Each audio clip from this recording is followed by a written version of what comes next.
I think we are on. 殺されてないんだよな。互いお家族で。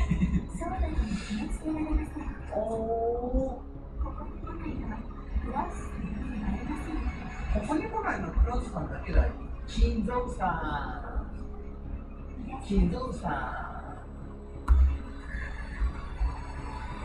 私の眉間のシワが一瞬だけ。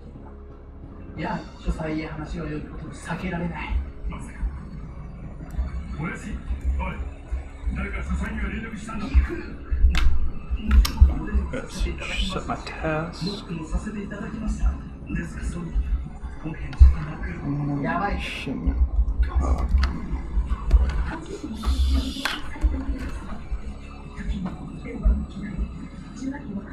I got a new GIF on the stream now. on the stream display.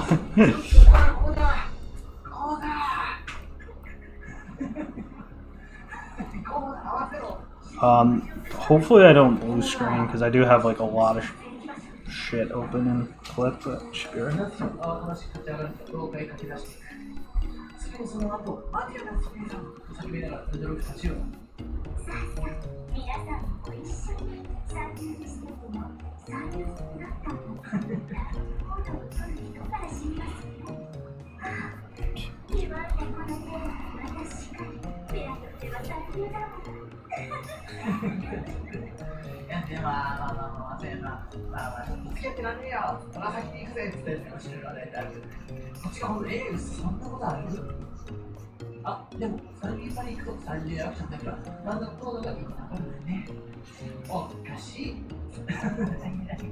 Do you see it?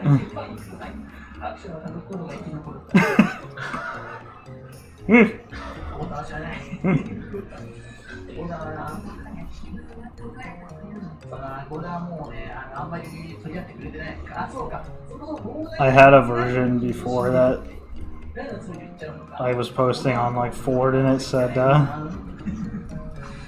collides. Like I typed it in wrong. I didn't notice for days.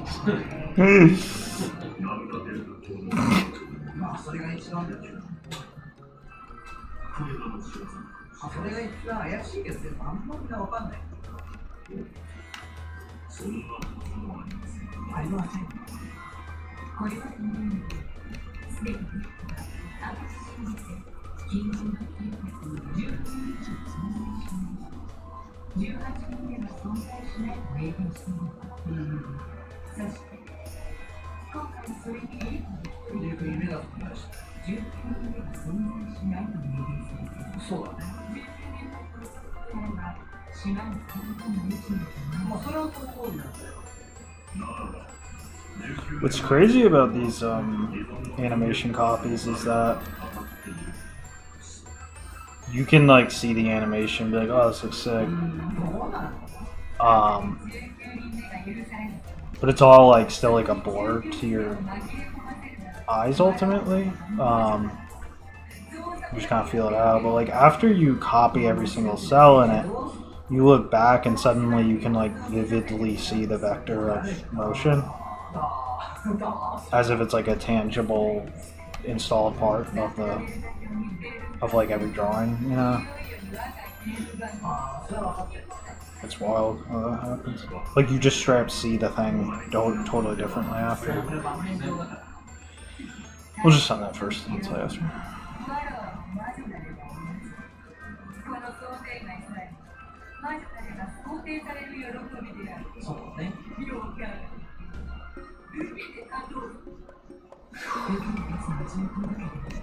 Yeah, I was saying it's like you can look at a piece of animation and you can be like, "Oh, that's sick," but it'll ultimately be like effectively like a blur to you. But then if you do like a whole copy of every cell of it, suddenly like you can look back at it. And now you can like almost like tangibly, you can like vividly, tangibly see like the vector of motion of every part after that. Like it completely changes how you see it after. As you do enough, you start to be able to pick up. Yeah, like immediately, exactly. Yeah, that's probably why. I forget who it was. The one animator got so angry when he was being mistaken for Umetsu because he's like, it's not even remotely the same style. Yeah. And it's like to everyone else, it just they don't know the difference. But to them, it probably just looks ridiculously obvious. Yeah.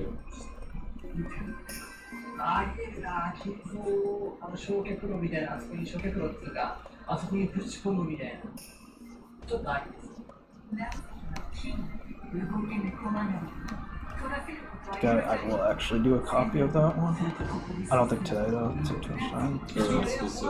Yeah, because I'm doing this. This free one is a lot more time consuming than I expected.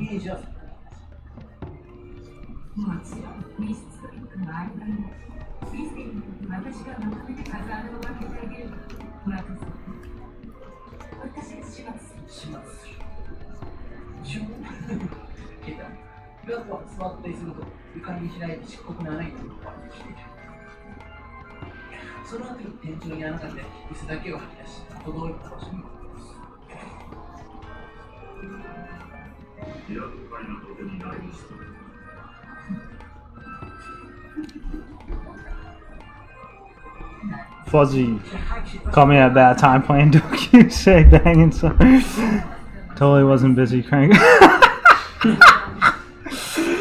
That's right. I'm gonna try to start getting on every day. I know I said that last time, this time I mean it. I'm gonna just try to start getting on every day.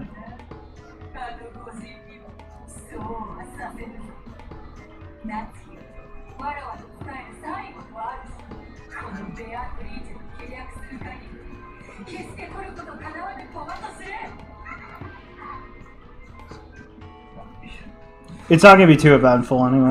I'm kind of just like practicing. I'm finishing up this little like just copy, this little animation copy. And then I'm just gonna work on like polishing my painting, which isn't gonna look like much of anything because it's just gonna be like going in and making shit look cleaner.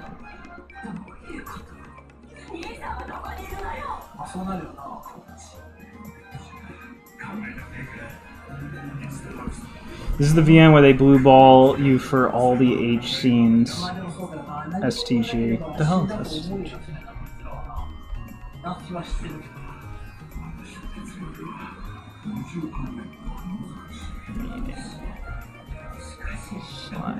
I swear to God. So, like, basically it does a lot of, does it do a lot of fake outs? Like you think there's about to be an arrow scene and then it doesn't do it?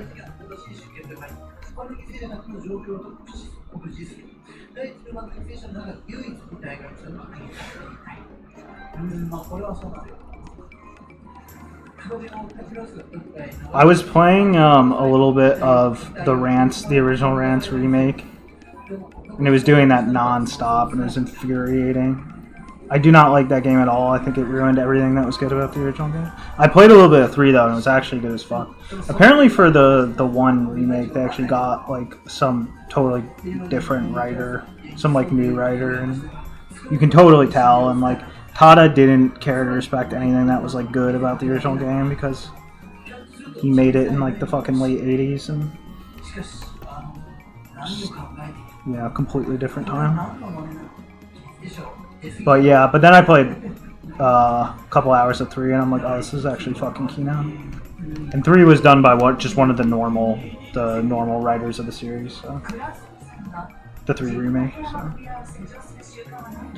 the thing is, that's fucking hilarious. There's a scene like that in Mashiro Hero Symphony with the stepsister, right? But it's like it's like a very like there's almost more erotic for it.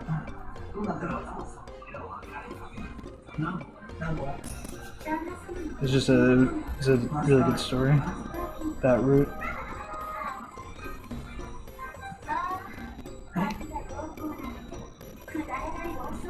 鍵で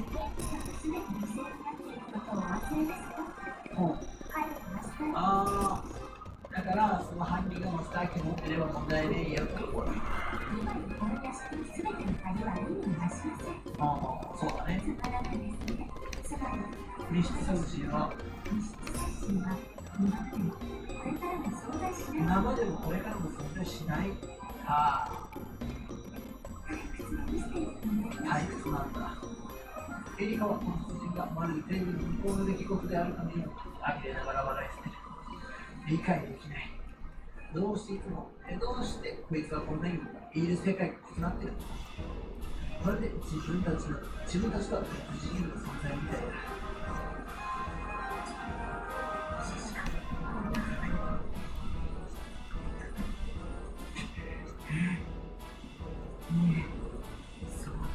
ジョージと同じ首を切られて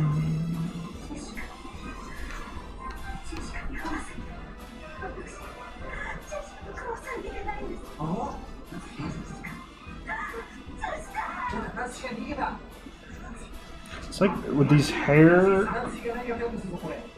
blowing animations especially, it's almost like worth copying all of them twice because for me right now it's like impossible to see like the exact vector of motion until I've copied it once.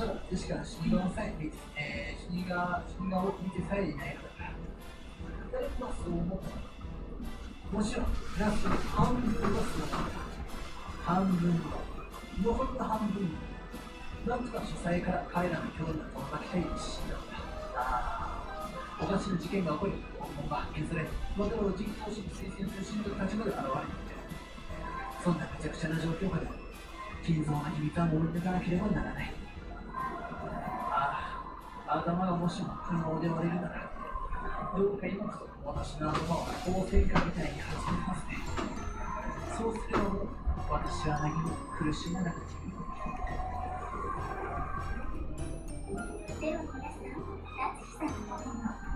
Oh shit. This is in the wrong spot. まあそうね。I just realized I didn't make the ears big enough or something. Yeah, I made the ears too small. Well, let's do it to change that, whatever. 娘の死に顔を見たって生き返るわけでもなければ、その見た目が言えるわけでは言えるわけもない。むしろ困窮するだろうし、正常な思考を可能にするまで幾ばくかの時間を浪費するだろう。エリカの法論がまたぎ通るなら、そういうことになってしまう。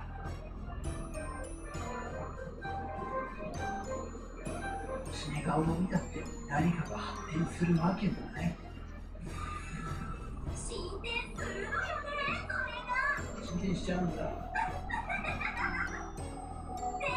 友達が面白い変化をもたらしてくれたわ。どういうこと？すげえ悪いよね。実際の違うからきついよな。実際きついよね。どう見てももう終わるもん、バレるもん、これ。夏よ、ゲストハウス2階のいとこ部屋にいたと。血に染まったベッドやまるで犠牲者の血で描いたようにさえ見えて、不気味な魔法陣にチェックした。夏娘に犠牲になっているベッドをやることいっぱいで大変だよ、ほんと。夫は監禁されてるし、19年前のやついるし、娘死んでるし、もういっぱいよ、金属たくさんできないし。ゾッコ死体がなくなった。はあ、ガーってお前何した？ What's funny though is that these wind whipping things can even though it took me like a long ass time to do it the first time I tried to do it, they can actually be done shockingly quick once you know how they work, because you have a lot of freedom with how the thing changes each frame.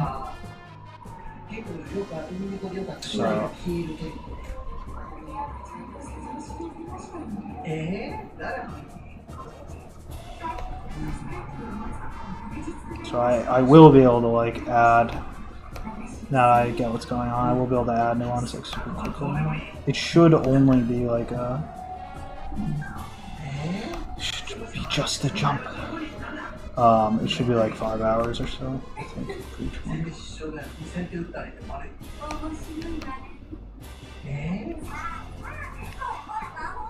魔法って思い出になっちゃうけど。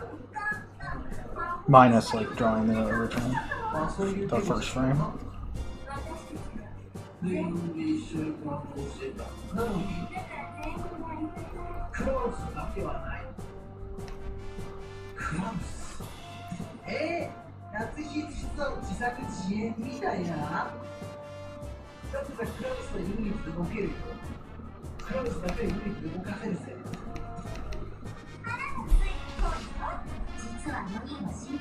あれ、ちょ。違う、絶対違う。ノー。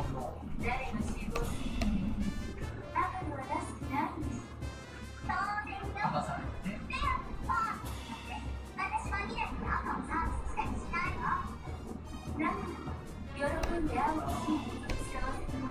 そうね。全部。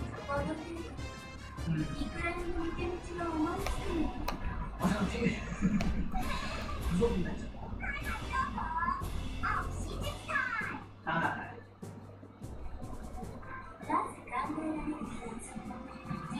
犠牲者は死んでいなかった。まあ。これはまあよくある話だな。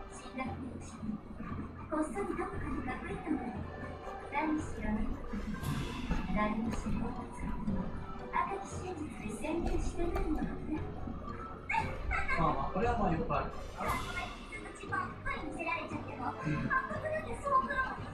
で、クラス、母さん電話してる風に見せてたみたいな。だから実際電話なんて来てなかったみたいな。それも描写だったみたいな。そうね、結局最後の最後で返すわけですね。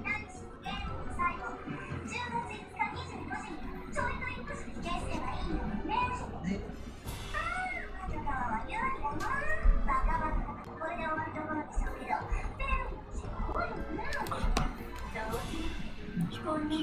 まあ。見て。はい。クラロスがやっぱどうした？そう。それは全然あり。演出されてる。実際はフリーなのかもしれない。クラウスにアリバイはない。イエス。クラウスに彼らの死体を隠したの。それは全然あり。それは考えた。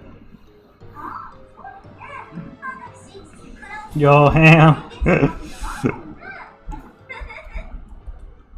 We're back. We are grinding. Graxon. No, today's not gonna be like a Grax. It's like half Grax, half working on actual illustration shit. 3つ目がわかんないようだとしても、何3つ目って。だって全員行動してて、でまあ実は生きてたとか、クリンとクラウスが運んだぐらいならわかる。もう一つは何？移動する機構 X。 Basically, the goal is that whenever I want to add any of this kind of animation shit to the game, I can do it like very quickly, in like a quarter or less of the time it was taking me prior.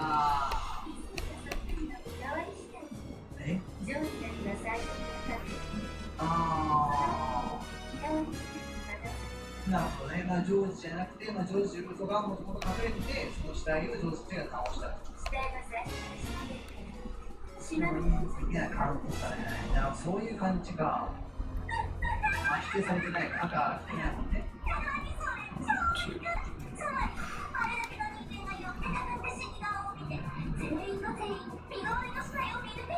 まあ、それはちょっと不思議だけどな。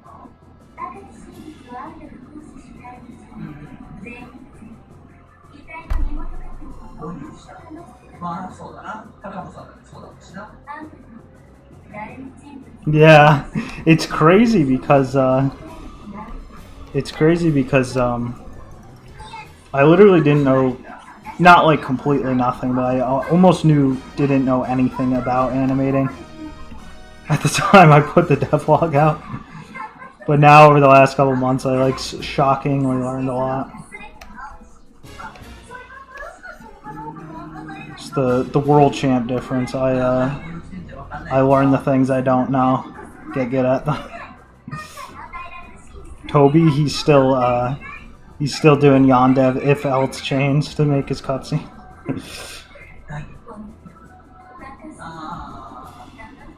そうね。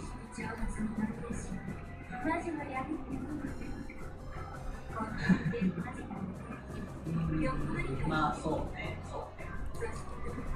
がーブの理解して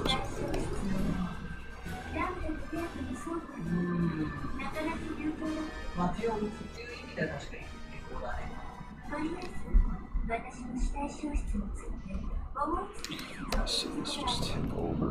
つの謎三つの青き草だから三つのうち一つを否定すればいいのです三つの鎖をすべて抜かないかこの謎を貫かまあそうだねそれの謎がいいんです鎖は一本じゃ全然足りない鎖一本で死んでくれるのは吸血鬼だから死ぬのかマジに比べて吸血鬼じゃ貧弱なそうだ吸血鬼貧弱だ本物の謎腐ってめった刺しにしなきゃ知らない刺してたもんなそれでな殺し屋だってそうです殺し屋できれいに一発の弾丸だけで相手を殺すのって日本の漫画の中だけそうなの殺し屋で男性と空になるまで全部ぶち込むそんなもんなのあんただそうするでしょそうかなするからな一発で終わらせたいけどな私そうなんだでもこの子赤一つで一刀両断にしてくるでしょ彼らの死亡宣言とグラフこの辺をちょいちょいと赤に食べられてる私の鎖は三本と伸びてしまうまそれでいいんだけどそれでいいんだある日真実が出てきてそれに合わせて再び青き鎖でめった刺しにしてやるだけだまあそうやって終わんねえんだろそれが魔女のゲームの進め方ああ楽しい私はしないよ私はそんなめった刺しにはしないよ I haven't been interacting anyone with anyone outside the one server since I lost the account. Oh, the being. Yeah, I hear you. Like, it can be much. It can be a bit much. It was making me a little bit sad when I saw it. Streaming's all about the good vibes, positive vibes. ハリー・ポッターの上ですげえにわかなんだけどさ、すげえ即死させる魔法みたいなのあるじゃんそんな感じなのかな、海外の魔女、海外の魔法使いとかそういうのって That's probably part of the reason I wanted to turn it on really badly today. Other than the fact that I just promised I'd do it more frequently. I would have been doing it the whole week, but like it was like like sometimes you just get hit with those like higher mandates, like I must get my painting method fully down and like systemized and shit, especially because it's like the last thing I need systemized. And it's like obviously I can't stream that because that's a lot of like trial and error and shit that just, you know, doesn't make for a good stream, but it paid off, and yeah. I'm feeling insanely good right now about just like all the skills are where they should be. I learned animation now, even as far as, you know, as far as my purposes are concerned. Just really good stuff. Good vibes.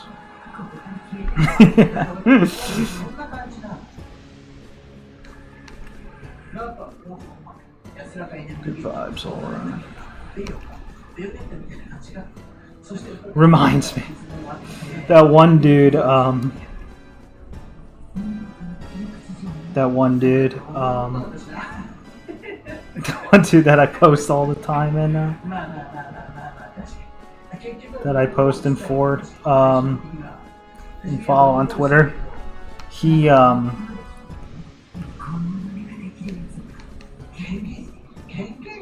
announced that he got some kind of like full-time job,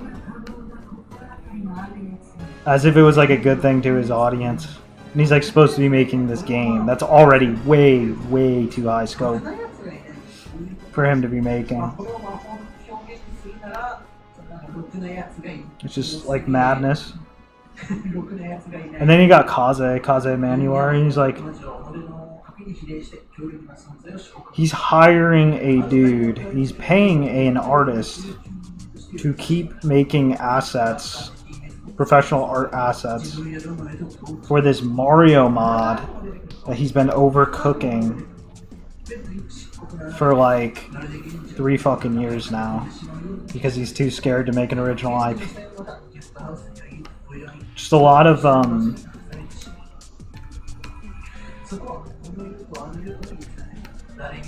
I don't know how to word it nicely. A lot of like,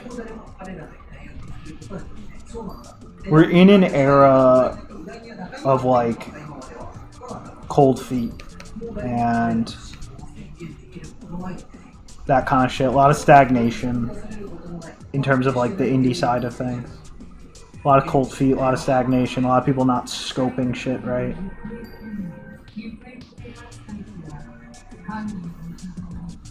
QW.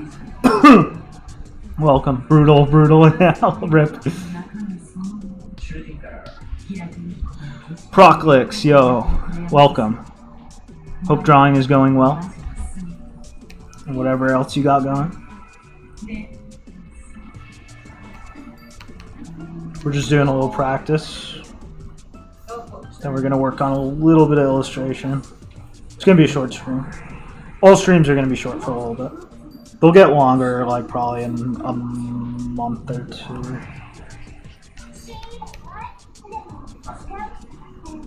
Maybe they'll get longer.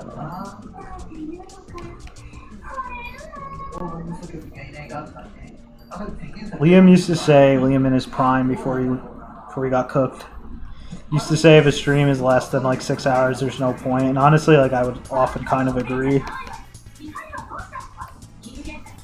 But sadly, like that's just what they gotta be right now.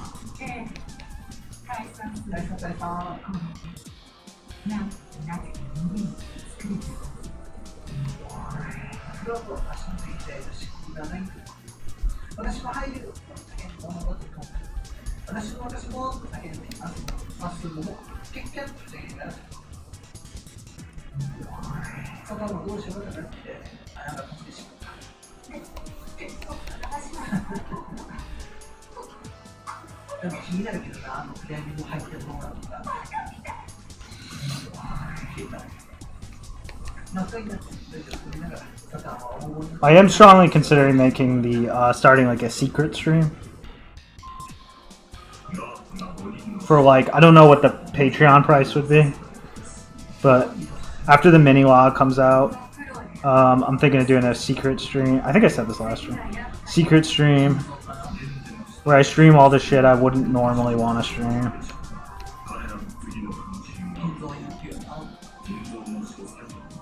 You can see like the dark. You can see like the dark side of Howard Glass.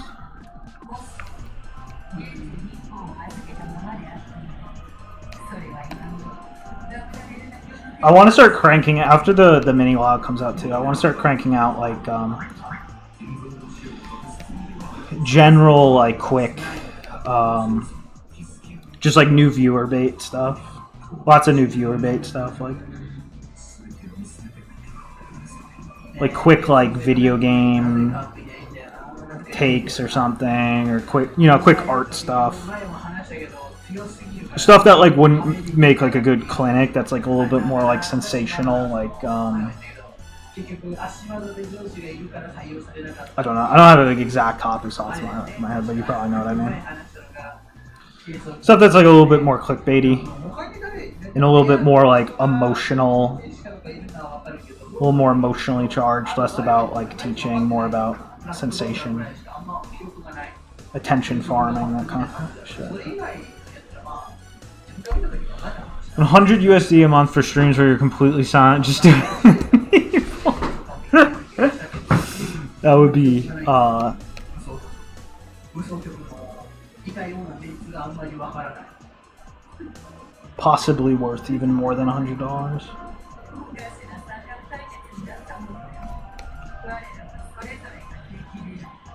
Actually, me and my brother were saying today too how we should like at some point start like a personal training type thing, like Silver Spoon if it wasn't a ripoff.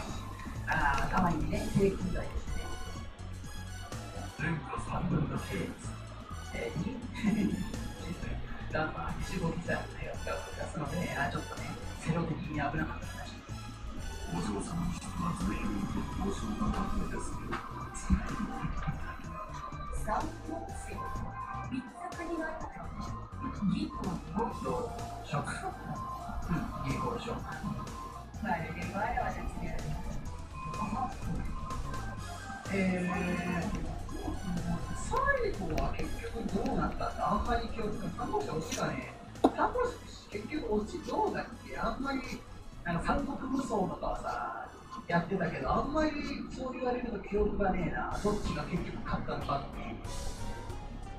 て結局どうだ僕は今は結局負けたんじゃないかやられたんじゃないか I was wondering if I actually fucked up the size completely from the beginning. No, I kept it fairly consistent. Somewhat.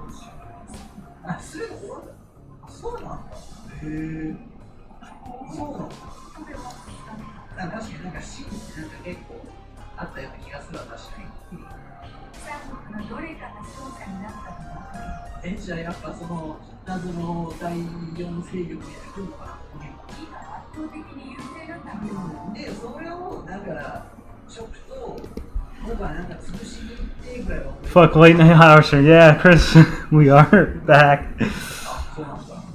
I know I say this every time, but I intended to stream a little bit more over the last couple days, but I was I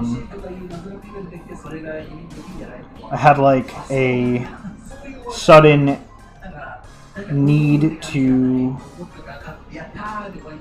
do some serious like illustration systemization that did not make for good streamable content, but it paid off. Like super systemized now and everything, really good shit. So I remember a few different types of game. I thought this said genres are nitpicking, critiquing others, and such. Genre was good at picking up drama and viewership. Would be funny to see harsh. Yeah, exactly. Like, it's funny because it's like I feel like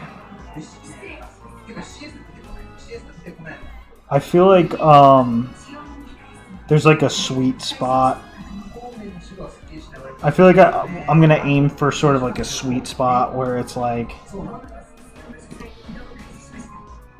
there's a degree of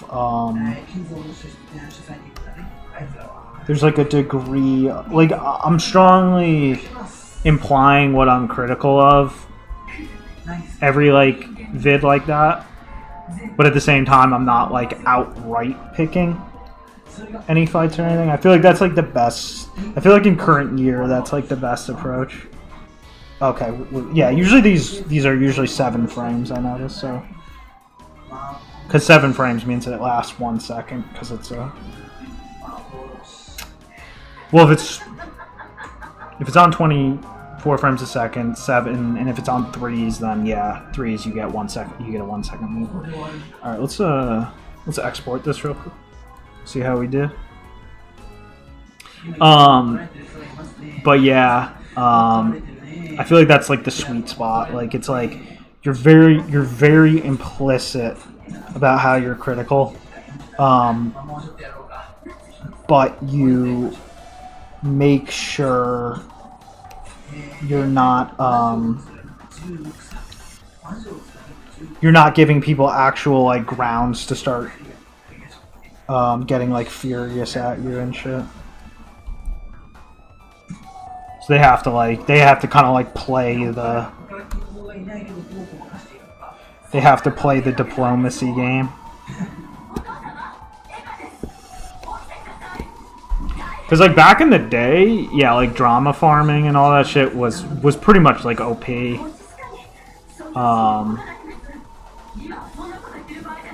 Back when people just like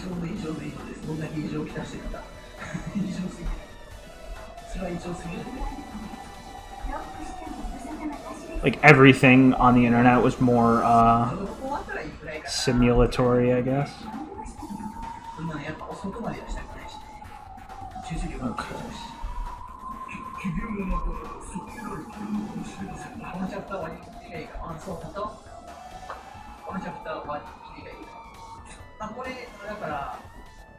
Let's see. Yeah, some of the sizes get a little wild. But yeah, I think we basically got what we wanted out of this. I see, yeah, so the goggles are moving in a circular motion. And the jack is supposed to be moving in like a sine wave. And basically there's like a... With the jacket, it seems like the idea is that, yeah, like it bounces up here and then it bounces. Yo, it's Neko. Hello, Oda Bros. Just doing a little practice. Now we're gonna work on some illustration. Let's look at the original real quick.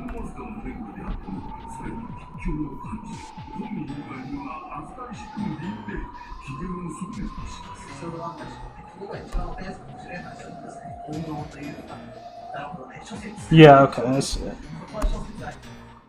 Neko has a new name every time I see him.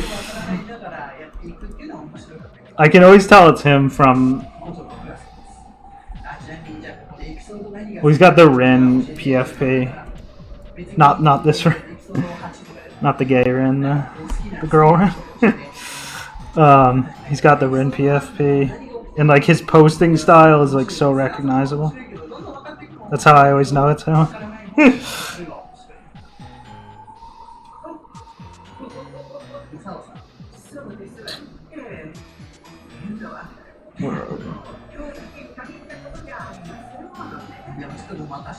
Okay, I see. Yeah, so it like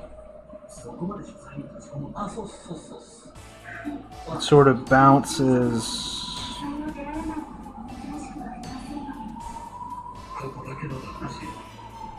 It kind of bounces and then changes vector within a circular.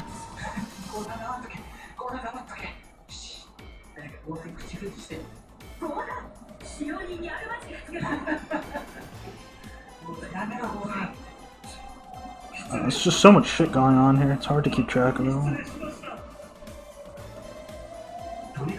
It's mostly though shit just whipping.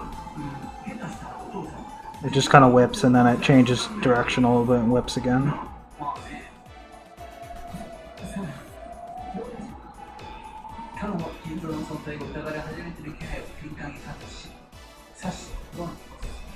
Alright, let's see ours again.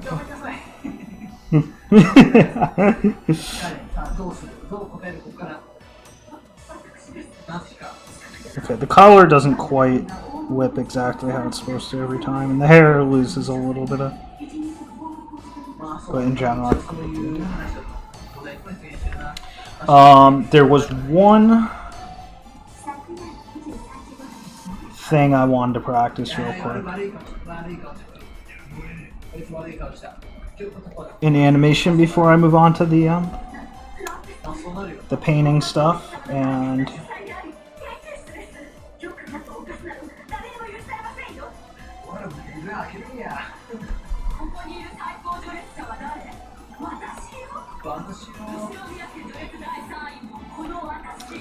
it specifically is just the tie. It's just the ties on the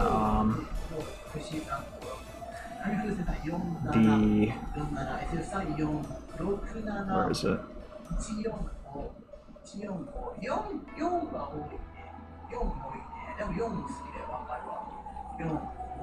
4Here we go.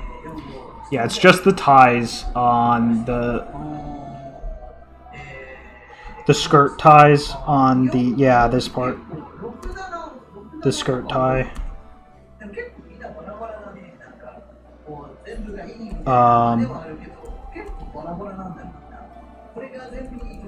I just want to see what that's doing again. Actually, maybe the tie and the hair, the ribbon would actually be better to look at for that. Yeah, we're just gonna look at the ribbon. Well, I guess we'll just look at both. We'll just look at both.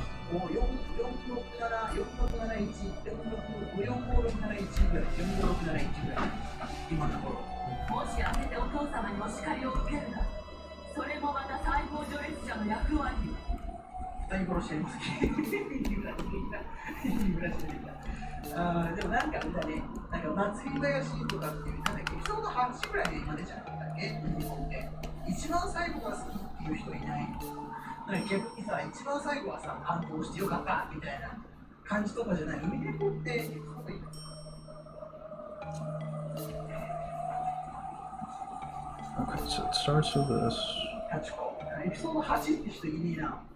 This shit. Out.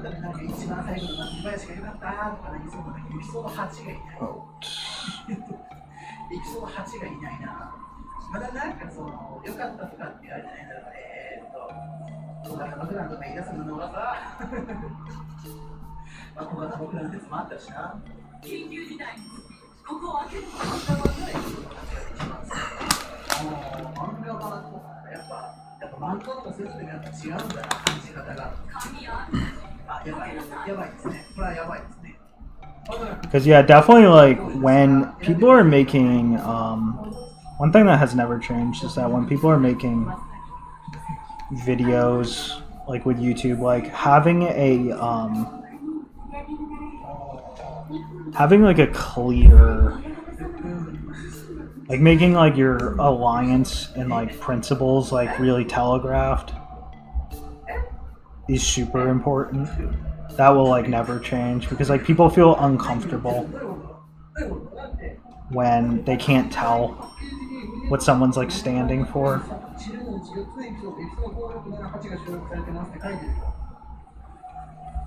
Especially I think when it comes to like Oda shit, because it's like just I know, just going off my own personal experience, like if someone's making a video on like anime or something, for example, like I want to know everything about how they think and what they know and all that stuff like immediately. So I can know like how much to hate them or not hate them.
ゲスト男性ちょいと延長してほしいからな、とか言う違和感はあんまないけど。そうなのどういうことだったら、タコネコにレコードに閉じ込めましたね。なんか、まあだからまあエピソード7で区切りよく終わるか、見たい人は8 Okay, so it goes immediately whips down. So it's up. So that was like the apex of the whip. Boom, it whips right down.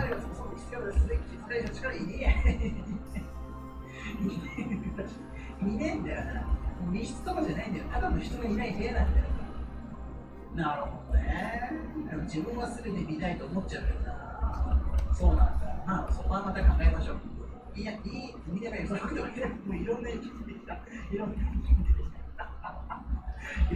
てきた。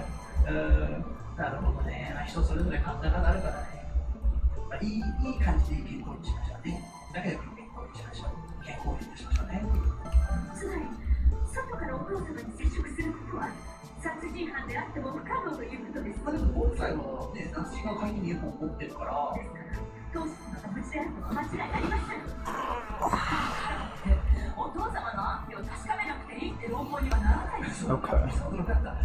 So no, it's just basically a boom into it. 尊敬するお父様の無事をそんなに確かめなくないの。 And as far as this, I guess it's the same thing because it's kind of going that way.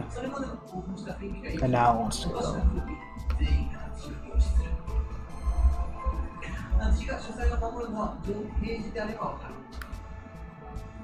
尊敬する金属の研究を邪魔したくなく、不愉快な親族たちを遠ざけているのだろうと一定の意見を世界史と我らのトップまで読んでくれるコーラで全然わからない。全然終われねえな。全然わかんないけど、なんか人それぞれでなんかここで終わりみたいなのがまたあるから。まあ、でもね、でもみんな好きなんでしょ。みんな結局ウミネコ自体は好きなんでしょ。だったらそれでいいと思うけど。しかし今は非常時だ。殺人事件が起こったんだ。そんなような状況下でもなお金蔵の沈黙を守ろうとするナチの個室は常識的に考えて理解しがたいものなんだ。今、この島で起こっている殺人事件はおそらく切符をなぞる見立て殺人になると思われます。で、なんかあったね、見立て殺人、ナチュラル殺人。事件の続き方と考えるのが妥当でしょう。あの切符を見立て殺人として見直すから、さらに事件が続く。Yeah, Ham. Yeah. I mean, I'm just like a lot of times I just use like. It's funny because a lot of time the people think of the market as like just NPCs that act erratically, which is sometimes, if not often, true. But at the same time, it's like I feel like there's like a brainless consumer in everyone on some level. So like sometimes I just ask myself like, how do I feel about this? Like on the most sort of primal subconscious level.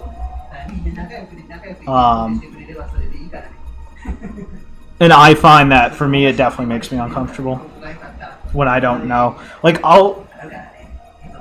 let's put it this way, like I'd be more inclined to watch a video from a person I know going in, or like within 10 seconds I strongly disagree with, or even mildly disagree with, but it's at least very articulate how I disagree with them. I'd much more easily sit for that video than if I was going in on a video where it's like really not clear how this person feels about things versus me. Or like what they stand for, what their priorities are.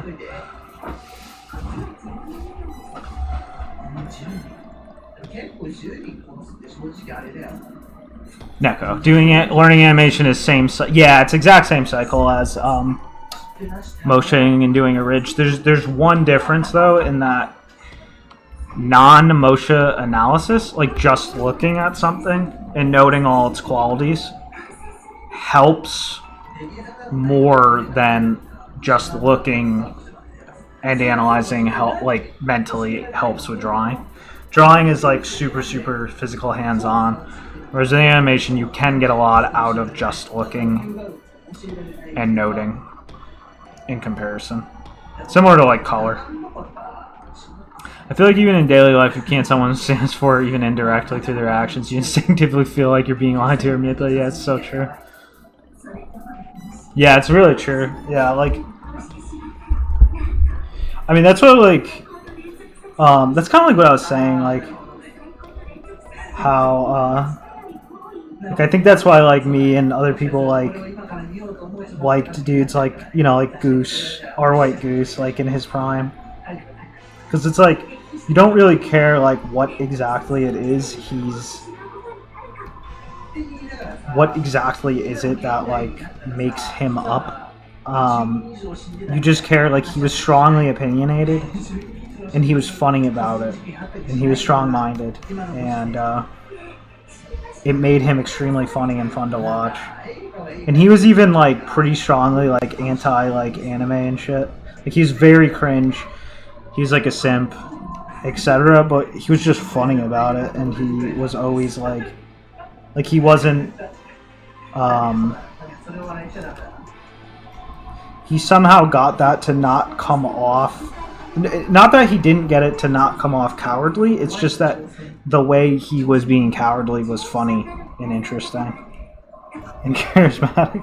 And there's also the whole degenerate aesthetic because of speedrunning, so it's like, sometimes, you know, you kind of like want that, you want someone to be kind of like being like a simp and shit kind of just like adds to the whole thing in this weird way. But at any rate, yeah, it's just like there's a strong idea. It's like extremely alleviating to see someone make content with like a strong idea about. I guess that's like what we were saying last time, and I guess that's what we were saying like last stream. I forget who brought it up. It might have been Motherman, but he was saying how like, oh, I really like the videos where you're just like going off like a non-binary monarch about about like you know, some like idealistic thing, some like Oda idealism.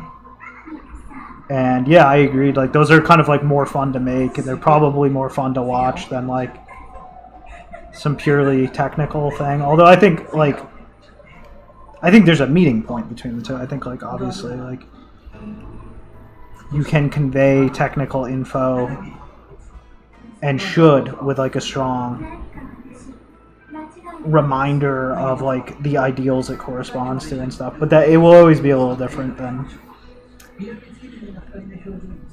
the pragmatic mind, and the idealistic mind will always be slightly compartmentalized.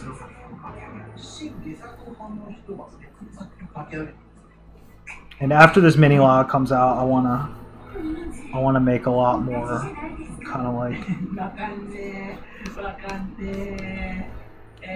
sensational type shit.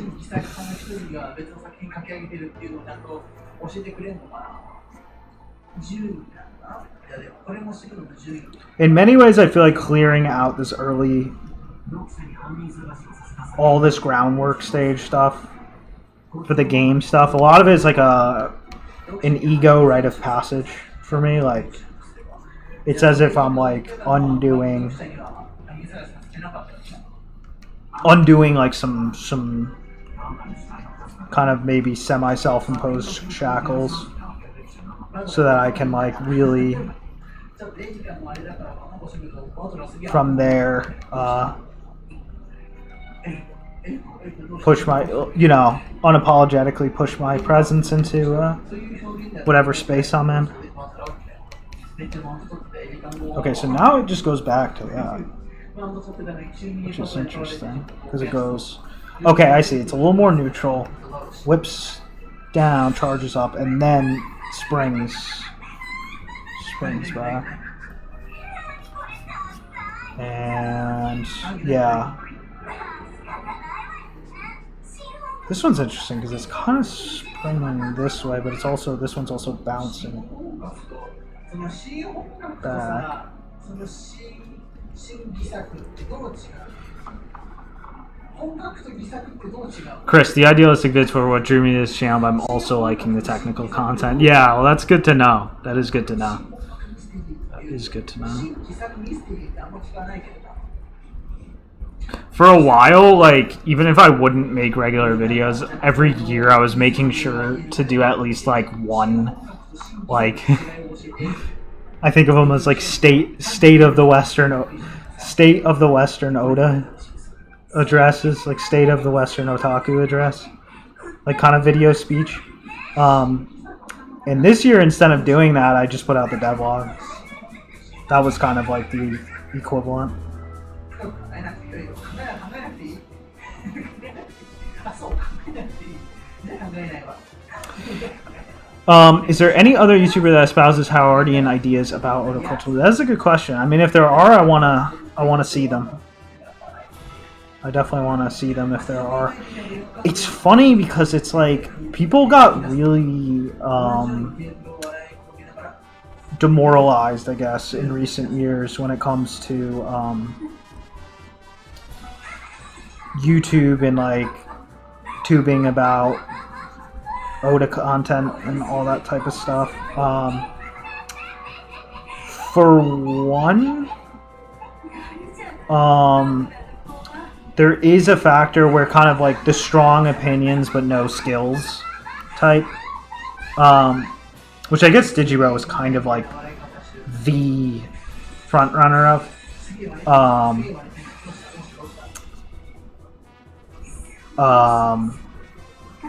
Kind of like died, like it just kind of naturally hit its lifespan, but at the same time other forces were like pushing against it.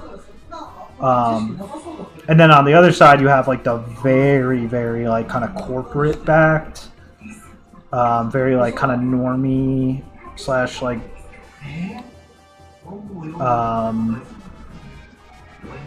yeah, like that type of pandering type, which is like your Trash Taste and all that stuff, or like your Shonen Tube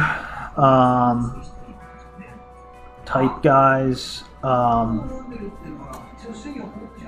So it's like, it's hard to even know like what people are like. There are the people who try to come in sometimes with more like a little bit more sophisticated ideas to like drop an idea, but they're usually not like strongly technical or anything. They usually just kind of have some like ideas that really should just be like common sense. Like one guy made a video about like what is good animation, and he just kind of like addressed a lot of like NPC concerns, like all the basics, like no, animation isn't better just because it has like, just because it's throwing more cells at you per second. Like it's on ones instead of, you know, 2s or 3s, or like 3s and 4s, blah blah blah. Also pointing out that like, yeah, just, I don't know, just a bunch of like shit that really should be common sense stuff. And that was like cool to see, but I don't think that guy does particularly well. I don't think he might not have a lot of other content that's particularly interesting. So there's like stuff like that, but yeah. If there are any people trying to keep it real, I definitely want to know who they are. Because it's like what I want to see is like, I want to see people like just combine, you know, just do the full stack. Like you have some kind of technical, you have some kind of technical cornerstone, like you do art or writing or something, and you know, and then you're also doing like insight, yeah, like the bigger cultural insight stuff. It's cringes Digi could be at least call out some of the shitty discourse among the Weeb Sphere. Yeah, absolutely, the Weeb Sphere. Yeah, absolutely, he absolutely did, yeah. He, yeah, like the 3-3 chart, yeah, exactly. Okay, I see, so it hit like, Okay, so now it hits like kind of an apex, and then it kind of folds out a little bit. Sort of like relaxes. I guess you can think of it as like this type motion from here. Yeah, that's why I not like super closely. Like most of his vids I didn't watch, but like for a period when I first came on YouTube, I was like, okay, if there's any like scene on this AniTube thing that's gonna be like grounds for you know, kind of teaming up for some better ideas, it's gonna be like his general circle. And yeah, obviously his whole thing fell apart because he basically came to a crossroads where he had to choose, like, do I keep being about me and just like doing this whole like the point of this channel is my arbitrary ideas, like my arbitrary like emotional preferences and just some of like my life, or do I like get a little more serious about what I'm talking about and stuff? And like obviously it just kind of like imploded on itself. But I do think he had a good, ironically I think he had a good lasting effect on a lot of people, because like I still talk here and there to a large number of people who used to follow him pretty closely, or at least somewhat close, or at least as closely as I did, which is like somewhat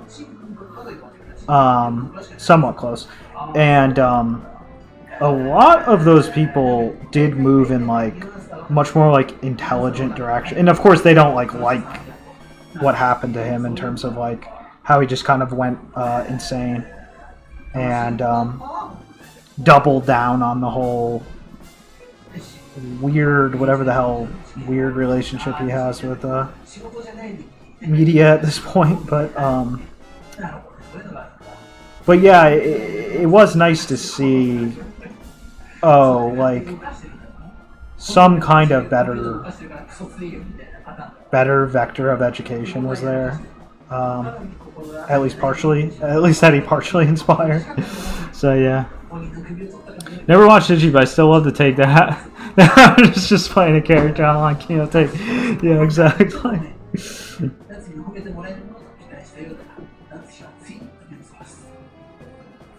You're being, what did he say? You're being played, son.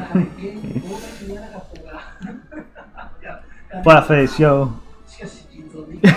Streaming right when you're going to bed. Yeah, that's the rotating schedule. Yeah, it's going good.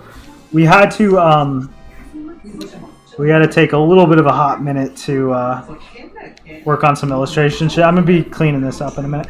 Basically, I was finalizing my approach to illustration over the last week, and we got like a good system going now. So I'm very, very excited about that. Also, patching up a little bit of holes in our understanding of animation, which is speeding up the project a lot. So all in all, good stuff. So I'm really excited for the next vid, which should hopefully be fucking soon. I feel like I've been in, the last 2 months have felt like a year, like an actual year, just because there's been so much tedious groundwork in them. But like in terms of just having to rapidly learn new shit. But yeah, it's going good though. Oh shit, it's going good for you too. Yeah, exactly, QW. The Irony Weebs were the winners as far as corporate money goes. That is absolutely true. It's just kind of inevitable because they, you know, they were in it for the business, like hard, and they had an easy way to relate to normies and all that shit. So, but I think that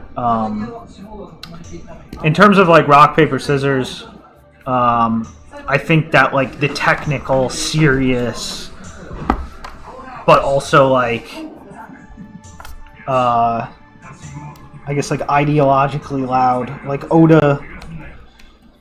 Odaology. I think that's gonna beat them in the long run. We just need more people doing that. We need more people on. Yeah, absolutely. Huge bridge for the normies.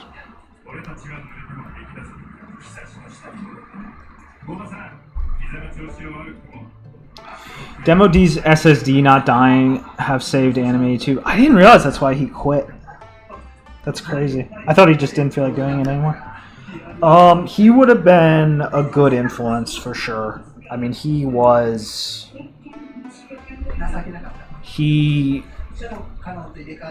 definitely always a better influence.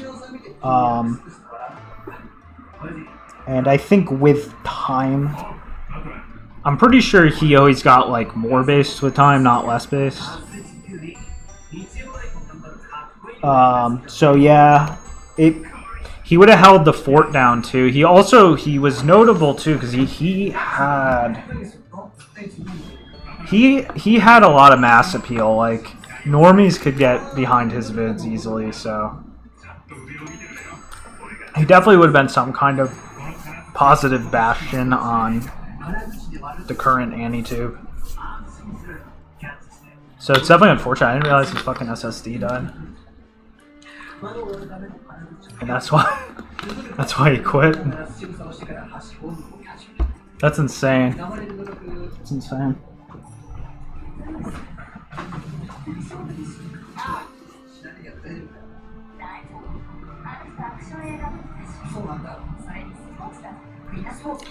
Spent the week talking to others from a variety of circles. Came out of it with the following: even if we disagree on preferences, we at least agree on the conceptual level that you need a strong life ethos to make anything, especially art. Yeah, exactly, Flat Place. Like that's.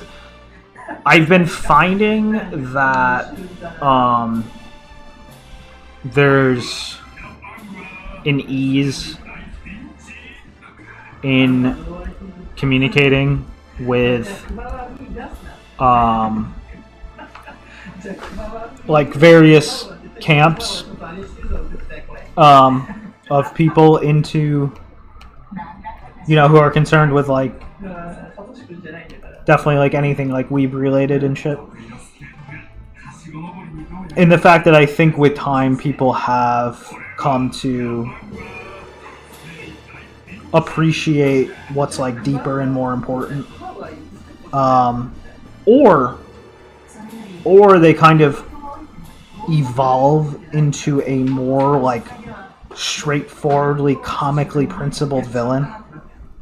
Like if someone's gonna be like have some like real like anti-Oda principles in current year, they're typically like not fucking subtle about it.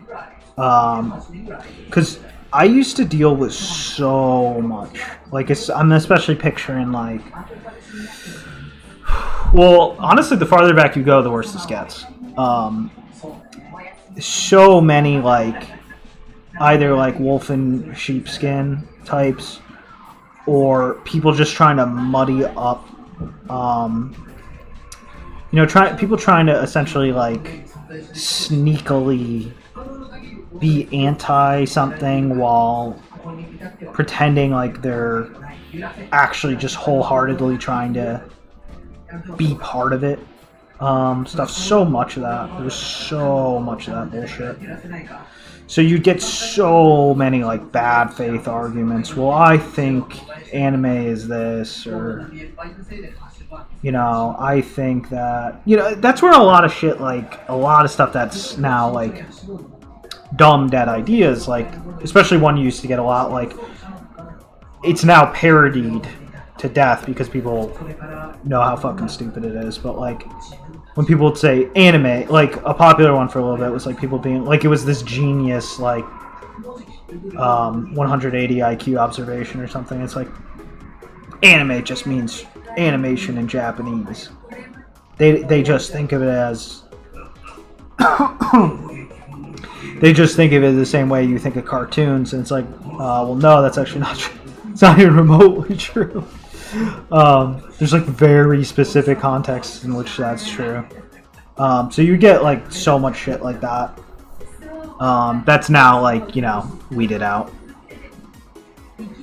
Yeah, Mothman, I only had time for like 2 eps, but I'm liking it a lot. I'm liking it. It's very solid so far.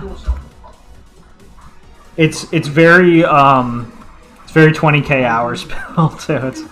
It's like a good show if you're a grind setter.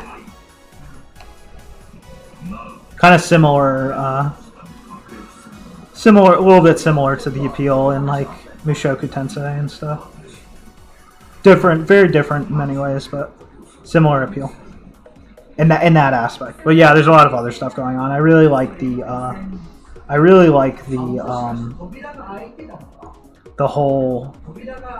As I saw someone put it, it's like it's designed to anyone in their like late 20s or beyond. It's like designed to make them fucking get emotional, and that's definitely true. I think anyone who feels even remotely old is gonna get like a big emotional response from it. But yeah, I'm liking it a lot so far. Art is super good.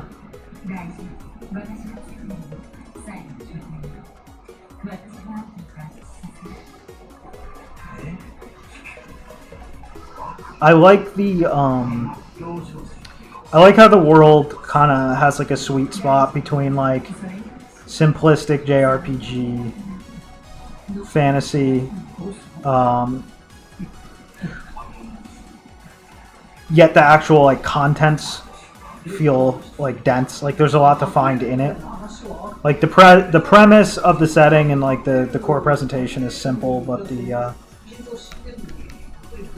but there's like a lot to be found in the actual details.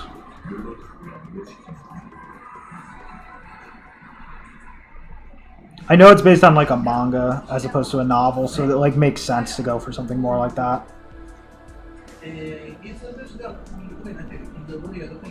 But it is like it is like a writer artist, so it's not artist writing. It's like legitimate writing.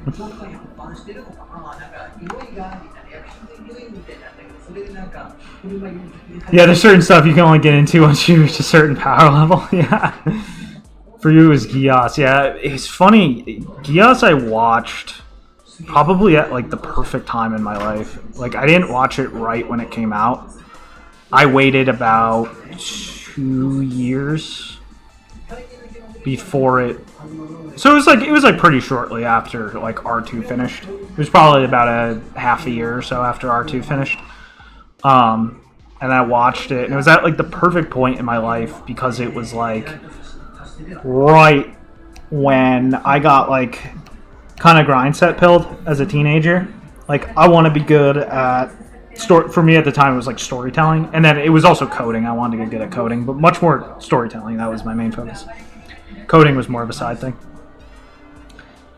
And I watched it like right when I was like, I want to get serious about this shit. Like I want to write good stories that are like good enough to make like a fucking difference in the world. And I was like at the peak of like feeling like really negative feelings about the world and shit. And yeah, like Lelouch's struggle was so fucking relatable. And just like obviously it's like a meme, but the fucking the fucking opening lyrics are just as classic as it gets. Like this is, it's obviously like Jibun Wo is a meme, but this is just these lyrics, man, are just so fucking powerful. Like this is what starting a serious grind set feels like. Like this is the vibe right here.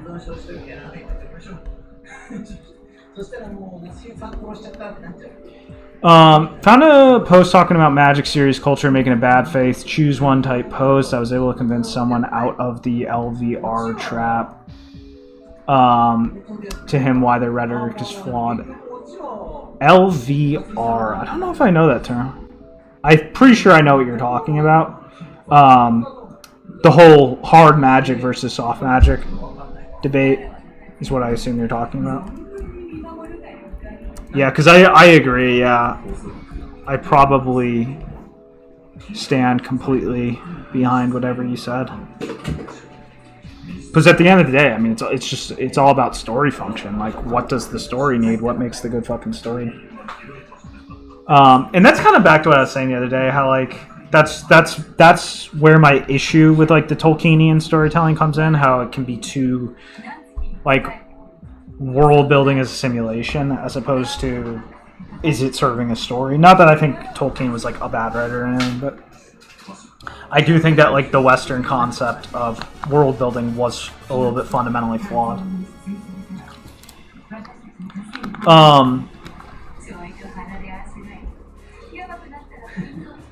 Fuzzy's got a funny story. Posted a drawing I made to a friend DM. It was referenced from an Arrow Dojin. We're talking about the most random Dojin imaginable, by the way. He is yeah, no, I know. That happens, man. That happens. Couldn't get into Gias. 12 episodes in, I couldn't stand the lack of action. And the main character is a little bit cringe. Well, Lelouch is like cringe. That's kind of his point. He's chuny in like he's ruthlessly chuny. But yeah, if you're looking for like classic action, no, it's not going to give that to you. But it's literally about. It's way more about just the dynamics of like the fact that he's doing the whole double life thing, and like how he personally feels about the whole political situation and all that shit. But it's so fucking good. So I highly recommend just watch it anyway. Just watch it with different expectations. Oh, left versus right. I see. Yeah, super true, man. Super true. It was the most random pose. It wasn't even a full panel.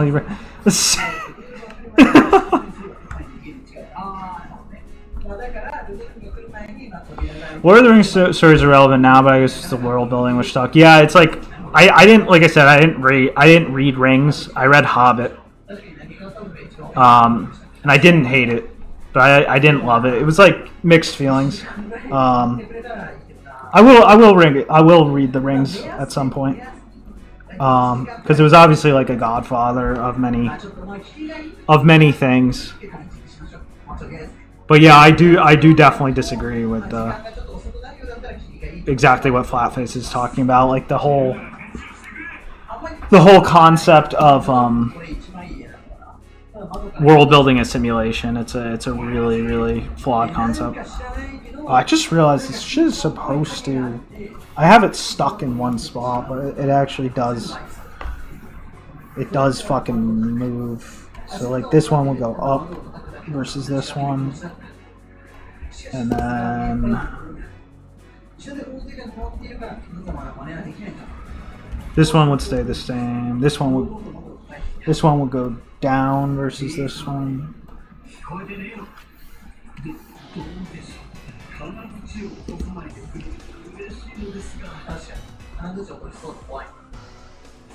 Yeah, what Chris said. It's fucking amazing when you really engage it. Ham. Fuzzy story reminded me of a time a Japanese English learner with a massive Twitter account posted a panel. I instantly knew it, yeah.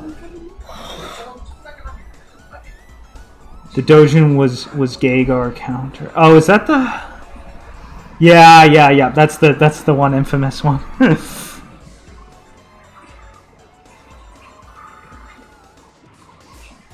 One of the old memes. I honestly forgot which one it is because I only looked it up once.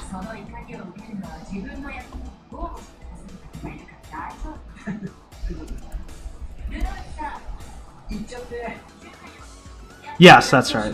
Yeah.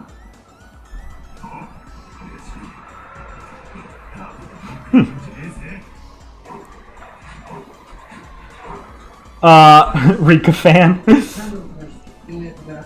Oh, interesting. Yeah, Flatface. Yeah, that's true. And that he was a real one for that. Definitely.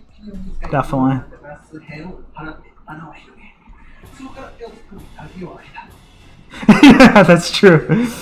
そして苦闘のステップの中を窓を開き、ルドルフの体を書斎に滑り込む。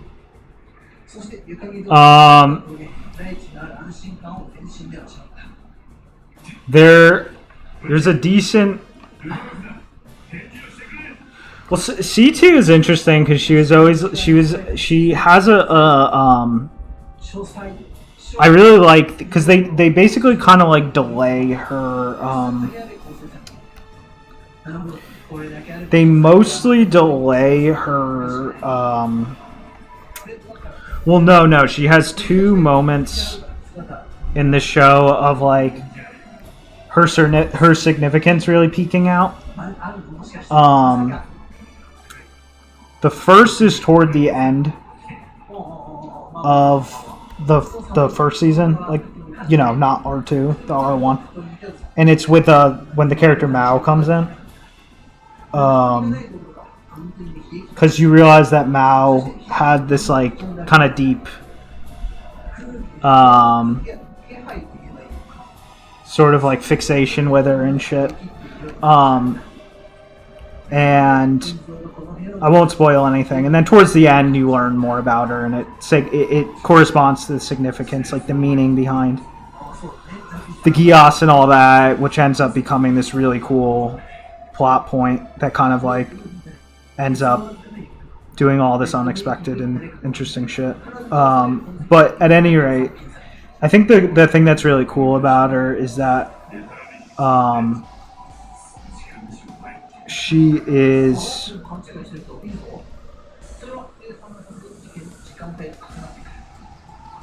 There's always like a Fosse. There's obviously like the Fosse and Deal aspect of the Gios, and the erotic aspect of C2 always has like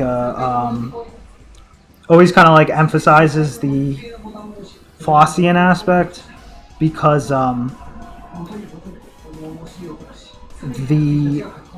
there's kind of this idea that like, oh, Lelouch's relationship with her is one of like an indulgence in personal weakness, and so like it's heavily implied that they have like a sexual relationship, but they're not in love or anything. Especially with some of the promo art gets super explicit with that.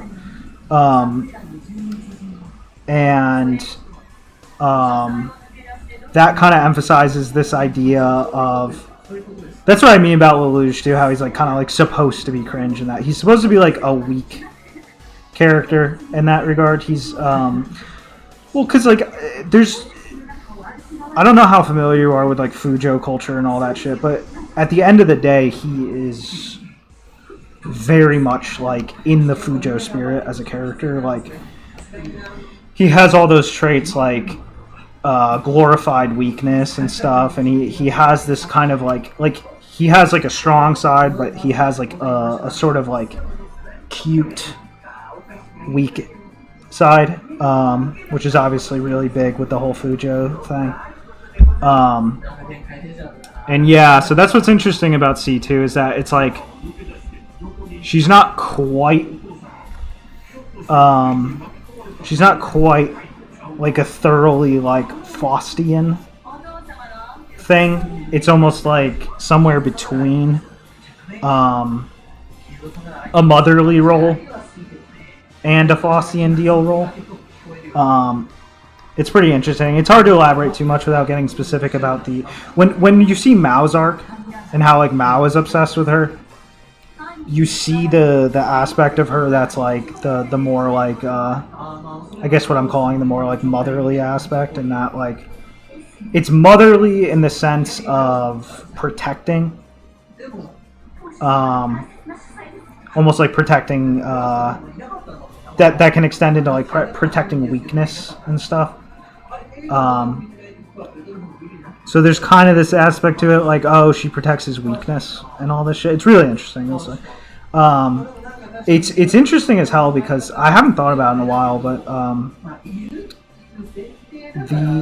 Gios does bring up this really interesting idea how like ambition requires great strength, but at the same time ambition can also be an act of someone like protecting their own weakness, which I feel like, yeah, kind of like what Chris was saying, especially the older you get, the more that's going to really start hitting, I think, close to home, especially if you're like pursuing if you've been pursuing some kind of ambition yourself for a while. So I think that's all I have to say about that for now. Yep. Yeah, she's such a meme on far right Twitter. That's fucking funny. That is funny.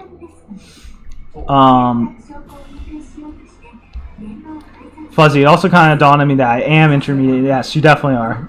You definitely are. I wouldn't worry about that. Only because I noticed an increase in my neuroticism.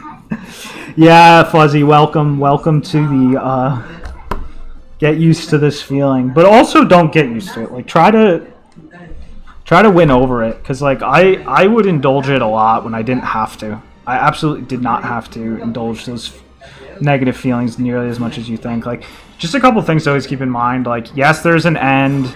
There's no such thing as getting stuck with skill as long as you're doing the right thing to get better. You're always better than you think you are, especially if you spend more time on a single drawing, etc. Just don't let it get to you. Yeah. Oh yeah, thank you, Ham. Good night. Get some sleep. Rika Fan's follow-up video and streamed his idealization. It spelled out that Digibro's whole anti-realism, anti-anime, anti-like everything you speak and believe is poop. Yeah. No, it's so true because I think that's why. Let's do another Forbidden Memories round. Soundtracks fucking slaps.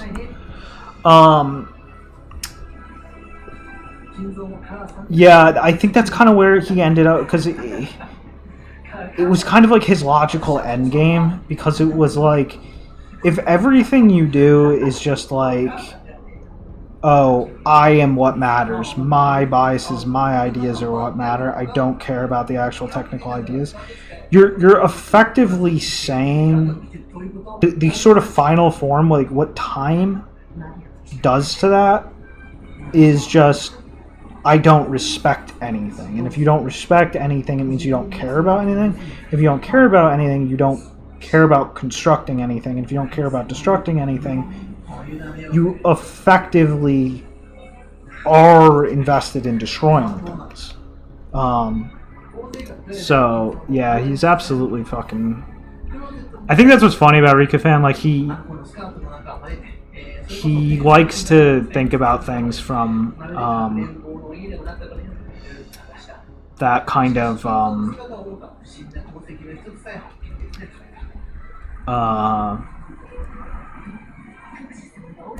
I don't know how to put it, like more. Oh, what the hell did I do? That's supposed to do. What the fuck happened here? He's very into like alliance, I guess, to put it simply. Oh, I see. That's actually an animation error, like a painting error. Someone interpreted the ribbon as being two-pronged in that one frame. It's actually one-pronged. Doesn't really matter, but that's pretty funny. That happens all the time. The painter misinterprets what was put down.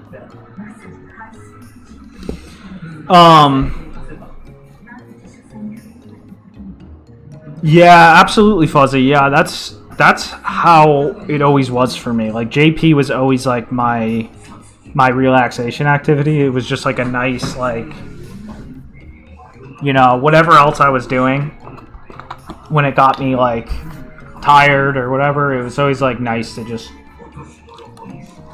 tune into, like, you know, some anime with Japanese subtitles, or you know, go through a Vini or something. And to this day, you know, I still. Yeah, you will unlearn hiragana. It's just what happens.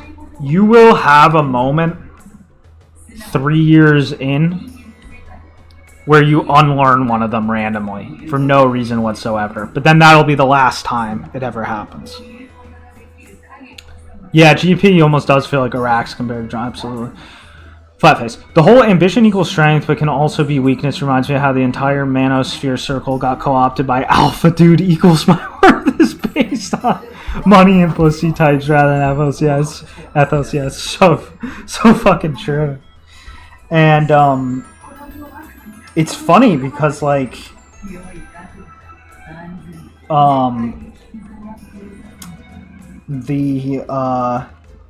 okay, so it goes back to frame 3, and that okay, I see. So it seems so this animation loops in a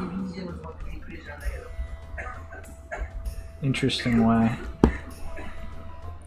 Yeah, it's so inevitable because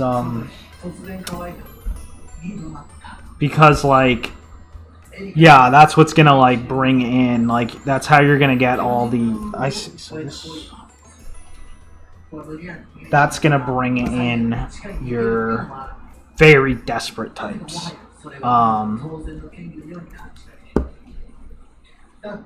That's how you get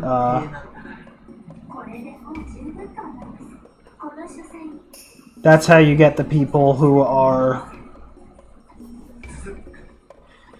gonna be like parasocial with you and desperate as fuck for you to teach them, you know. It's a lot harder when if you're branding around some kind of like more generic, for lack of a better word, more generic kind of ideas about like ideals and values and how to live and all that shit. Whoever is selling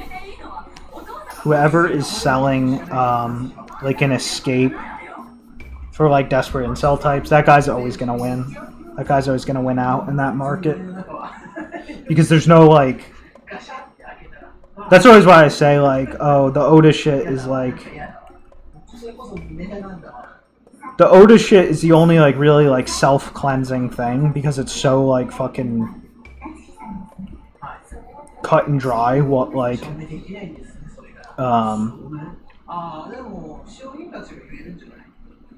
you know, like what it like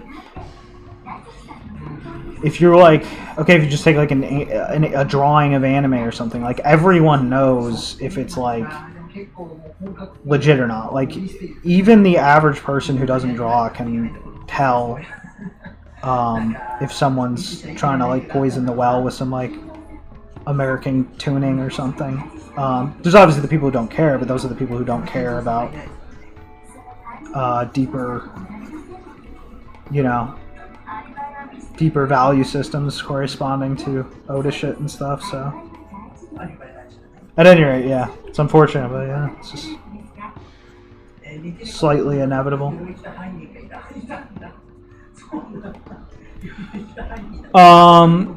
Have you ever done something art related and had a connect the dots meme types moment? I've been having a lot of these lately. In terms of, I think when it came to learning how to write constantly, I would constantly get those kind of moments because I think that's just the nature of the act. When it comes to learning how to draw, mostly not, like drawing was like mostly very much like a technical grind of just lots and lots of just trying to not suck and shit. However, I noticed like as I got deeper into it, like lately, I've noticed I've been seeing much more like deeper implications in every new thing I learn about it, like more now at this stage in the game. I've also noticed like my perspective on like shit like you know, like anime Bishoujo characters or like anime like Ikemen characters or something has been kind of like refreshed too. It's almost like they like, it's almost like a certain novelty like came back, almost like I did like full circle, and have been noticing, like looking at them from like a more like,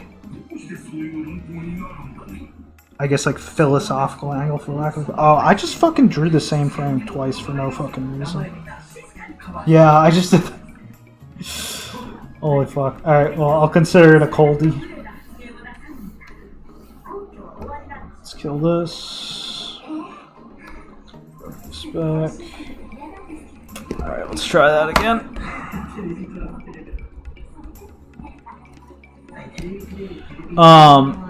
Usually I have connected dots moments when Raxing completely unrelated to the top. Like some piece of info that's something completely new on what I already, as I thought, knew. Yeah, that's TV tropes, cringy ass TV tropes. Had a term for that. It's called fridge brilliance. It's cringe as fuck. But yeah, that was their term, fridge brilliance, and it refers to when you're opening a fridge and you get an epiphany.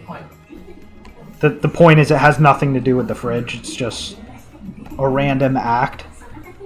And while you're doing that random act, you get like an epiphany. You're like, holy shit, I just noticed something deep about like, you know, something actually important. And I used to get that a lot. Like especially when I was like trying to learn how stories worked and shit. I used to get that like all the fucking time. It never happens now. And it's kind of sad because like new info like serious new fundamental info, acquiring like serious new, whether it's like a philosophical idea or like a literary idea or something, or if enough like artistic info suddenly like hits you at one time, it actually produces a high, like a legitimate high, as if like your brain just goes wild, like similar to like an adrenaline high or something. Like if you were in like a fight or something and you were like winning, it's like similar to that.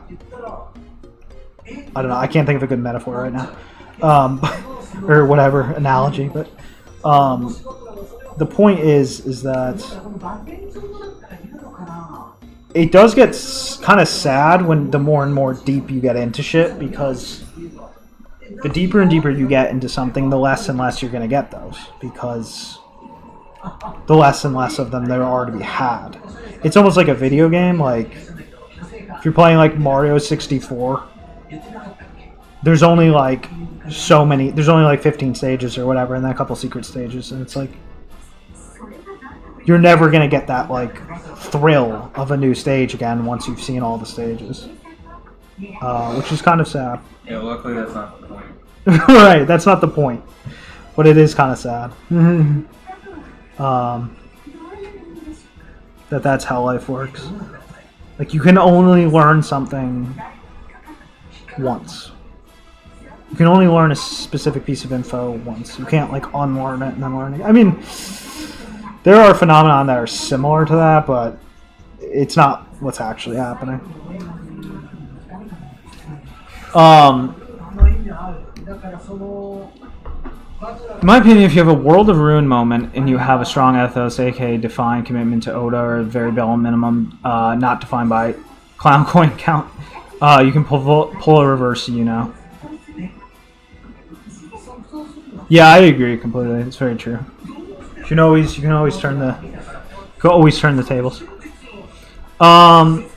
Oda clinks very into technical techniques, but you guys ever have the opposite happen where you realize you don't need to connect the dots because the knowledge is already within? Yeah, for sure. Like when you realize you just need to create from the creativity rather than put in practice what you learn. Yeah, it's like I see when it comes to creation, it's always like a wave. Like it's like, okay, the up wave is like tech, and then the down wave is like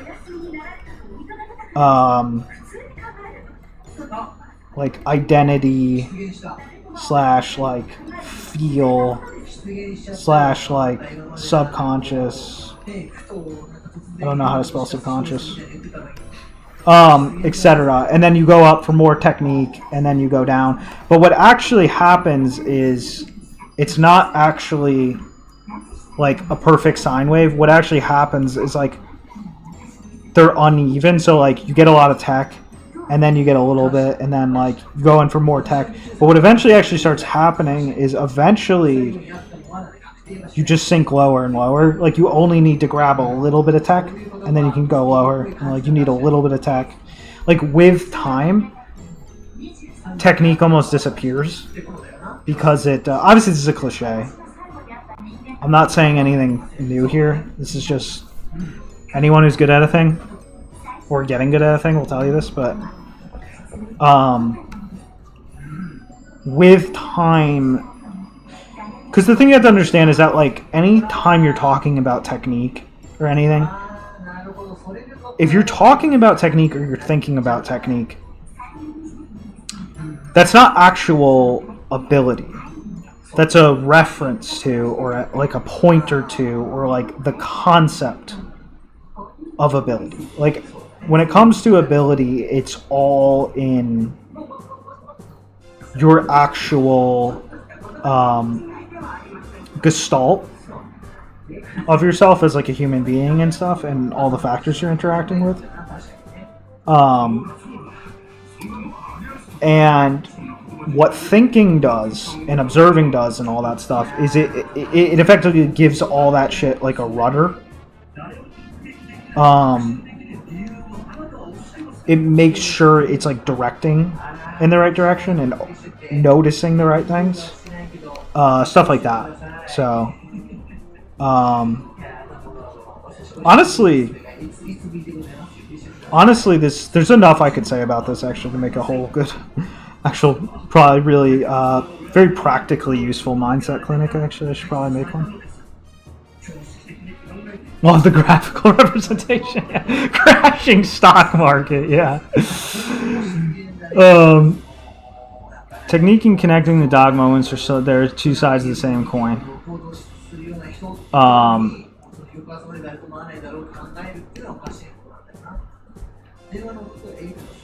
my term for connecting the dots is schizo. Got from an old Rika fan tweet, and he compared autist versus schizo. That's pretty funny. Chris, yes, I was thinking about Higurashi a little while ago. I realized certain plot developed connection. I legit got very exactly. I know that feel. Well, that's what's great about stories is that like stories, like an amazing story, there's always more to be done in literature. Like we'll never run out of like peak stories to write. And if you read a peak story and you like legitimately understand it, it will produce that high, that like knowledge acquiring high. Like there were a couple stories I read within the last like 6 months or so that did that for me. And like yeah, it can last like a while. Like the high can be like very real.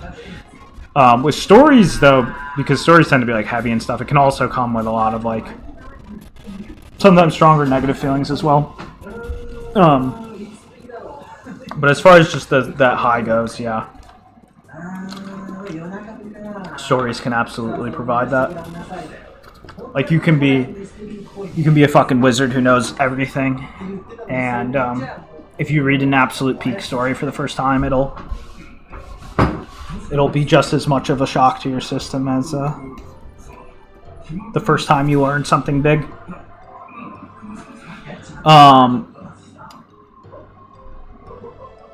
Yeah, exactly, Mothman. It's two sides of the same coin. Fuzzy, gotta get you into MHA. The conclusions... Oh, it's actually concluding, finally. First chapter, one of the best in Shonen 2. Yeah, I will definitely check it out at some point. I actually wanted to at some point, especially because there was some really, really sick animation sequences and stuff. Definitely at some point. I promise eventually. I actually referenced.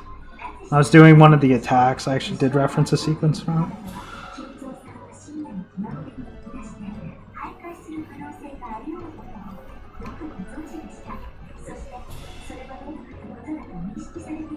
にもかかわらずなんていう最後にやったのは私ですって言ってしまった。お父様がよく夜中に徘徊することがあるのを知っていながら。Random thought about how missing no is basically hidden knowledge about reality, and depending on how you use it, you benefits. You also risk corrupt. Yeah, I fucking love missing no. He was like the it's so true. Like you feel like you're like tapping into. I think that's what's like so just amazing about like great retro games is how like they I've ranted about this on stream before, but how like there's the video games philosophy changed from like a literally like intelligent philosophy to a dumb philosophy over time, where like the old philosophy was video games was that concealing info is good because it gives the player more room to like learn and discover, and it's more interesting and shit. Yeah, like shit like original Pokemon, Mario 64, just you name it, it was probably made with that philosophy. And then they switched to like this philosophy that like the player not knowing something is like bad. It's like so you have to like spoon feed them everything and all that crap. Missing no is like so fucking key now. As far as like feeling like it almost feels like intended. Well, it's that's what's so interesting about it. It is slightly intended, and that someone had to punch in. Someone had to manually punch in like, oh, if you run into this thing, it's a fucking missing no. Someone had to punch that in at least. Anyway, it's fucking interesting. Coolest thing about MHA, how it explores the idea of what it means to be a hero. Starts off with direct contrast from heroism. Professional heroes, how they're not real heroes. Since Hirokoshi goes all out, man. I don't like referencing his takes, but the Totally Not Mark vid kind of nailed everything about season 1 on the head. Go ahead and link that then. I'll take a look. And I will get to it for sure in the near future. The show. The show itself. I do love shit that like discusses like hero the anatomy of a hero. It's like that topic will never get old. Woke culture aside, there's so much to pull from old games. Yeah, exactly. That's so true. Yeah. Nah, like I said, we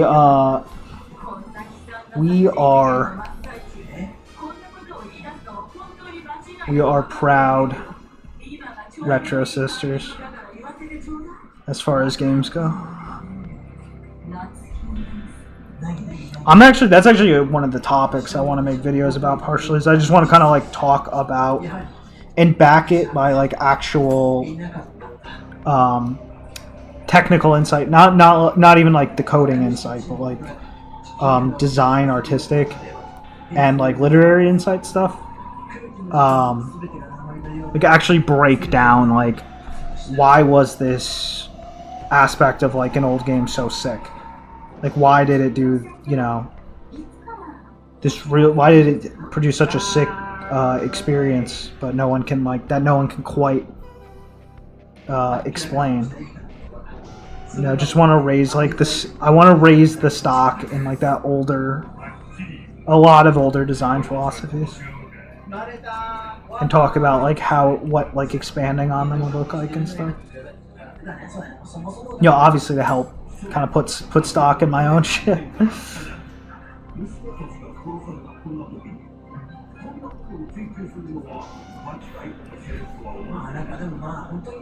YouTube screwed the link. I guess just Discord it. Or at least some aspects. Yeah. No, I'm excited. I'm excited for sure. Definitely.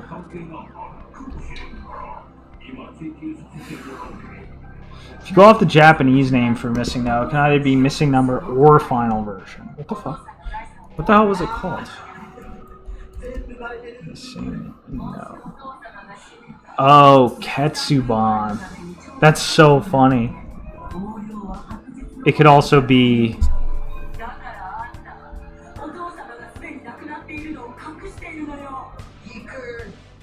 Could also be like Ass Paddle. That's so funny, Ketsuban. I didn't realize that.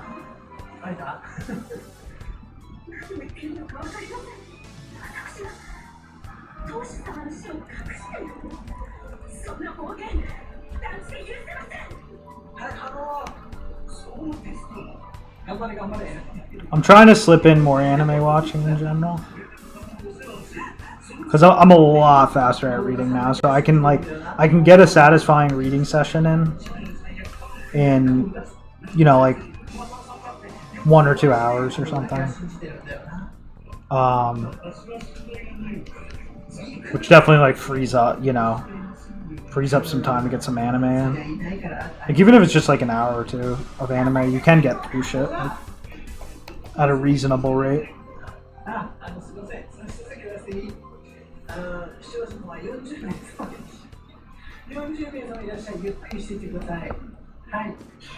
Yes, the virus. I was able to watch 2 eps, but we're gonna watch more probably tonight. Almost certainly, I will watch more tonight. And yeah, I talked about it a little earlier, but yeah, I'm really liking it.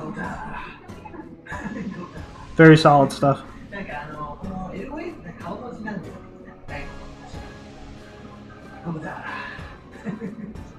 The art's fantastic.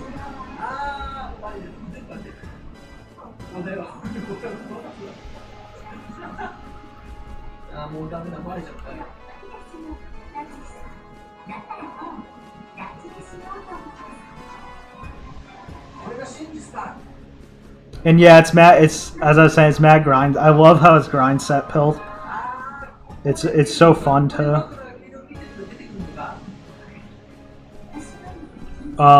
It's like seriously fun in a way that like media typically has a hard time being like fun for me in that sense. But it's so fun to have a thing that's like talking about like skill building and all that shit, when that's like what you're thinking about in your own life constantly and shit. It's just mad like interactive.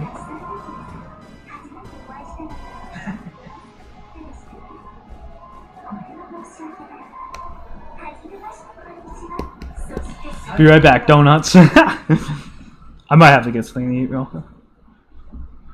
Thoughts on the Can You Beat Pokemon with X-Vids vids in terms of they essentially stress test the limit old games and show how they're very solid. Yeah, I think those are super cool. I don't watch them that much, but like I do. Some of them are like mad baity, kind of lower effort, but that's probably just to keep the train going. But like when you get like a good one, it can be extremely insightful. Like I learned a lot of new interesting shit from them, and that's what I was kind of saying. Like that's always been one of the non-dark, like the more positive aspects of like speedrunning, for example, was how it it would lead to discoveries and more interest and stuff. And like that's the thing, like because it's always gonna be like, I think at this point we can say that it's always going to be like these like classic games, like the deeper game design philosophies that stand the test of time, and like people want to, because they're designed to always like make you desire to learn more about them, there will always be room to just keep discovering shit and keep talking about them in that regard. Alright, so where did we end up? So now it goes back to 6. And then does it go back to 3? No. goes to... Then it goes to 4. Interesting. So they really just kind of mix these up. It looks like there's a decent degree of interchangeability between these.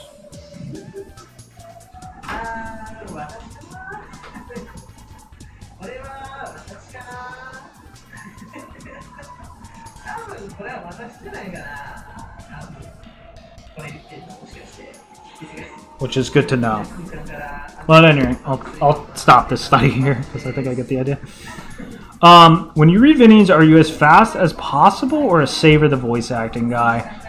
Honestly, both. It depends on my mood. I get extremely angry when there's no option to keep voice playing even on click.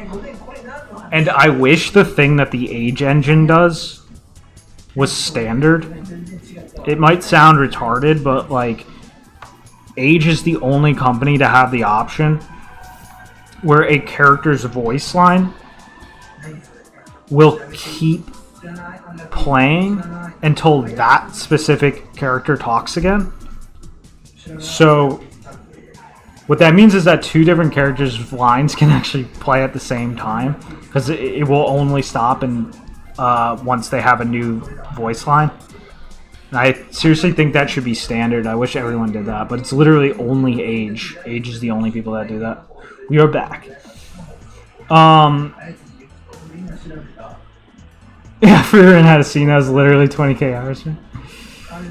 The devs who wasted 100 mil on crashing games in favor for models based on slop under the geyser. Yeah, they're soy guy. Yeah, exactly. Exactly. Because, like, I'm sorry, there's never gonna be interest in, like, can you beat Drake's Fortune with only blah blah blah. Like that game will just never like a game like that will just never have the same legacy and intrigue that like you know, shit made with the you know, the classic philosophy does. And that's probably a better example. It's probably a better one.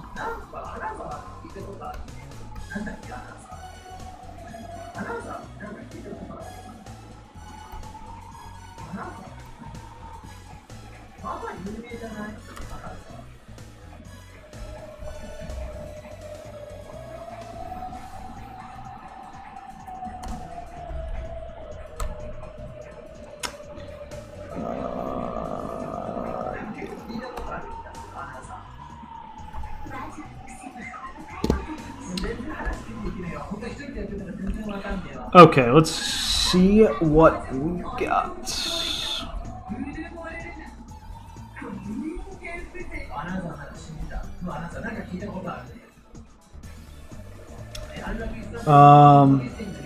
I fucking compressed the shit out.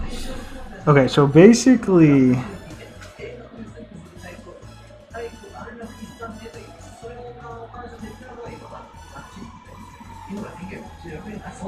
yeah, because the wind is so strong in this one, there is a decent degree of interchangeability. But in general, each one has to at least counter or respond to the gesture. It has to either continue the flow of the previous one or counter it if it's going to whip into a new direction. I mean, it's pretty straightforward. I'm not worried about it.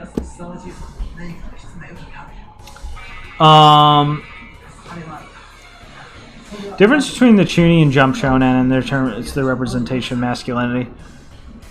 Well, if we're talking about them at their like absolute essence, a lot of it does come down to I think the thing a lot of people overlook,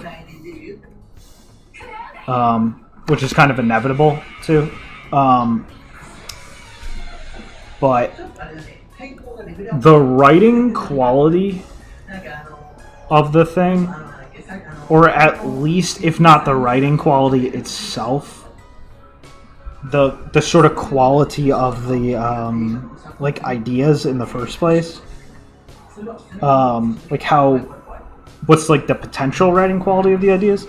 That does like change a lot as far as yeah. So if we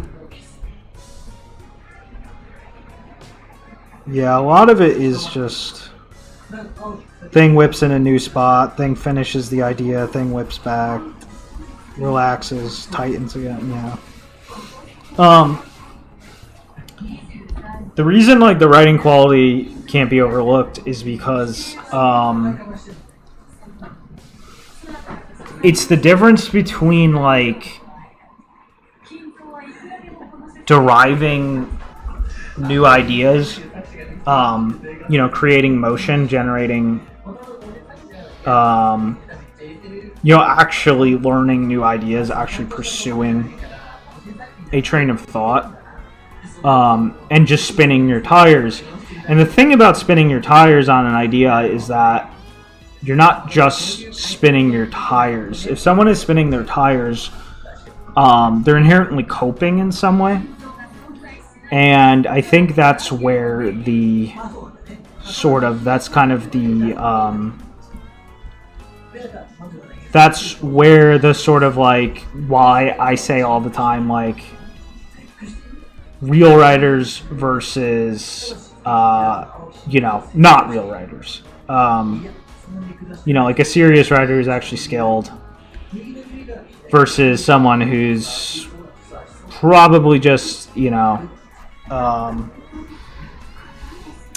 utilizing a medium that doesn't require strong writing.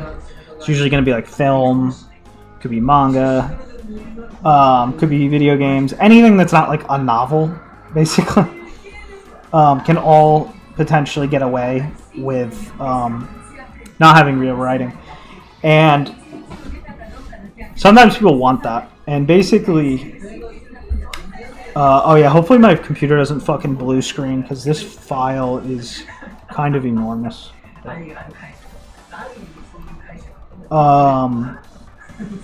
So anyway, basically, with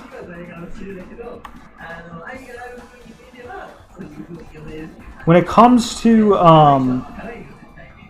the Jump traditions, there was always a tug of war going on between like, are we gonna do like serious writing with this, or are we just making a product for kids to kind of have a power fantasy with or something, and sometimes within a single work you can get elements of both. First of all, having like the power fantasy thing is not irrespective of the writing quality at all in the first place. It's just sort of an attribute of the it's just sort of an attribute of the genre or subject. But as far as is it going to actually properly explore an idea or not, that comes down to really just like the writing quality. And okay, so you take like Yu Yu Hakusho, okay, which is in many ways like ultra by the book, kind of like jumpy battle type thing. It's very much dealing with the tropes and executions and stuff in the broader sense, that you associate specifically with jump shit and all that stuff.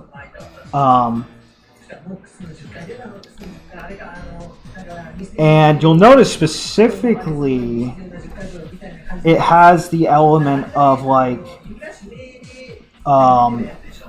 an idea that shows up constantly in it is the concept of like power unto oneself. Like, how powerful is a person? Like basically, how much can a person just like break shit or not have to listen to other people? Like, how much like self-made autonomy does a certain person have? And then another one is like father figures, so to speak, like mentors and father figures. That's like mad sort of jump core because they're often more childishly focused, and specifically looking at like topics like that, like more childish, straightforward relationships with power and concepts of like father figures and mentors and shit. However, in a case like Yu Yu Hakusho shows, like that can just be normal, normal well-written shit. And then Hunter x Hunter is extremely well-written and still follows a lot of those same ideas and shit. But the key is, if it's not trying to do anything with its shit, like if it's not like serious writing, it's inherently going to default to trying to effectively start announcing that it just wants to cope. And you can actually see it's mad interesting. Like if you take Naruto,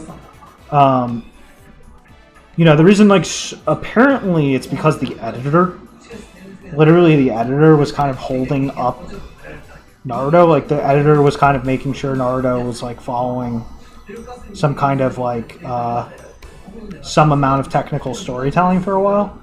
And that's why, like, unless you're a real Naruto head, most people just are out of there after the once it gets to the Shippuden content. And the thing you'll actually notice is that, like, it's literally very focused on, if you notice the nature of the conflicts prior to the Shippuden content and the nature of the conflicts after, they're not dealing with different subjects or anything, or ideas of the character. But one is deriving new ideas and the other is slamming ideas that Kishimoto finds comforting in your face over and over again. It's got its moments. It's still got its moments. But in general, that's kind of the key difference. So in that regard, like, the short answer is that, well, actually, I've been kind of talking a while, so I guess this is the first long answer, the long and even longer answer. But yeah, the first long answer is that there's honestly not a fundamental difference, because it's like when it comes to, like, whether it's jumpy or more like classically like core otaku chuny shit, it's always going to be dealing with themes such as, like, the nature of power and, like, role and responsibility, shit like that. And the key difference is really just that, like, when it comes to the core, like a more core otaku aesthetic, you're going to expect it to deal with these things in a more sophisticated manner. And when it comes to the what people think of as, like, the really, like, jump core type thing, you're gonna expect it to be more about a product for coping. But that's the thing, either one can be well written and either one can be poorly written. So in that aspect, yeah, it's not like there's not like a fundamental difference. Okay, that's like the shorter answer, but the longer answer is that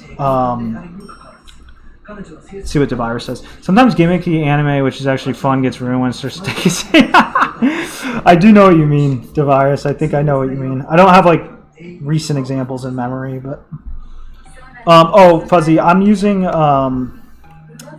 it's like a modification of, I think, a default mechanical pencil that I changed certain settings, but I'm pretty sure it's the default one that comes. I have, like, spraying effect on. I have, like, other. I'll just put it on the. I'll put it on the server. later. Just remind me to do it, and I'll do it. But yeah, typically because of the way they're set up like that, typically, the more core Oda Chuni aesthetic is going to just right out of the gate be more like real and honest with you about certain things. Like, it's going to be up front, like, oh, coping about like a father figure is weak. Wanting to be like popular in like simp girls is weak. It's usually going to be like just really honest out of the gate about a lot of fundamental things in a way that the more like jumpy stuff is usually going to have to like work into, or just never work into, just always stay coping. That's usually like the key difference, is that like when it's more core Oda shit, it usually comes right on having abandoned a lot of those like normie ties to things and stuff. Even if it's still struggling with some of those things, it's usually like being way more real about it with you. So it's like, yeah, if you like fucking simp women, you're gonna be fucking weak. If you are desperate for a father figure, that's gonna be weaker. It's usually like quick, upfront, gets the basics out, and then from there can usually discuss more sophisticated things as a result. But yeah, otherwise it really is the same. It really is the same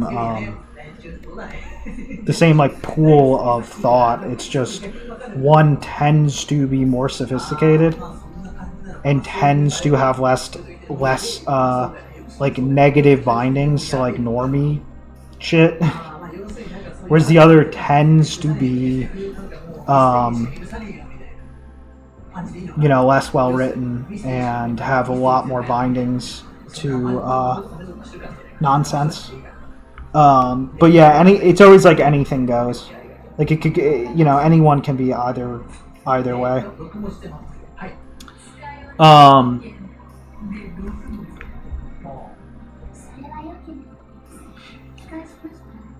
Yeah.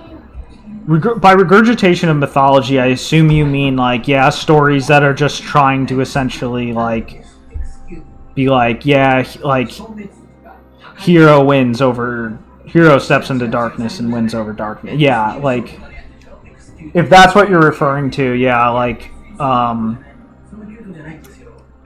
like hyper simplistic, like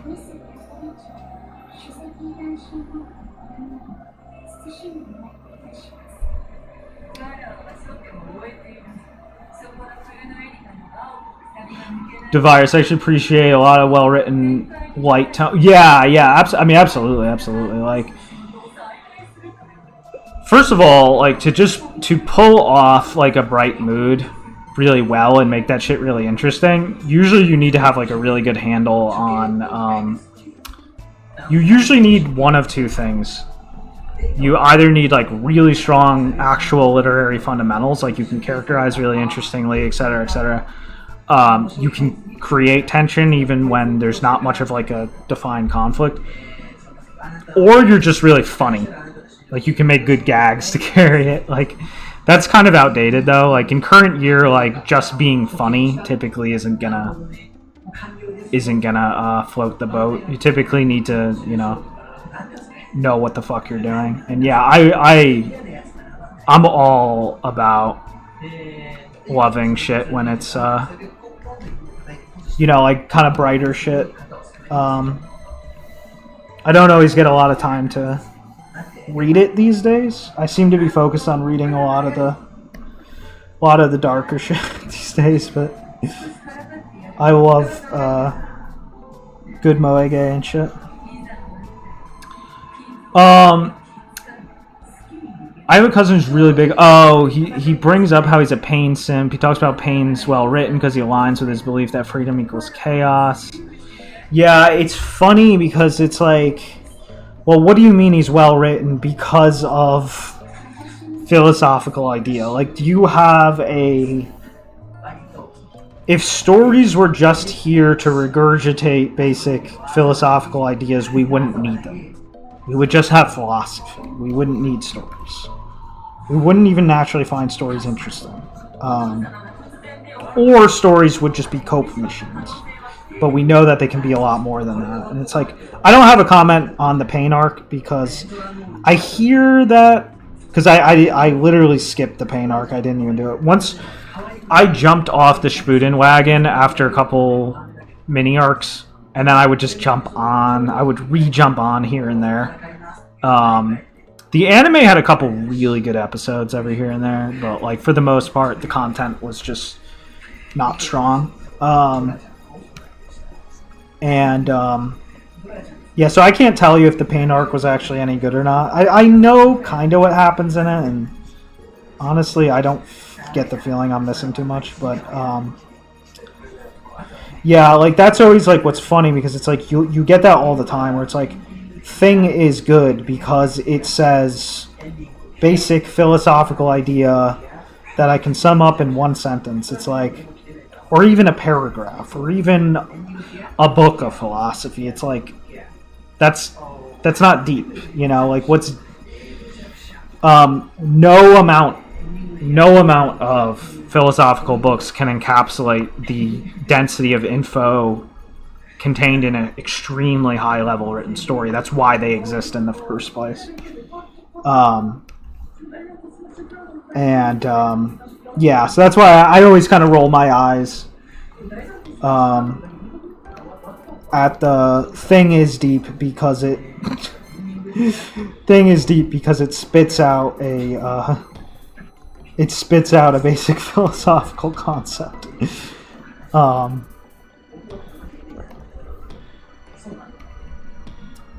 But yeah, when stuff gets very copy, stuff like loses actual literary value, it tends to be more concerned with spitting out some kind of philosophical value than it is concerned with actually, you know, developing a theme. Which is, yeah, that's a very real phenomenon for people who aren't good at writing. And it is something that can happen a lot in Jump, just because it's manga, and it can happen in not Jump as well. It can happen in all forms of manga. It's not just like there's no reason to even really pick on Jump at that point, because all forms of manga can be prone to this, because a lot of manga is just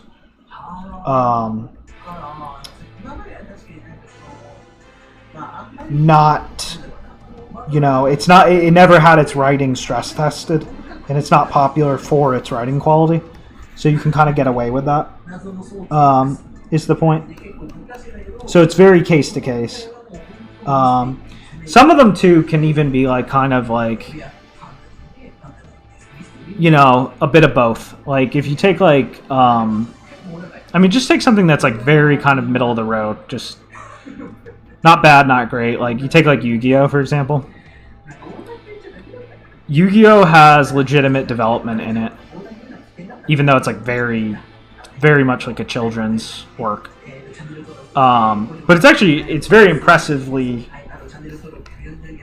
like it impressively juggles its responsibilities to be a children's work while genuinely developing some things and stuff. So you're just going to get a bit of both. You're going to get a bit of like, you know, undeveloped, like it's just spitting some cope out for kids, and then you're going to get some actual development stuff. Just a little bit of both. So even within a single work, you know, you can get both. And yeah, like I said, like Naruto, for example. Apparently when the editor was jannying it, it had a much stronger run than when the editor was apparently not jannying it. That's the story I heard, at least. The slice of life genre basically proves you can carry a story entirely on execution rather than deep concepts. Yeah, exactly, Chris. Like, if you don't have strong characterization, if you can't establish a mood really strongly, if you can't create tension and release out of no core, like, you know, in your face conflict, then you're not legit. You know, you're not like, you don't know what the fuck you're doing. Anyone who's legit should be able to carry, you know, should be able to carry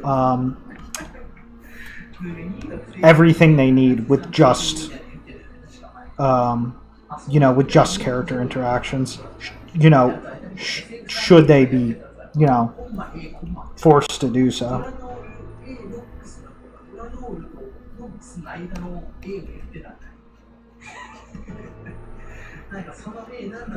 It's one of the reasons that shit can be just super engaging too, because it's like there's something really nice about, like, if you're reading a strong writer doing a slice of life thing, there's something really nice about not having to worry about like any of the responsibilities other than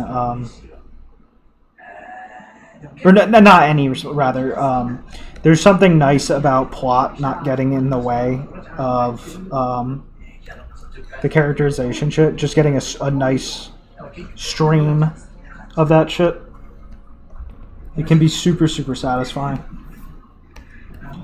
Like, there came a point where, like, and probably where I'm at now, is like the only thing I can like binge at this point easily is like slice of life shit for that reason. If it's like good, I can easily binge slice of life shit. I can't easily binge anything else.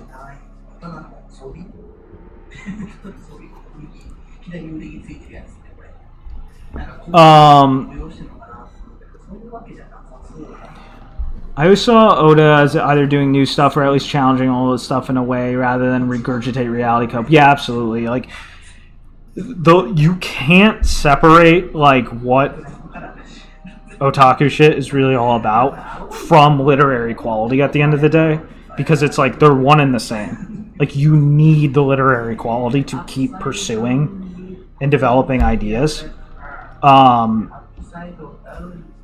Versus versus like then it's nothing. You have nothing without that.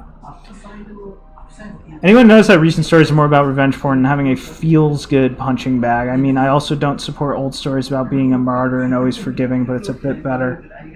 I actually don't know what you're talking about, because I just like, at this point I know like good writers, and I know like good writers I can trust, and I just like go after that. So I don't really have like a sense of like a whole too much in terms of trends in that sense. Like, I can tell you trends of like good writers I read and shit to the extent I've read them, but I can't talk as far as like I'm well past the stage where I just like grab shit off the shelf and just like try shit. Like, I go after what I already know is gonna be, you know, is gonna do it. Unless you mean like trends even within well-written shit, in which case I haven't thought about that. Oh, okay. I see. Yeah, no, I can't comment on that then, because I haven't seen either of those. Yo, Kaopin, the savior of otaku culture, is back. We are back. We're just working on it. It's gonna be a short stream. Just working on cleaning up this illustration. Whenever Weeb shit injects philosophical ideas, it's usually as deliberate flavor. Yeah, exactly, Chris. Yeah, it's always if it's gonna be good, it's usually semi-sarcastic, or just like boldly non-functional, or more for like drawing your attention to a related character or concept or something. Yeah, it's like, it's never like, yo, philosophical idea, the end. If it's a good writer, because that's just fucking retarded. Like, there's literally no point to that. いやな原作上なんか全然かっこよくないんだよ It reminds me, I was like, there was one. Sometimes you'll talk to a dude who's just, you know, not gifted, and sometimes I'll talk to someone, and they'll just be like, "Oh, this story. I think this story was about," and then it'll be like explicit. Like concept stated in dialogue in the story, and I'll just be like really, that's what you got from it? Like, not the part where the, you know, not the development of a theme or anything. It's just idea was stated in the story, so I walk away just with that idea. It was like, the example I have in mind is like the VN, like Muramasa. And I've seen people whose takeaway from it is just like, cycles of violence exist. It's like, dude, you realize that that's just like, that's like not even part of the theme. That's just like the backdrop. That's just like the backdrop for the story. Like, yeah, cycles of violence exist. Anyway, funny as fuck. Oh, not just anime in general. When we try, tired of whenever. Oh, forgave. Now it's about winning hard and getting justice. Interesting. Yeah, I mean, that is something I guess to think about. Yeah, I mean, if in general, when it comes to, I can speak for like interesting and good shit I have read recently and stuff. Like Jewelry Hearts, for example. Jewelry Hearts is completely in that aesthetic of like, there's no like, let's think about something super basic, like, is killing bad or not? Like, it's completely focused on like much bigger, a much bigger conflict, and it's not really interested in like how much like guilt or responsibility a character has because they like killed someone or acted like vengefully in a moment or something. Like, it's way more like, it's like we finished that, you know, like we finished talking about that with shit like, you know, Muramasa or something. So in that regard, that's pretty interesting.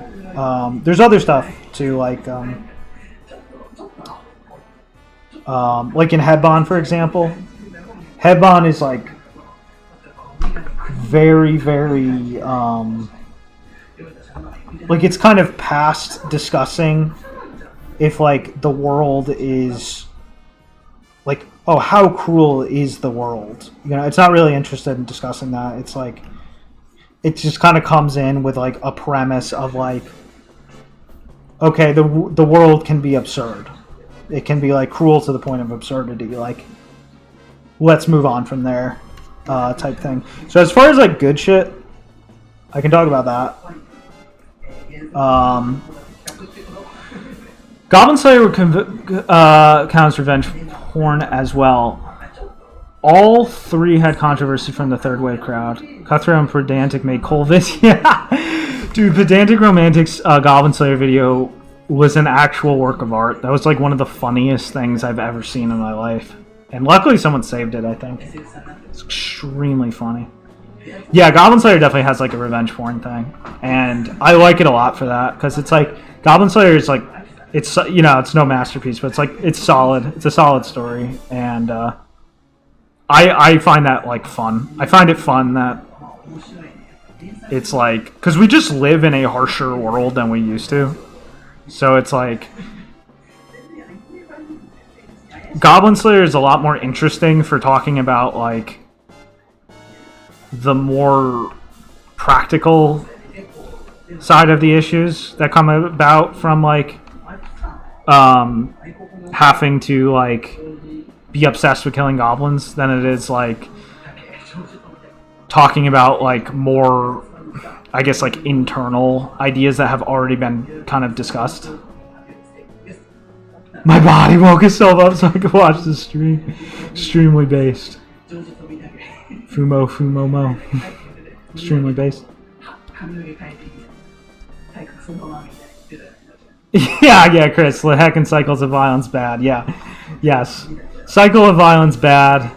That's not good. That is not a good that's definitely not what you want your story to be about.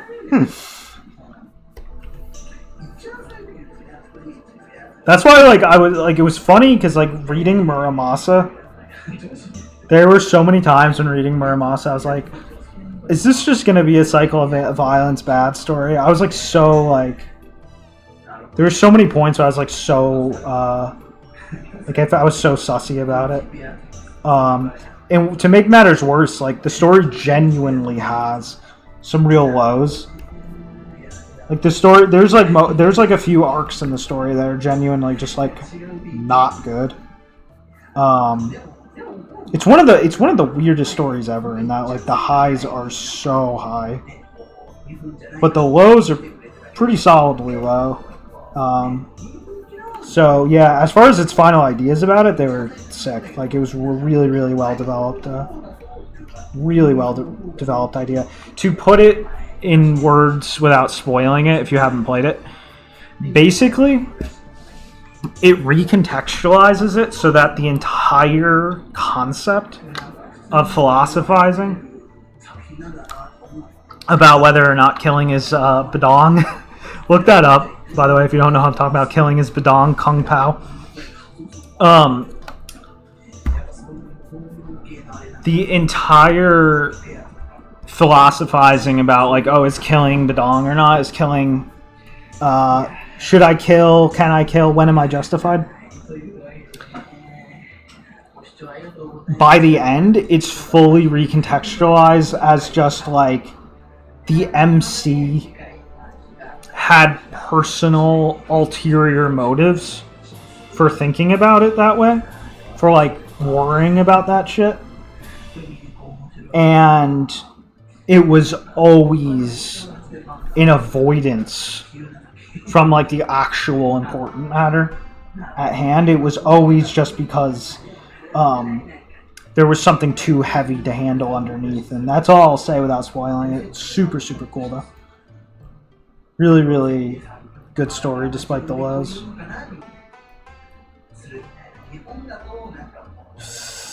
There's one part here that's weird on me. I don't know how to fix it. I think...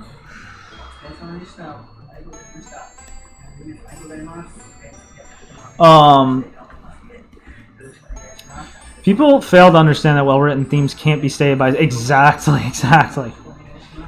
That's the... We wouldn't need stories if it could just be summed up as some, you know, simple idea. Or even, again, even philosophical text. It's just not enough. Sounds like the whole push to make more characters anti-hero relatable with characters is an attack against Superman. See dark superhuman heroes. Writers were anti-ideals. Interesting. I don't really know what's going on that. This really sounds so impossible. I think that movie was actually okay. The Cape Shit Enjoyers really bashed on it. If the Cape Shit Enjoyers hated it, then maybe it was alright. I probably won't find out, but... Is Trigun a good pacifism story? The anime was pretty solid. I mean, the original anime was... I heard it broke from the manga and kind of... I heard that dude's manga isn't exactly the most interesting shit. But Trigun, whatever. Is it Trigun or Trigun? I think it's Trigun. Trigun was... the anime was you know, it's simple. It's not the most complex story going.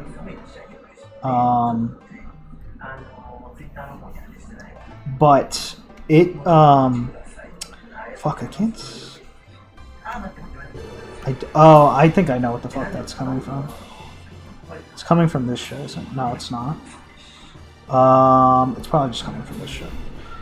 It's not the most complex or sophisticated story or anything, especially considering, you know, it's a 90s work ultimately. But it did a good job with its particularly did a good job with its last arc and stuff.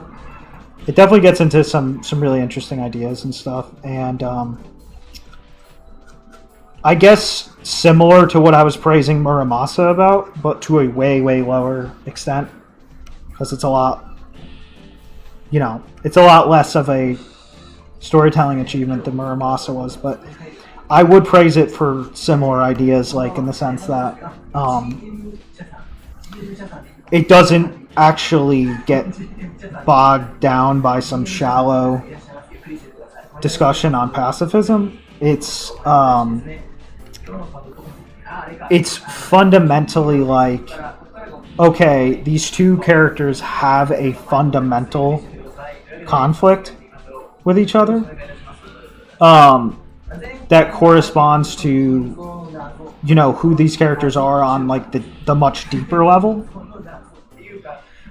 And pacifism is just the sort of like weapon, the sort of wedge that Vash uses to communicate with them. So it's like, it's not the pacifism that's the important part. It's the fact that like he's using it as a way to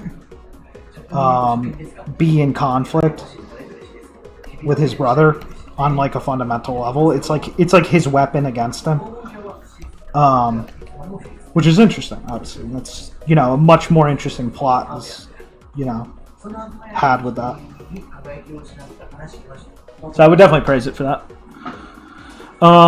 If you follow the line from Superman, went what to do with power? Maybe people don't need to be saved. I said for Lois Lane.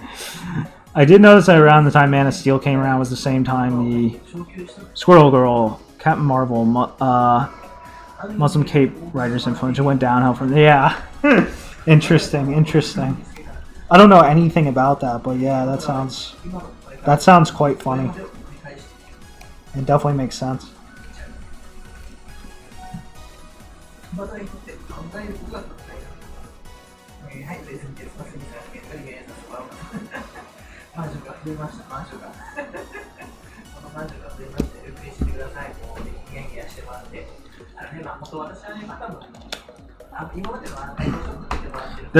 was actually saying this earlier today, there's no end of cases where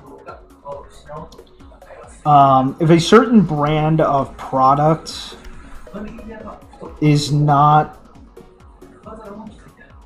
built with the goal of quality in the first place,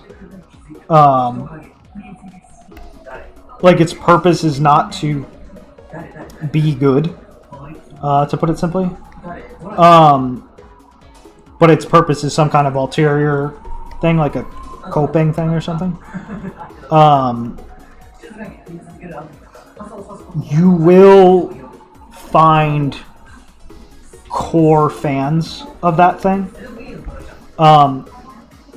It's not uncommon for them to actually complain when something is actually done better versus when it's done worse, because the goal in the first place was never quality.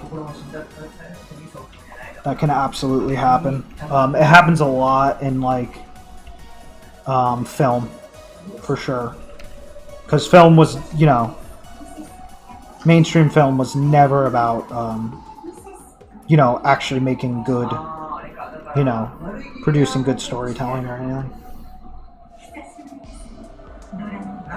And if you get like real film heads, they have loads of ideas about films, kind of dogmatic ideas that actually run counter to what is actually like technical, strong storytelling.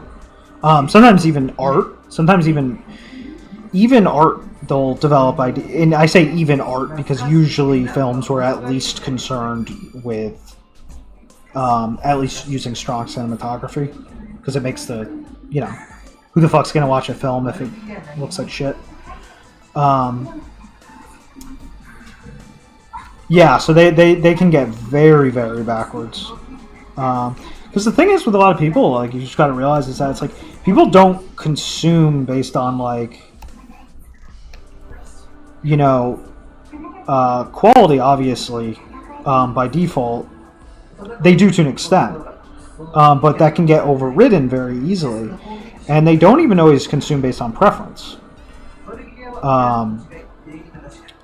Like actual natural preference. A lot of the time they can just consume based on like what they think is gonna make them get ahead more in life. Like literally like, oh, am I gonna get am I a step closer to getting a more attractive GF if I watch this movie and like this? That's literally like, it's deeper motivations like that can utterly dominate certain people's choices and how they think about media and how they engage it.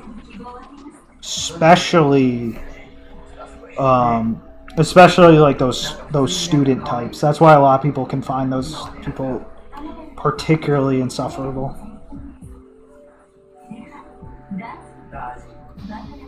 Because they're literally there thinking like, this could lead to career, this could lead to, did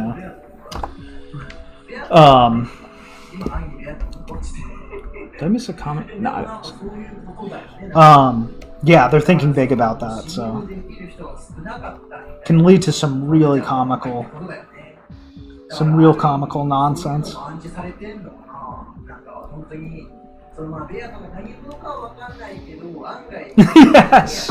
Yes, the virus.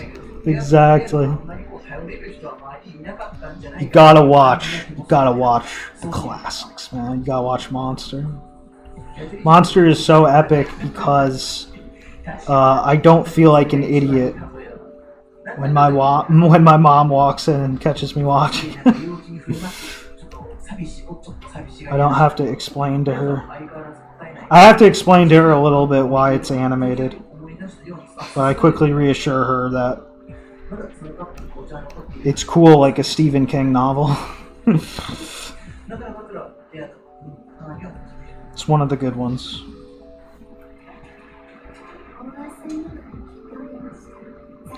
This is closer to what I think people like this do, watching stuff because it will make them fit into an image better. Yeah, completely. Absolutely. That's a big part. Yeah, that's a really unfortunate part of... A lot of people will like blame social media and stuff on this. It's not social media's fault. This has existed since ever. Literally forever. Like the whole consuming based on forming an image and fitting within like a circle or anything, trying to get ahead in that way. It's like one of the inherent it's just an inherent flaw with some people that doesn't get corrected out.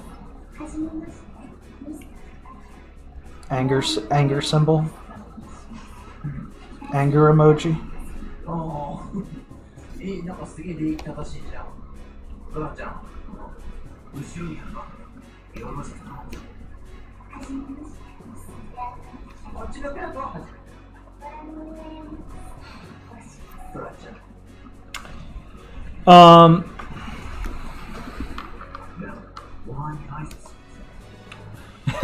I watch things so I'll be allowed to shit talk to XD. I've been there, the virus. I try not to do that now just because I don't have time. I try to be like super careful that I spend my time on shit that is gonna make me better at making shit, but I've absolutely been there.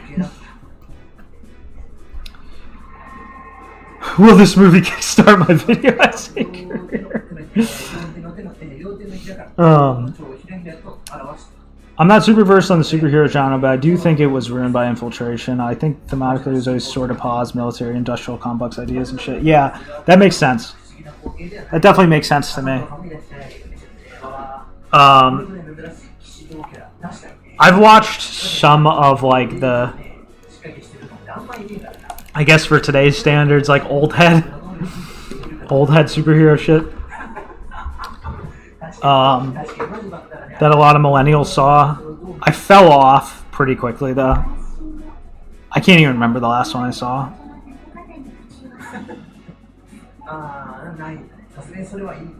I think somehow I ended up seeing all 3 Spider-Mans, like the original Spider-Mans. I guess were there Spider-Mans before that trilogy? I don't know. I did somehow end up seeing all those. I saw the Dark Knight trilogy. I think that was it. I think that was the last thing I watched. Alan Moore's Watchmen tried to make this criticism, but it did it badly. Yeah, it's interesting because, like, I've read one thing by Alan Moore. It was Killing Joke, which was just like, okay. He said that's not supposed to be, like, that good. So maybe Watchmen is, like, decent. I really don't want to read it because I hate American comics. I just do not like them at all. And almost all the ones I've read were it's not even like I would say that it's not even like I can just summarize them as poorly written. It's like it's as if they made an art out of being as bad as, not even just being as bad as possible. It's like creating like negative like quality out of being, it's almost like they made an art out of being bad. It's almost impressive in that sense.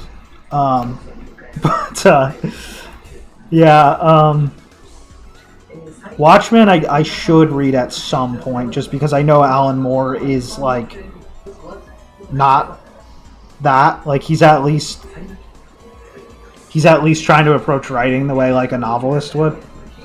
So I should read that crap at some point. I'm not ready to be like blown away or anything, but I would like to at least see it. As in read it. You know, I would like to at least read it. Just to see, you know, okay. That was Watchmen.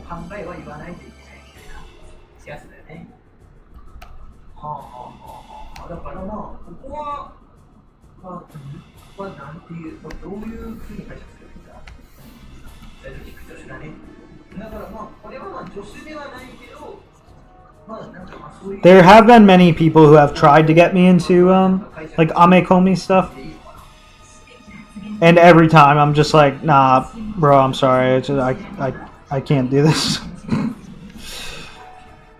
This ain't it, Chief.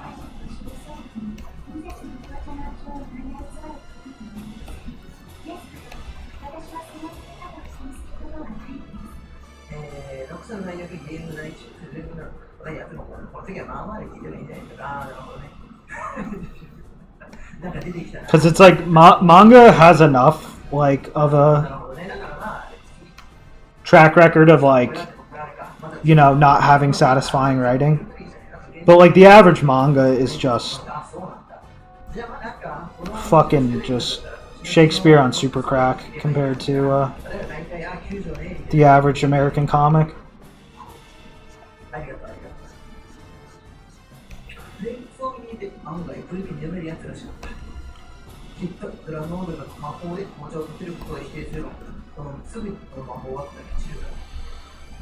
Howard's very correct about Film Bros having bad standards. You see what kind of anime shit they praise it? Yeah, storyless stuff like Paprika. Yeah. Well, that's the thing. It's like, it's incredibly... If some kind of film tard is like, yo, Paprika, that was a good movie. I mean, obviously, the animation's great, but like, that's aside the point. It's like, is it a good movie because the animation is great? No, not at all. USM. What is USM?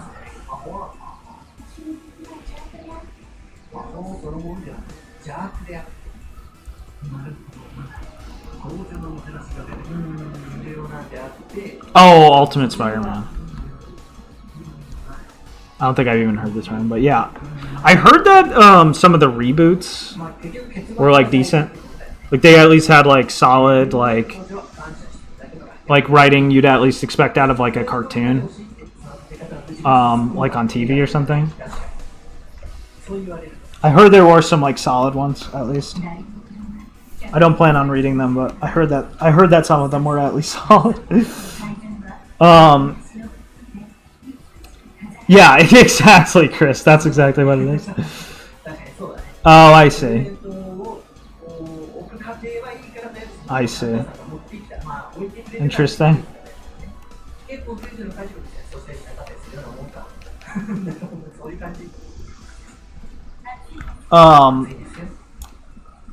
But yeah, like if a film guy is like, yeah, man, how about that Paprika? It's lizard brain tier shit because they're going, this director has these list of bullet traits in common with like the Hollywood canon I was told is good and whatever other film canon I was told was good, some kind of Criterion collection thing. He clearly like is this concerned. He clearly is like fairly concerned about being respected by that kind of shit.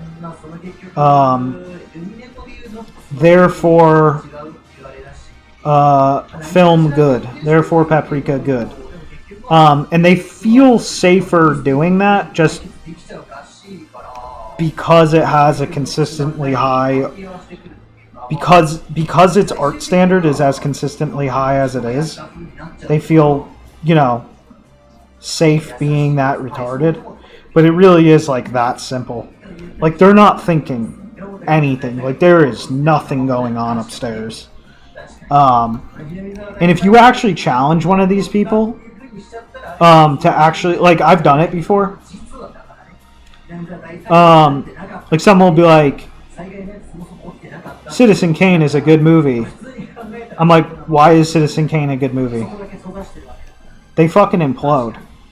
They'll say something hyper generic about it, and then if you know how to actually respond to that, like you know how to up the technical precision of the conversation, they just fucking implode.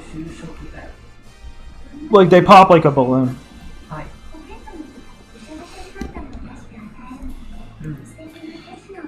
Concept comes from vids like people like Professor Geek, Literature Devil. I do agree that superheroes were paused from the start for the same reason Western Nerd was paused. Moralizing versus... I see. Yeah, that makes sense. That makes sense that they were used for that. That does make a lot of sense.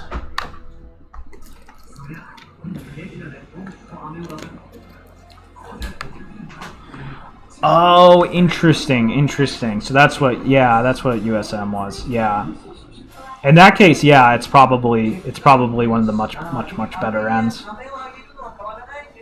Much better comic stuff, I would imagine. Yeah.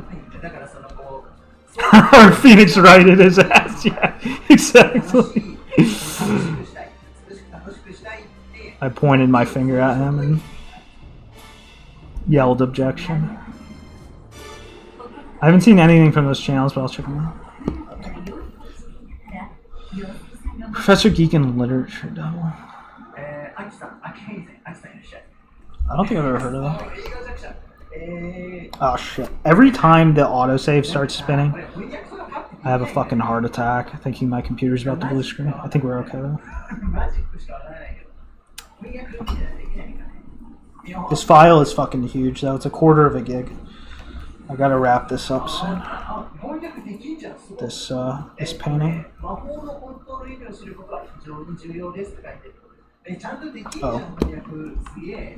パソコンでそこの文章をあれして翻訳ってしたんだけど、出てきた魔法の本当に面白いって言われてるで、そうだね。確かにまあ本当こう What should we put on now? 一番最初だよね。その魔法って何なのかっていうのを知ったときに、マギが作太郎なんていないとか言ったときは、 Let's just do this. 力見れば優しい嘘にしか見えないんだよね。それに合わせてあげてるっていうふうにしか見えないんだよね。 Got some bad apple. Um,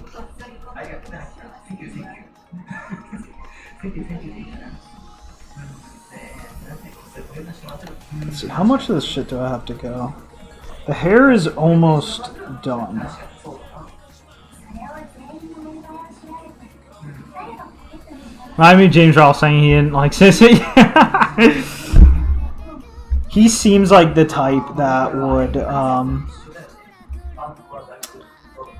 he seems like the type that would try to, because there's like two camps of film tards. There's like the buy the whole package of kind of nonsense, like Full Sail.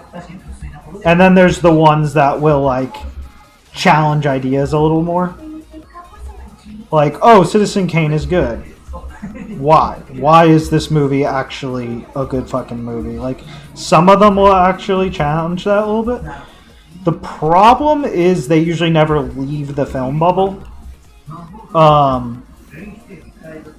They never leave the stupid film bubble enough to actually develop more technical and like proper ideas, because it's like there's really only two ways to, like, a lot of these people think that just by watching a lot of movies and maybe like learning what type of shot they're looking at, or maybe learning how like the basics of camera lighting or something, they think that by doing that they're learning more about movies. But there's really only two ways to learn about movies, because, and it's well, there's three, because there's audio.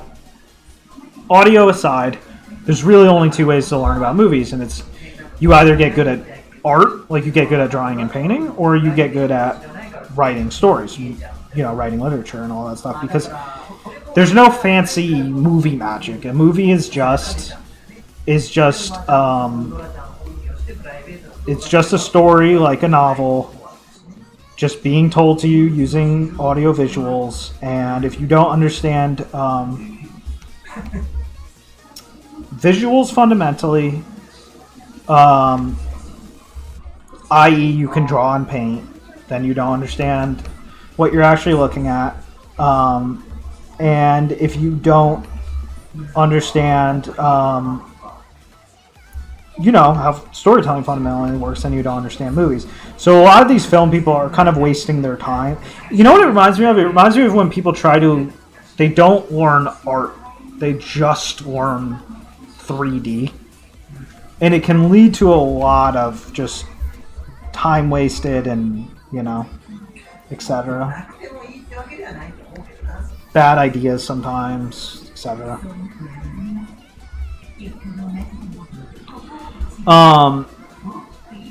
They mention anime as well. Ironic part being they only reference Jump, Berserk, etc. Never why I believe Western nerds were cooked from the start. Yeah.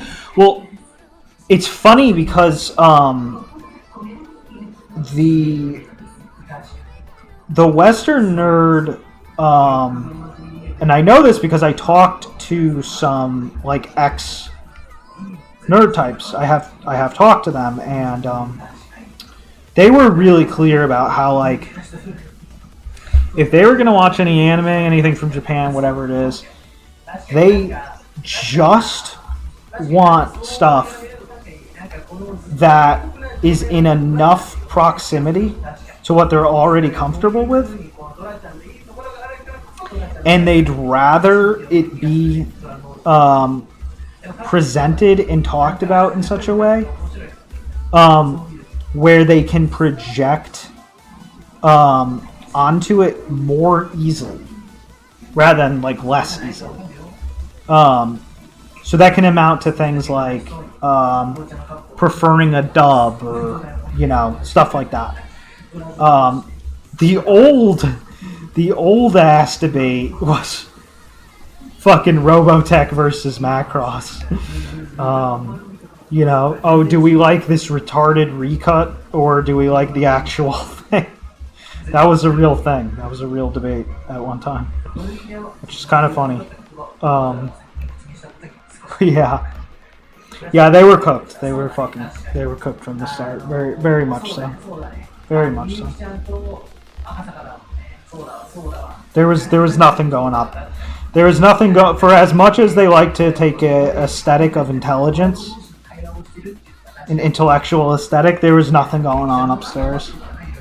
Nothing good, at least. Yeah, I hear you, Flash.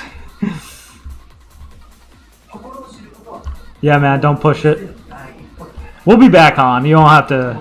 You won't have to watch VODs. We'll try to keep producing more. Doug Walker and its consequences. Hey, Charles, we're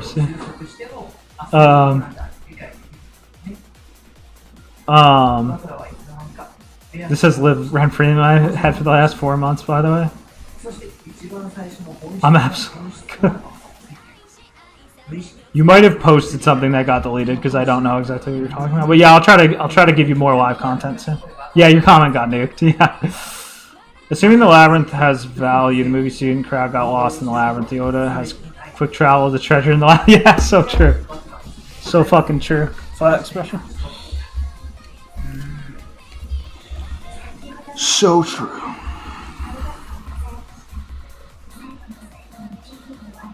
Happened to me too. Algo is ruthless. It is. It is. It is. It just fucking nukes everything.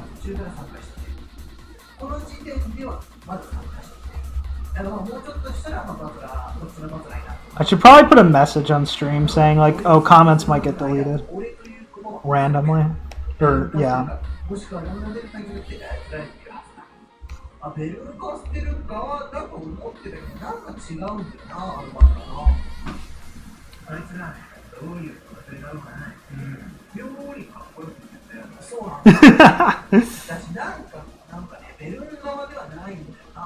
Oh yeah. So having to go through fully rendered posts. I just wanted to get in touch. Just DM me. I need it. Okay, that's a thing to work on. I'll get work. That's actually a good point. That is a good idea. Like gestures with explanations. Honestly, that shit can be useful as fuck. I can't remember where it is or who it was. There was a guy that posted figure posing. Like he had actual posable figures, and he would like redline over his gestures on the poses, and he would explain them. That was so helpful for me for learning gesture.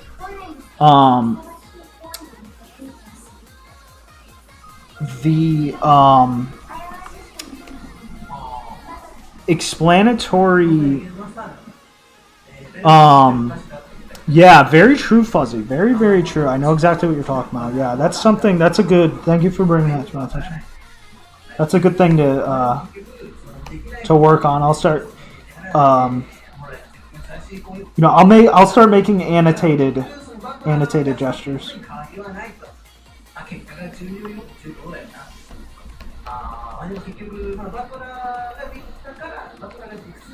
Very good idea.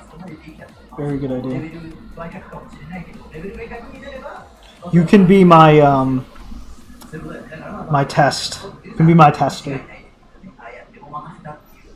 I'll send them and you can give me feedback.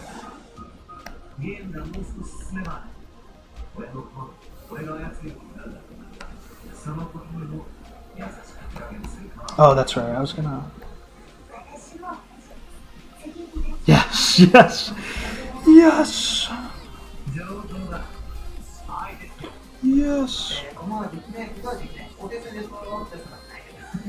Old heads remember M. Bison from the cartoon yelling yes.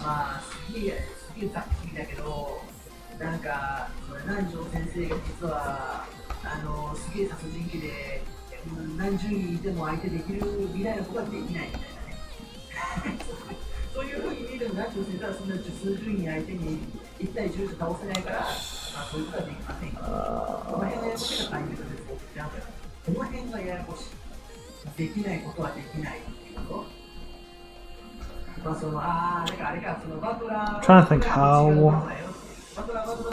exactly what like contrast level I want here. I don't want to overdo the shadow because that can look bad.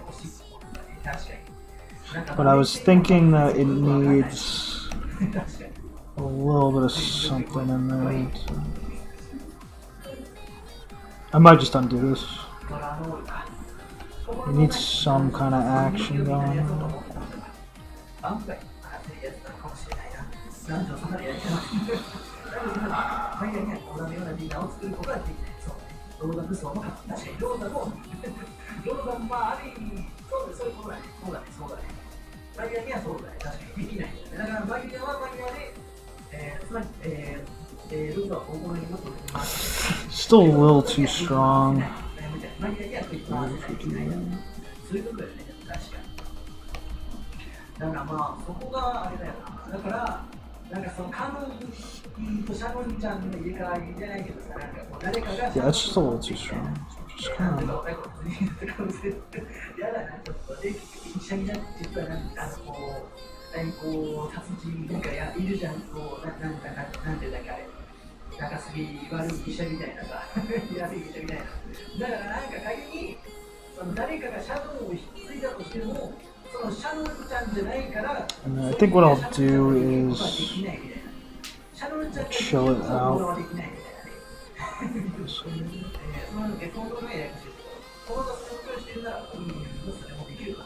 It's more the shape is bad right now.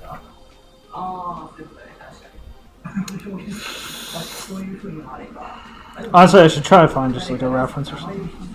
I mean, maybe I'll just do that. It's just a little too much. It makes this look too much like a cavity. Maybe that's it. Yeah. Good night, Fuzzy. After years of consideration, thinking Hidamari sketch and Gochi Yusa, the greatest anime ever made, base. Did you finish reading Gochi Yusa, by the way? Holy shit, the last arc was insane. It was actually insane.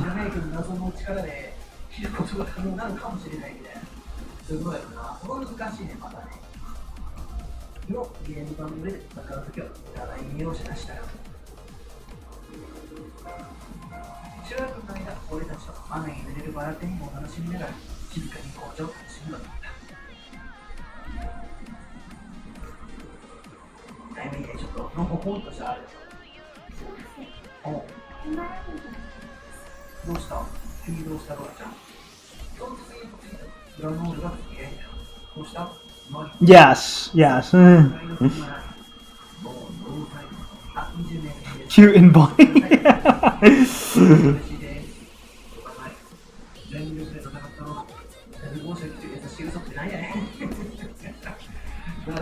Now that I have like an exact science,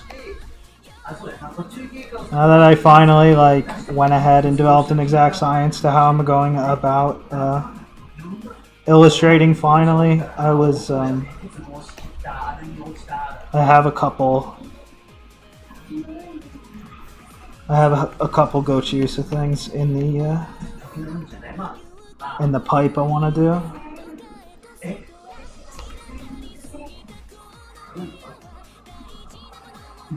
I want to do this thing. I say like this thing, like it's some ridiculously like inventive. It's not that novel of an idea, but I did want to make some, at least a few like fan like Yonkoma things, but they're like Arrow. It's like Arrow Yonkoma.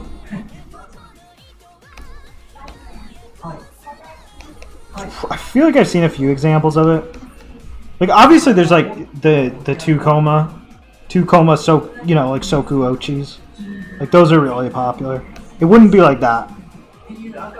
Like it wouldn't be like a Soku Ochi type thing. It'd just be like it's more just like it functions more like a normal Yonkoma. It's just that like there's Arrow involved.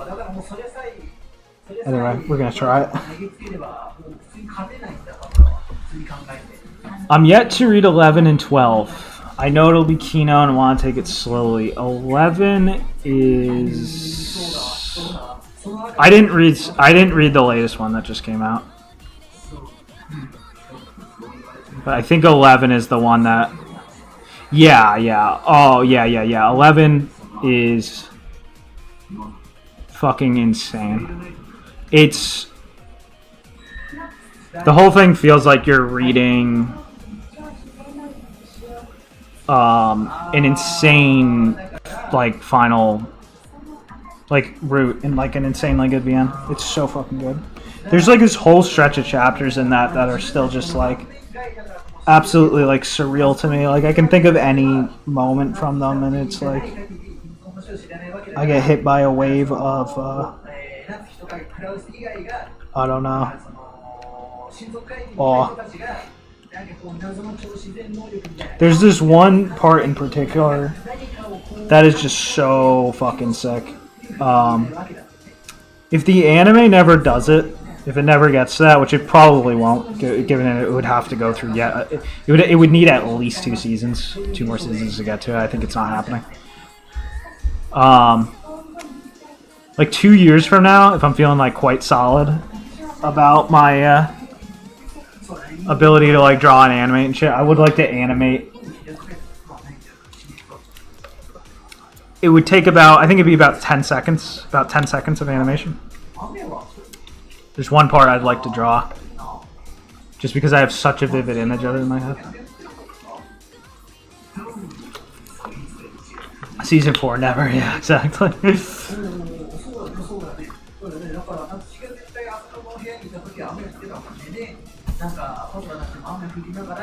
I'll draw that and then pretend the show got finished.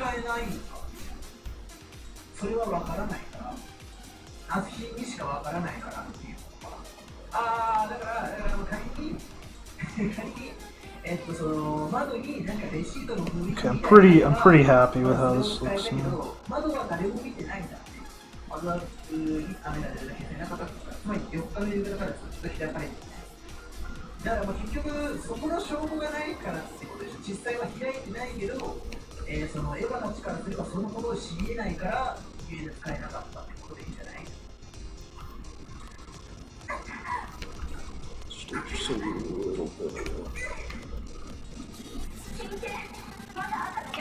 Yeah, pretty happy.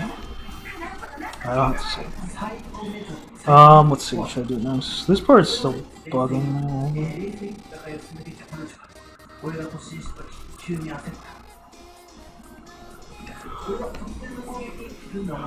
I can't tell if I attempted to clean this up or if I have to clean up the cleanup. I think I just didn't go over it.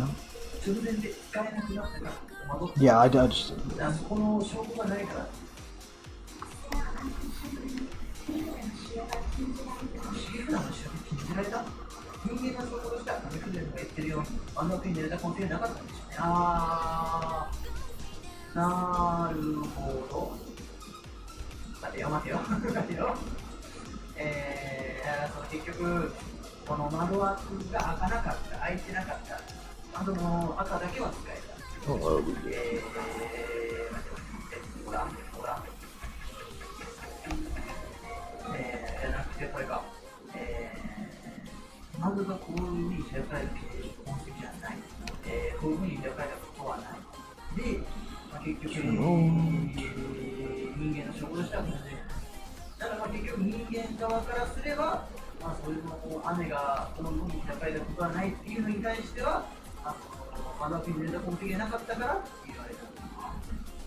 The Hana Kotobuba hair accessory, I actually don't know.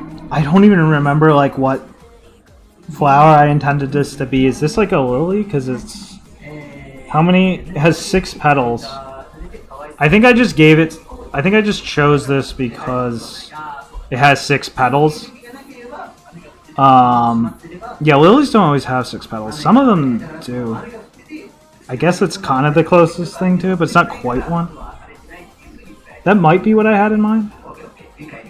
I think I wanted something six pedaled because six is similar. Six pedals evenly spaced is similar to a fucking a Star of David magic circle. So it feels like occultic.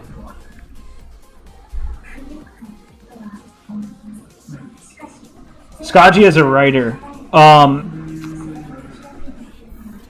I am at the very end of Saku Uta. I have like 15% of it left. And it hit one of the climaxes and it was absolutely incredible. Like when he's on, he's like a top tier writer, no question. Like without question. I wasn't buying it. It's like the Impossible Whopper. I wanted to be a hater. I was not incredibly impressed with Tsubihime in that it was like a very mixed bag. Like there are parts that are incredible, there are parts that are just like, what the fuck, man? But I knew it's basically just a remake. He's basically just dragging something he made as like his borderline debut work in like fucking year 1999. So it's like, how good can it possibly be? So I was like thinking like, yeah, he's good, but I think he's overrated. But then I did what I did to Saku Uta, and I was like, oh, no, he's like the real fucking deal, clearly. I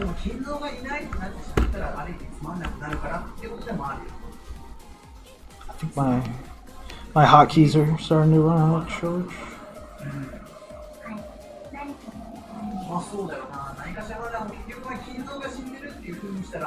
Like Saku Uta is just like so well thought out. It's so good. I wasn't buying it too for a minute because like it does the thing that like Little Busters does, where like some of the roots are just like, what the fuck was the point of that? That was kind of dumb. But then later, like you just didn't get the point. Like it just, you only get the point later.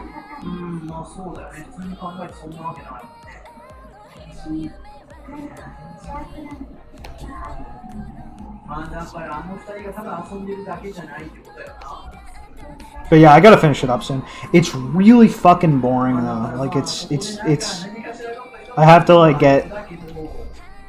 like mentally prepare to read it because it's not entertaining like at all. It's one of the least entertaining stories I've ever read in proportion to its quality. Yeah, I want to read the So You Know Sora remake soon. I'll read the original at some point. The remake looks so cool. The original looks cool too.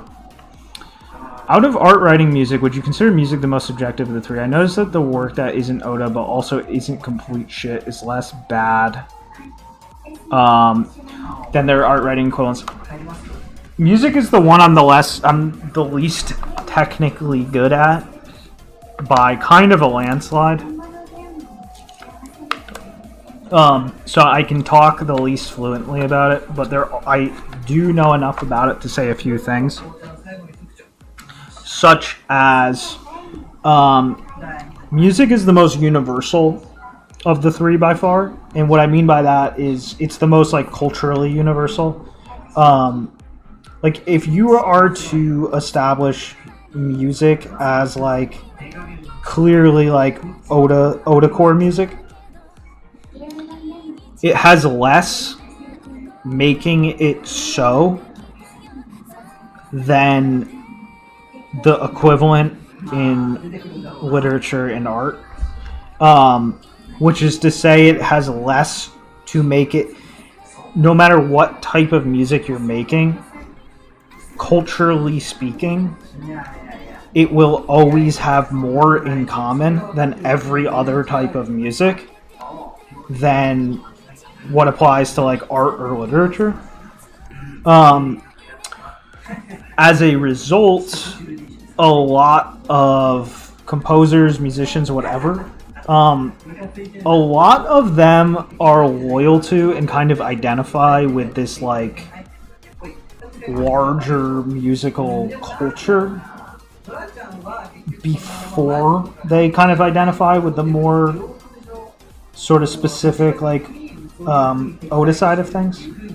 I noticed. Some of them are like mad, like Oda core for sure. Without question. But yeah, that's definitely like a thing. No question. And, what the hell's going on here? Why is this? Oh, it must be because the other layer is fucking crushing it. That's kind of annoying. Where the hell even am I? Oh no, I'm just on the wrong fucking...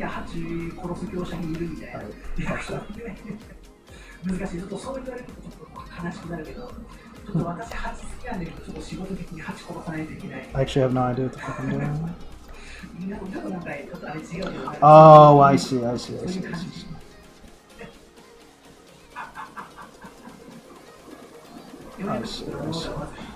Yeah, so at any rate, yeah, music is, yeah, it's just a little bit less strictly bound in that sense. Which is probably why what you're saying happens. Like, the spheres are just like more, just everything is in like more proximity. So you don't get that like strict ass, like, oh yeah, this is like the Oda core way of doing things is so different from the non-Oda core way of doing things. Like, they're just inherently much closer.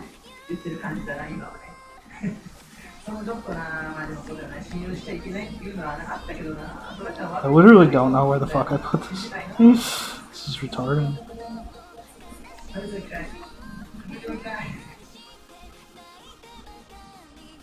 Yeah, I genuinely don't know where the fuck I put this thing. Oh, it's because it's fucking closed. Holy shit. That was retarded. Girls on Panzer and the music from Nazax. Oh, same composer as Shirobage. You know, I still haven't seen it. I saw like one episode way back, but I just never got to finishing it. I always think of fucking, because I never saw it. I always think of, Lucas when I think of it. Because of the, the character, I think it's Yukari. Lucas of, Lucas Rooms fame. It always makes me think of it. Yeah, I gotta actually watch it at some point. Maybe in the near future. It's just like one of those like classic shows I just like missed the timing of.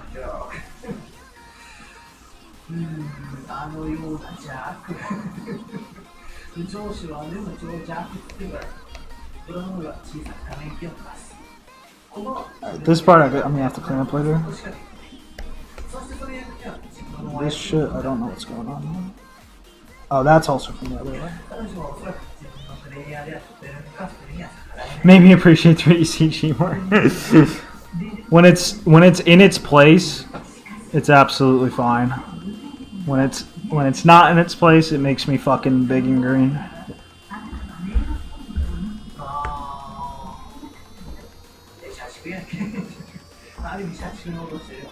Like, definitely, like, obviously, like, backgrounds, vehicles when there's not like, when it's not like a money shot. Absolutely. Couple other contexts, but usually that's usually the place for it.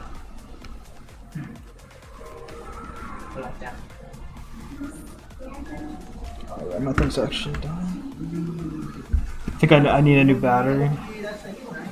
Where are we keeping this? Okay, be right back.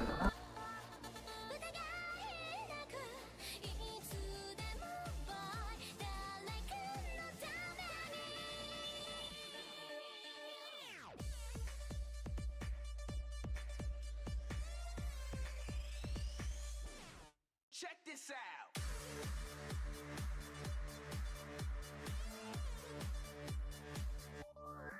Let's go.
this out.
Yeah, the designs are insanely fucking cute and appealing. They have like a they have like a real like aro kawaii thing to them, I would say.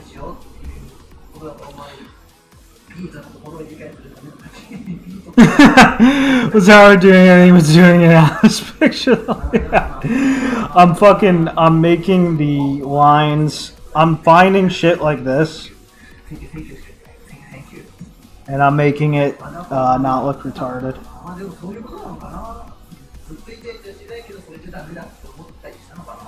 It is worth it in the end. It does make a big difference.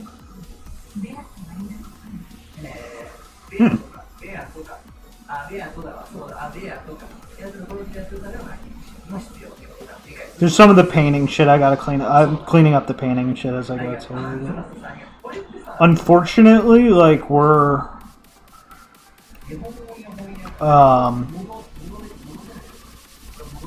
still like at the point where we can't like easily make shit like look fucking nice and clean on like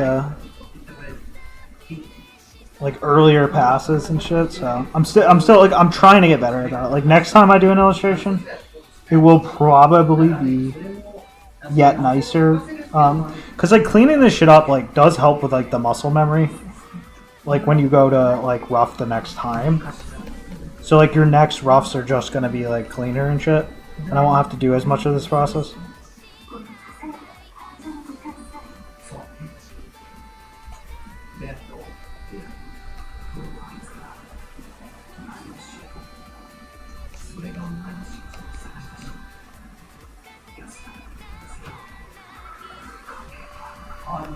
This part I want to straight up redraw a little bit. Couple other modes. Oh yeah, I wanted to fucking redo the mouth also. So I don't like that shit.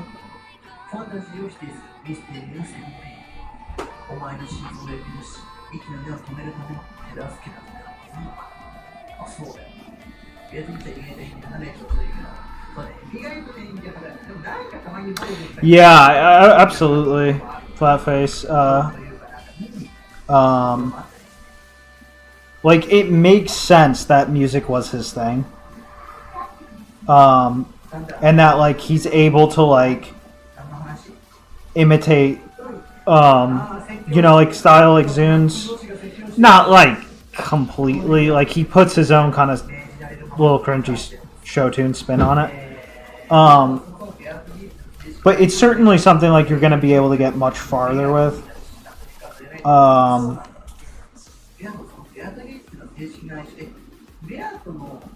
Than writing or art, if you're not willing to like also take the the cultural responsibilities that go with them. There's just inherently less like cultural responsibilities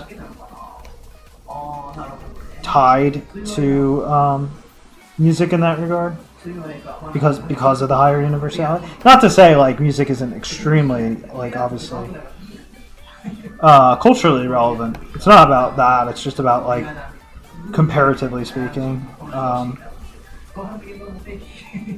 There's definitely a difference. I think it's why it's not super uncommon to get people who like, oh yeah, I can compose like pretty much, like this Japanese composer or whatever. I can like do like a fairly kind of like faithful thing like this and that, within reason. That's not like super uncommon. It's not common, but it's not like super uncommon or anything. Whereas as far as art, like, yeah, good luck finding dudes who don't do, the Western tuning shit. Like, yeah, we're on the rise for sure. Definitely on the rise, but it's a relatively new development. Unlike music. And as far as the writing goes, that still is obviously going to need a lot of time as well.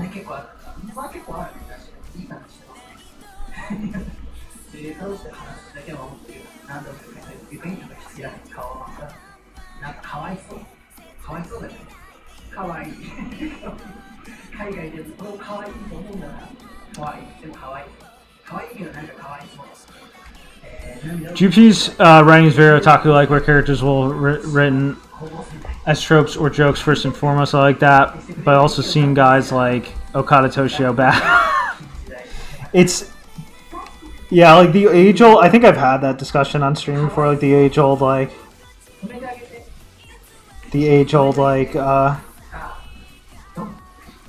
like archetype bad debate. I mean, well, as far as Okada, like I wouldn't even think about what he's thinking because he's an actual madman at this point. Like he's literally like gone mad. But as far as like just that topic in general, it's really fucking silly because a lot of where it comes from is because like obviously archetypes are such like a useful tool for not just useful, like they're a necessary tool for good writing, to have like very articulate archetypes and shit. And one of the traits of Oda shit is to often like flaunt boldly or even sarcastically archetypal info, and that shit is really tied to just general literary articulation and shit. And it's kind of like what I was saying earlier in stream, how like just doing things like right will infuriate a whole crowd of people. It gets really tied with like women like simping shit too a lot. Because a lot of the time, like, people are thinking, well, my goddess thought isn't an archetype, is she? So I want something that's like that. I want something that's like,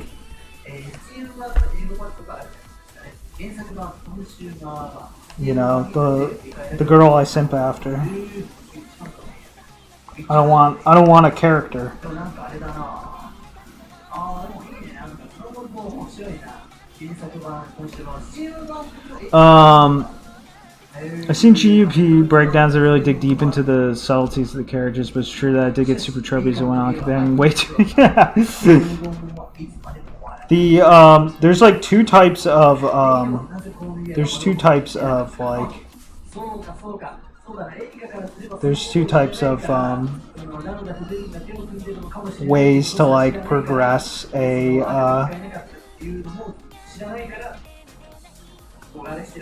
like slice of life or semi-slice of life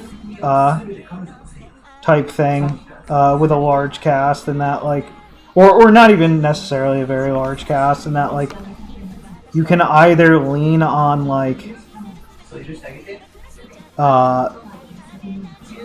self-referential type and or like effectively like meta observation of the thing. It's almost like the equivalent of like when a group of friends start making like too many inside jokes or something and their conversations like lose coherence. That's like the more that's always been like the more like manga way of doing things, whereas the like real writer way of doing things is always to just like, you know, focus on adding new info, like fundamental new info about the characters at all times that, you know, progresses something forward.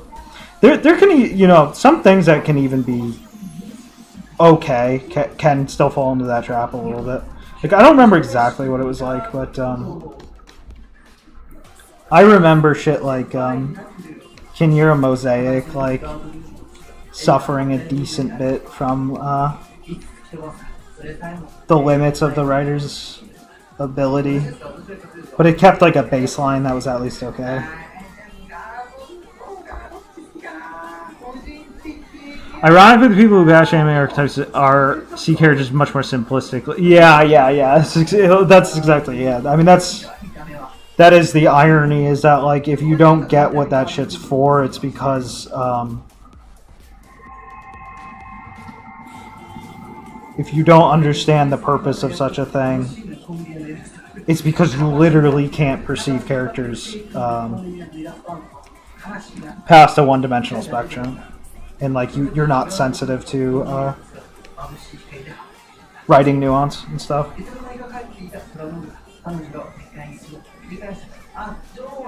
Oh, come on.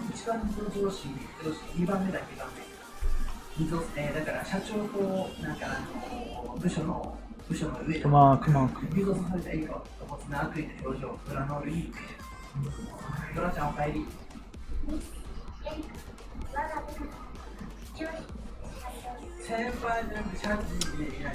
It actually does. The few pixels that come from filling in the spot actually do make a difference.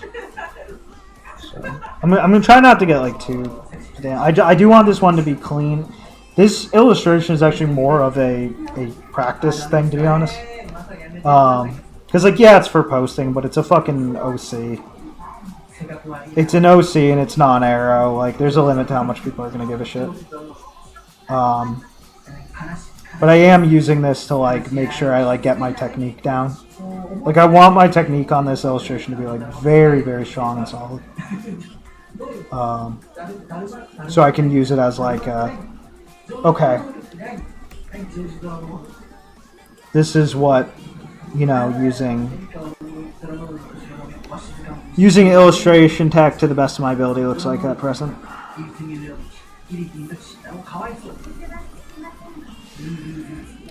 Real Taku hours, yo chicken.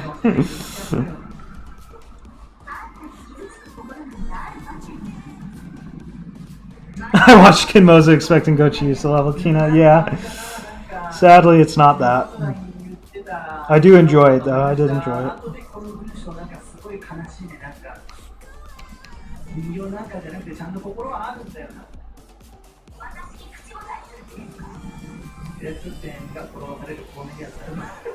I think I binged the whole thing and like, because I think I watched it like only after all the content came out for it.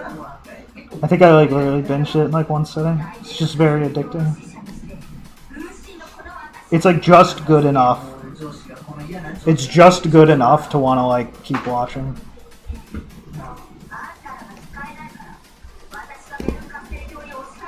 It's artist swag. I'm going back to sleep. Thank you, chicken. まさしくこの絵を表してるわけだからもったいねえ、それはもったいねえわ、それはもったいねえ。いいじゃん、レアじゃん、羨ましい、欲しいもん。自分も欲しいもん、それ。かわいそう、かわいそうだよ。I was associated GP with the hit piece interview the BBC did for the Connie Bad documentary. They talked to the, I believe, director. Oh, he perfectly broke. I'm gonna have to check that out after watching the show. That sounds fucking interesting. The fucking BBC always going after fucking anime and shit. It's so fucking funny. There's like a feud between them and Japan, like specifically otaku shit, that like literally stretches back to like the fucking 80s. I'm not even kidding.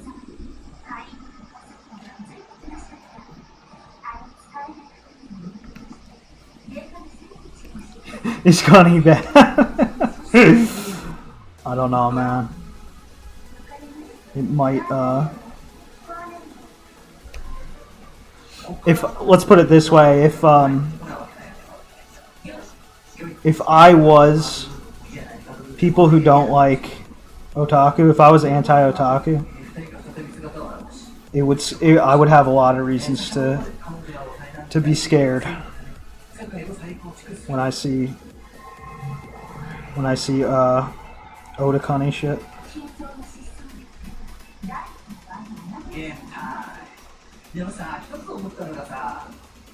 I would be fearing for my life.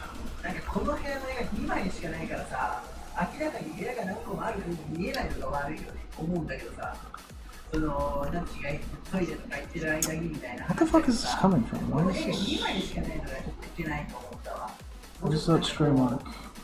でトイレの絵とさ、トイレがあるのがあってみたいなのあればいいけどさ、絵が2枚しかないからさ、なんか一つの家みたいな、一つの別荘みたいな感じがしないのよ、この。Let's see. We are almost done with the hair. This is the end. This is the end of the hair. 検証。はい。 I've never seen a Twitter argument about Connie Bad turn out with the otaku side winning. Yeah, because the reason is because no one who's like a legit would fucking participate in such an argument. It's like retarded. And you always get the stupidest arguments ever, like, it's okay because it has nothing to do with real life. And then that brings up a bunch of nonsense about how distinguishing reality and fiction and just a bunch of shit that has nothing to do with anything. Oh shit, chicken. Based as fuck. Based as fuck. And I really should turn text-to-speech on so I can see what your message was. Hold on, I'll read it on Streamlabs. Fuck, I gotta log in. Obviously you can't see the audio. Oh no, I just logged into my YouTube.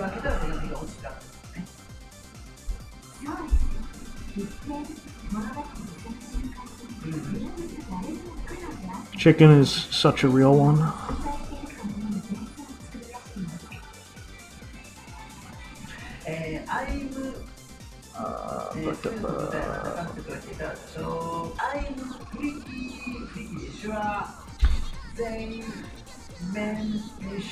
Stimulate your Vegeta nerve right now.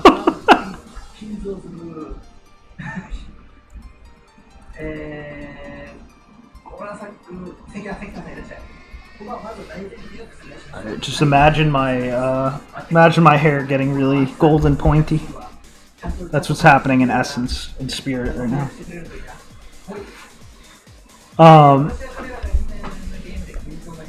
Yeah, it's like, yeah, basically, it turns into arguments that are effectively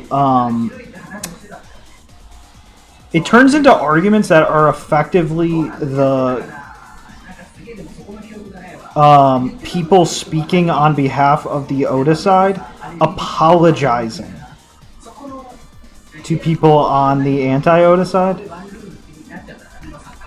without realizing that's what they're doing, when really the correct answer is just like fuck off. That's the answer to that argument, and like just calling out the fact that they're arguing in bad faith. Like all you really want to do is just like, you know, see this shit disappear because you have a different agenda, you have a different alliance. That's never what you're getting. So that's why it always ends bad. And that's one of the things I really don't like. I never liked about, Rika Tard, because he didn't get that. He did not get that. Like, he kept, every time I looked, it was some new stupid fucking lowly argument that just doesn't matter and doesn't amount to anything except losing ground. It's just like,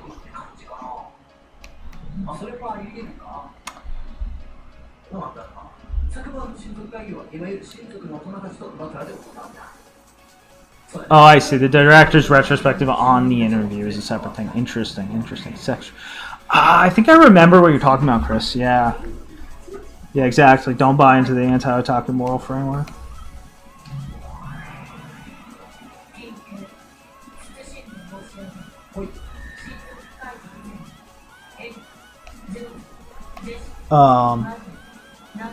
So yeah, that's like why I would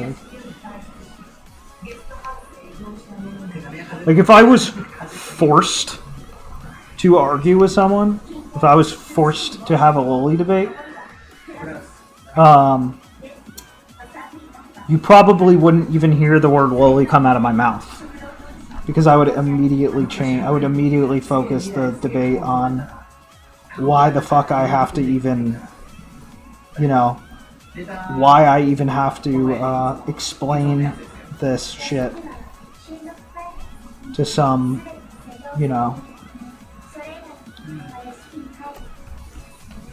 some freak.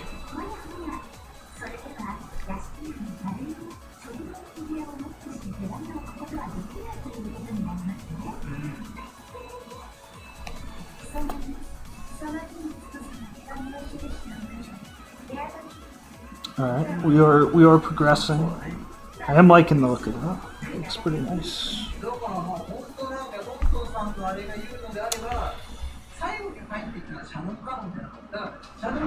Yeah, exactly, Flatface.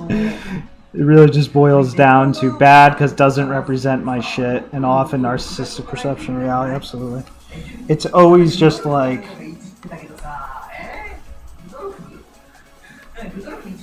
I want some fucking, some bullshit. This shit,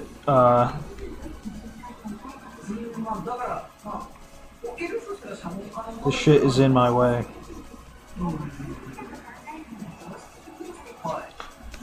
A lot of times it's just like, oh, this shit knows I'm bullshit. That's where, like, again, like, people simping women, that's a big one. Because it's just like, Oda shit is like, oh, it's like on the fucking ball with, like, calling that shit out.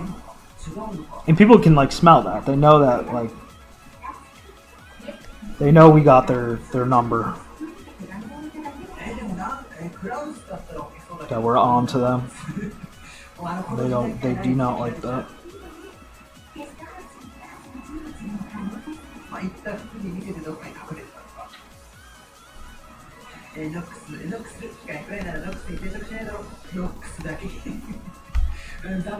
My mom tried to start an argument without me. Funny bad once.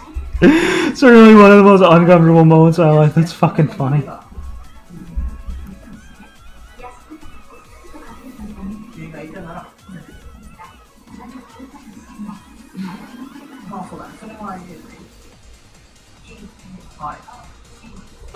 I think まだゲストハウスに帰ったと思わせといて実は帰ってなかった。 I think there were a few times where my mom brought up like, oh, now I noticed that the Japanese art seems to be a little risque. Is that part of their thing? And I'm just like, yeah, that's. I just explained it like it's an important part of the art, and she seemed to understand. Where the fuck is this? What the fuck is this coming from? どうなんだろうな。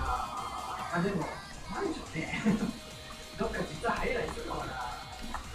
Where is my leg? 最悪さ、 Oh, there we go. ポンって叩いてなんだからみたいな、壁叩いてさ、壁叩いて、扉みたいな感じで思わせて。の一個なんか、ポンポンとこう行こう。 Yeah, you gotta soften them up with some Ghibli or Shinkai first. 違うやつ。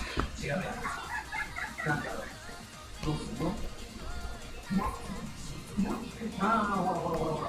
ほらほらほら、いいじゃん。ちょっといい推理してる。いい推理してる。いい推理してる。だからちょっと扉じゃなくても、ポンポンって音自体で何かしらあれるんじゃない？ I'm trying to make my line art layers a little more organized. This. そこまで考えてなかったけど、まあまあまあ、別に扉じゃなくてもいいってね。Let's see. This should actually be pretty thick, actually. Because otherwise it'll get lost on the contour of the, ああ、じゃあこれがあれか。 whatever you call it, fucking jacket thing.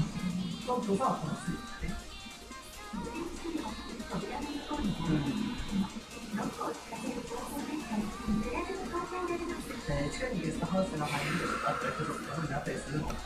ああ、どうなんだろう。ああ、なんか荷物を運ぶためのみたいな入り口みたいなね。だけどそれは食べ物関係なんじゃないの？ Yo, bottom. わかる。ほら来た。 Welcome. We're doing some cleanup, some tedious cleanup. Probably only gonna stream for another 30 minutes or so. I didn't want to spend my whole day on this. ノックスマシン。ノックスマシン。ああ。ほうほう。おいや。 See how that looks? Yeah. I think we'll go thick on the other side as well.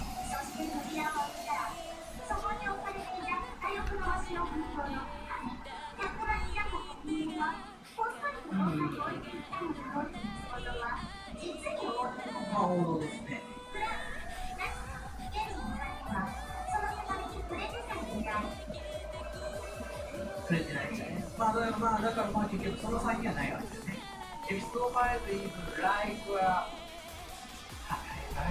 of episode 1 and the bit of episode 4 if you know the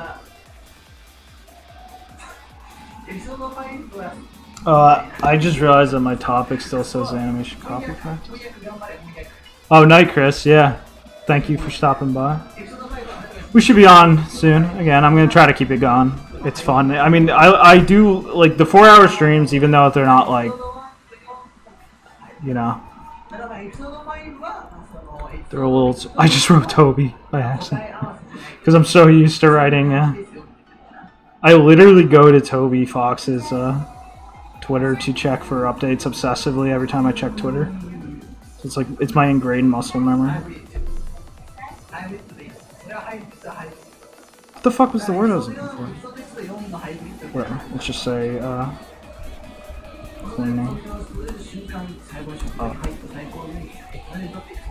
think I meant to say tones. Like shadows.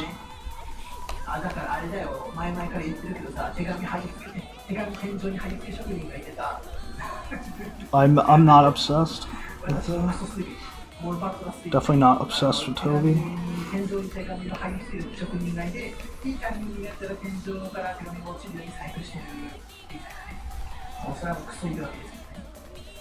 Speaking of which, I recently got like 500 likes on a video related to Toby where I was saying how like the video was like, I swear to God, it's not even a real channel, like a real channel, as in like, I swear to God, it's like an actress.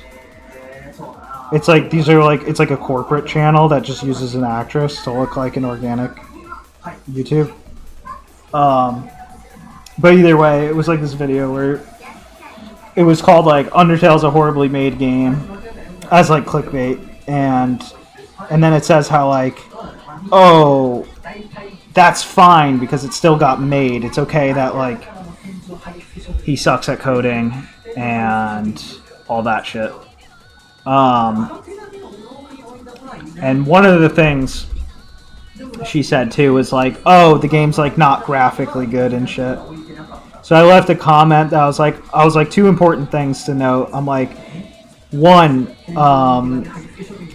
it does matter that he can't code. It's one of the reasons why he's not able to follow up easily. Like, he's admitted nonstop how like fucking impossible of a time he has adding features to the game and shit. Like, he admitted how like even recently he was doing like Yandev tier if else chains to make like cutscenes and shit until recently.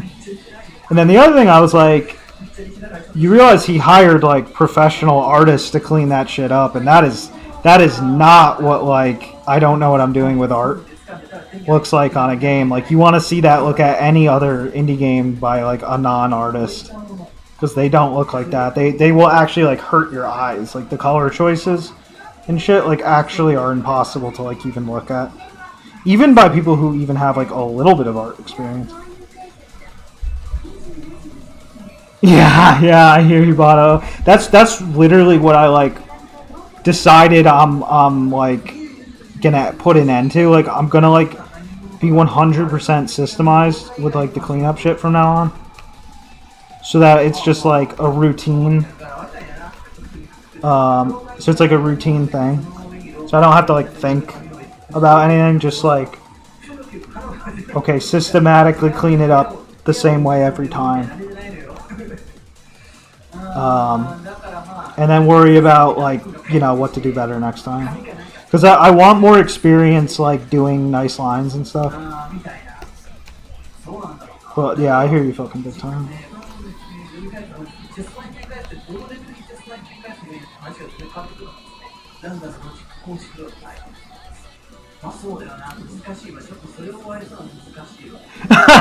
Charles based as fuck.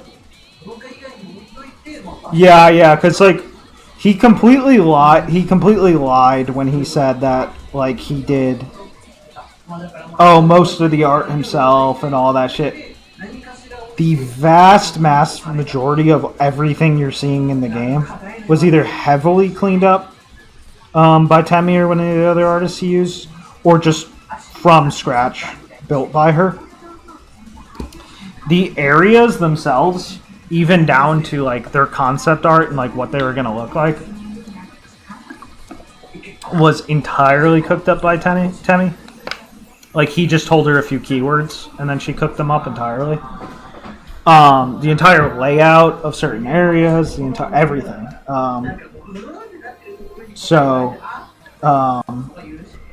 Yeah, he was like straight up capping with the whole like, I did everything myself and just had some help on the art. There's just one guy who, this is kind of like a genre of video, like I took X number of years to make an indie game and I made like $0 fucking dollars from it. That's kind of like a little subgenre, like Doom posting, indie dev Doom posting vids. It's kind of like a subgenre. And there was one guy who was like a really great example of like, yeah, this is what a game looks like when you don't, this is what a game looks like when you don't have art skill. Because it's just hard to even like look at. Like, it's like it's just kind of putrid to look at. And then there was another guy who even has like some art skill. Not a lot, but like some. And like even his game is kind of hard to look at because it's like everywhere where there's like a bad color choice. Everywhere that's like just odd compositionally. Every little design thing that's just kind of off. Like that shit all adds up to make you like just really not want to play the fucking game. So people get a really weird idea in their head when they think like, oh, I can wing it and still end up with Undertale, forgetting that they're seeing like professional work the majority of the time they're playing the game.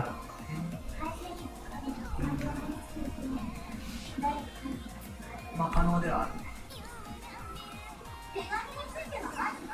でもさ、だってさ、手紙に I don't see how you could think that I'm not much of a gamer. I don't know exactly what you mean, Charles, in the sense that like it's like there's two ways to look at it,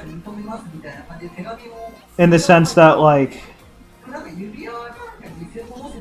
do you focus on like the part of it that only could have come from like a professional artist choosing like professional colors and stuff, or do you focus on the aspects that are like, you know, right from Toby? It kind of just like depends how you look at it. And like, yeah, there's some indie games out there that are actually really graphically good, but there's so many that are a person, you know, and they're mostly stuff you don't hear about because it usually doesn't do well.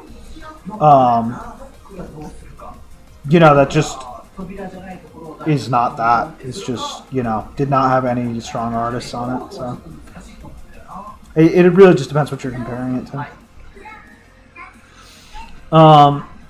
Thoughts on the only fan service is important crowd? Oh yeah. Sometimes tied in with anti-mo. Yeah. Yep. Yeah. It's honestly, it's just a form of irony weeb. It's I call them like the Coomer style irony weebs. And yeah, they're fucking bad news. They're really bad news. The Coomer style irony weebs. Because basically what they're trying to do is they're trying to say anti-mo is anti-me based. Mofu Momo is he is like he's our defense squad.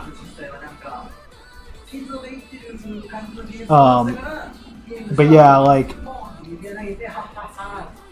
it's literally what they're effectively trying to say is like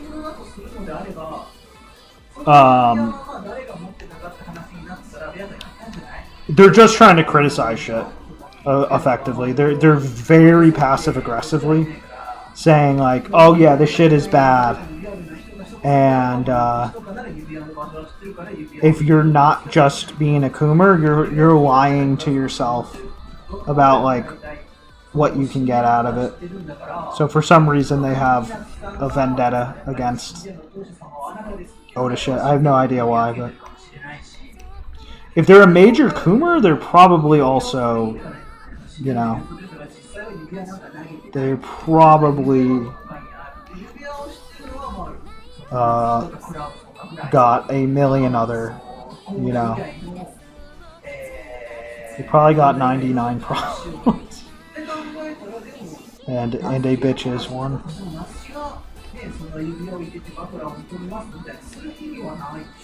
I can't decide if I want something. Yeah, I probably should put something connect. Yeah, that looks decent. That looks decent. だからなんだろうね。だからそのね、夏日がだってクラウス捕まってるのどういうこと？自作自演？ちょっとクラウスが捕まってる自作自演説があるみたいなあれだったよな、そういえば。でもだとしたら母さんは何って話なんだよな。わけわかんねえよ。母さん何ってなっちゃうんだよ。For my money, Cave Story is the best made by one guy indie game though. Yeah, to me it was like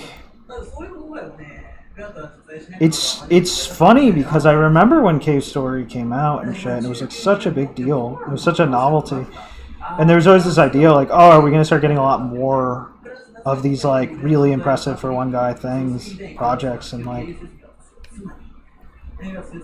the answer is mostly no, because it's too fucking hard and there's not enough inherent reward, etc. And of course nowadays the indie market is getting kind of boxed in by these like super indies who have like serious budget behind them and all that stuff, and just kind of call themselves indie and stuff. So it's like it's extra hard to stick out. You know, if you're just gonna try to make like a one guy thing and whatnot. Like Cave Story in the current market, obviously like wouldn't be famous because it's already been a thing. It would definitely do well. But even stuff like like when you get like even JB John Blow admitted he straight up had enough humility to be like, yeah, Braid wouldn't have done any numbers if it was released in today's market. Like that ship has sailed.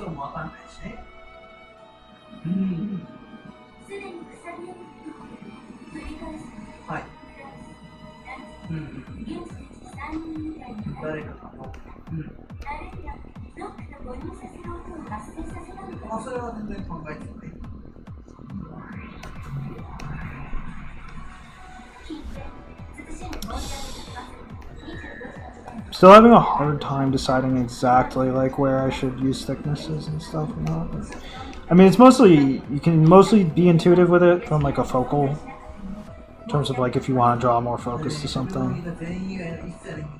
Thickness, retention, I guess, as well.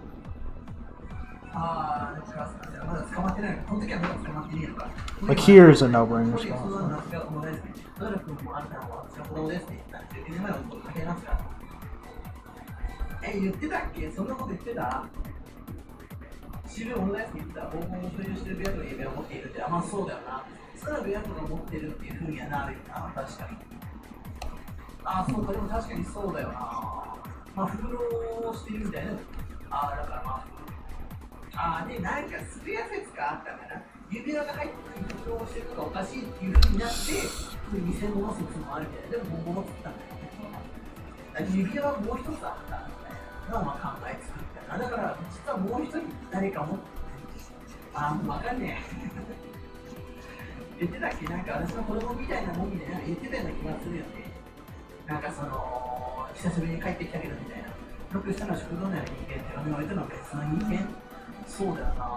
The indie darlings of yesterday were all in the elbow rubbing club of the game's promotional media.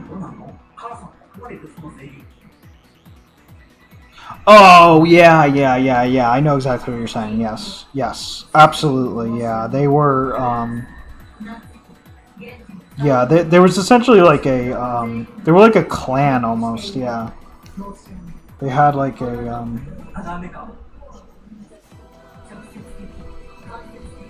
They had a certain way of colluding, and that's like soft collusion. It's funny because I've talked about it before, like the tragedy of the Y2K people, the Yick dudes, aptly named ACK Studio. But yeah, I was talking about like their downfall and shit, and how like as Running Shine pointed out and shit, like they were trying to get in like hard with the whole indie click and all that shit, and you know, it was way too late in the stage. Like by that point, things had already changed, and being part of that wasn't gonna help the way it used to, and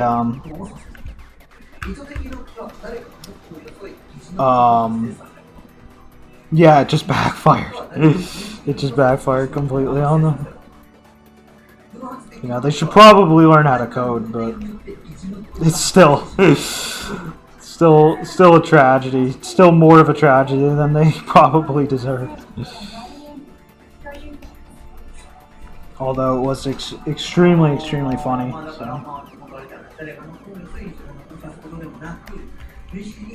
I told the story before how Toby made that, like, he put the promo tweet out for the game, then made like a slide tweet, like a super generic motivational tweet, just to like slide his promotion of the game down a little bit. They fucking retweeted the Axe Studios retweet Toby's slide tweet. Then Toby fucking deletes, just straight fucking deletes the promo tweet. They must have felt so fucked.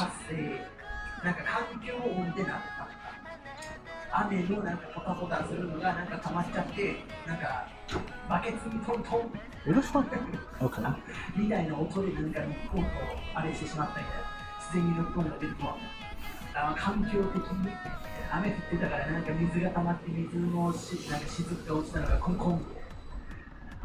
Do I read Doujinshi often? No, I actually like don't a lot, to be honest. Like, I will definitely have my moments where I do, but I actually don't a lot. Even though it's like kind of, it's not like super time consuming or anything. So like, I often wonder why I don't more, but I actually just don't a lot. When it comes to like Arrow manga and shit too, I'll actually, typically I will actually reach for original stuff first. I tend to prefer original over parodies.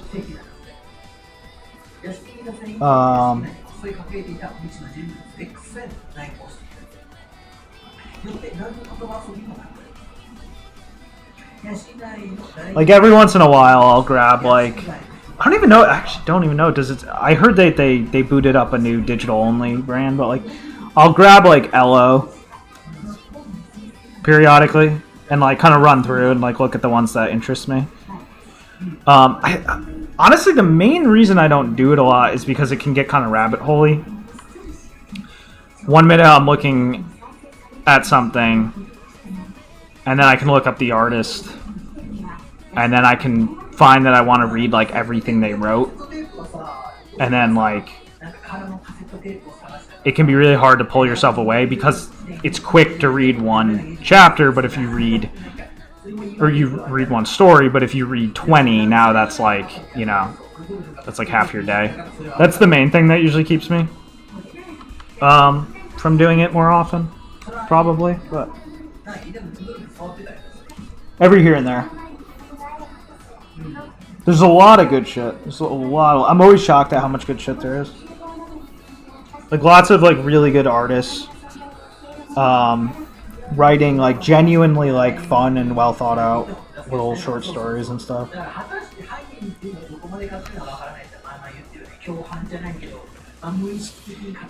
You know, like a Arrow manga was really good when you go, I wish this was just a series, and like I don't even care if it's Arrow or not, I just want more of this shit.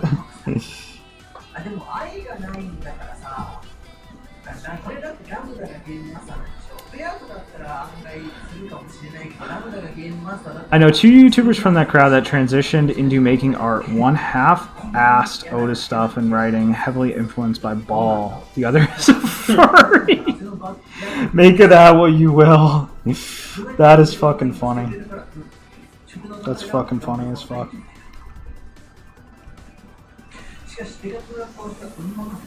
Alright, I'm actually pretty happy with how this is going. I'm pretty happy. Some areas I'm not thrilled about.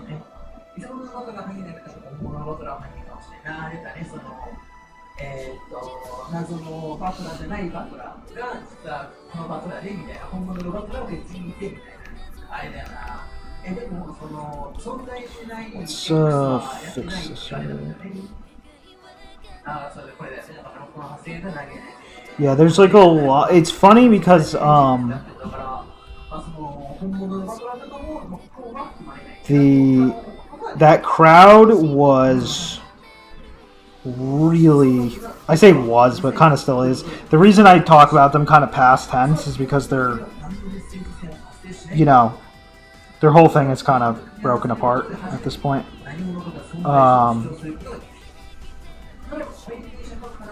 But yeah, they were, most of them were like very degenerate people, and not in a based way, and very strongly very strong Oda, anti-Oda sentiment in there. Even though they like constantly liked, they had a very parasitic relationship from it. Like they like to take from it, but you know, like cherry pick certain things, but just very against it. Stuff like that, yeah, very ugly. It's one of the reasons, like, I feel like, as far as like indie games and shit go, I feel like it's just a no-brainer that like otaku media should be controlling that space, because it's just like, you know, think about all the, you know, sick artists and writers going around. Like, there's no reason why they can't just like step in and just fucking take control of that space. Because it's funny, because like I'll just kind of think about shit like, you know, like I read like a absolutely like incredible recently made VN, like yeah, like Jewelry Hearts, for example. And I just think like, wow, like imagine if this was like the same story without any like compromises in the way it's actually told. Imagine if this got to be like an RPG you could easily buy on like Steam or something. But it still has all the density of the storytelling. It still uses like VN style storytelling and all that shit. Like,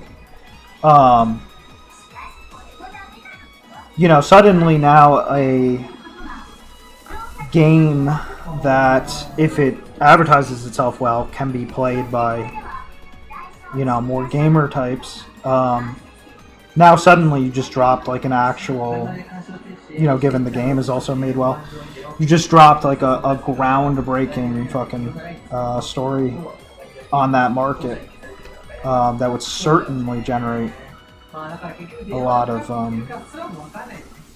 you know, buzz and shit. So it's just like, I see seriously untapped potential. It's funny, did you hear about Gen Urobuchi writing some like, it sounds like Nitro Plus is testing the waters, because he's literally writing some like fucking mascot platformer thing. I don't know. I'll have to look into it at some point. It sounds funny as fuck, but yeah, it sounds like I'm not the only one with this thought in their head. So, Gyalto Inkya no Kosai Shukan is a great example of era manga that which was interesting. All right, I'll give it a read. Yeah, there's a that the name alone sounds funny and interesting. So, yeah, there's a lot of those. There are a lot of those. Yeah. It's funny because I like to, I kind of throw shade at manga a decent bit, but like, I feel like the Arrow manga scene, like the good artists in it at least, are like always like just doing interesting shit. Will you send Matt Anime Snob the coveted Castle review? Honestly, probably, yeah. Why not? Why not? I mean, unless I thought it would like hurt sales. Like, if there was reason to believe like that's a bad move, I wouldn't do it. But otherwise, yeah, it would just be funny. Like, I wouldn't even care what he says. What he says would just be funny.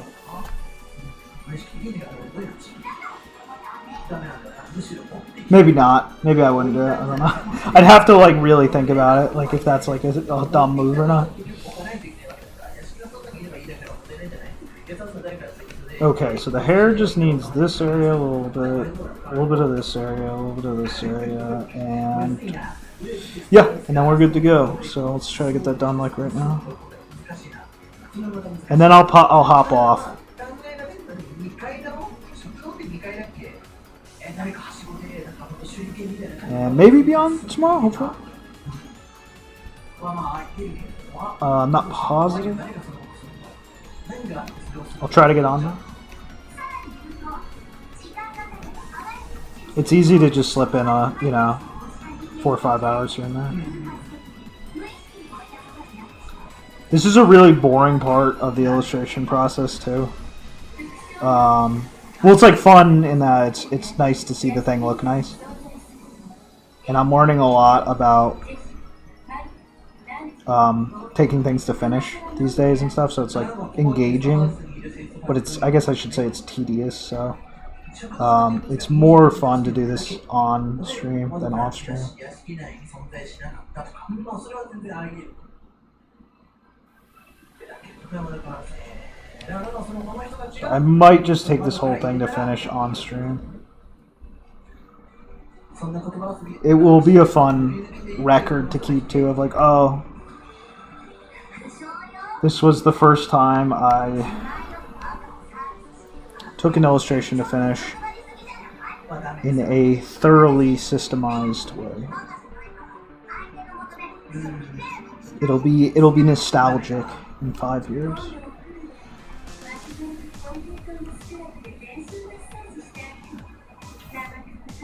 痛い痛い痛い痛い。 Let's see. I'm trying to think what we should do this.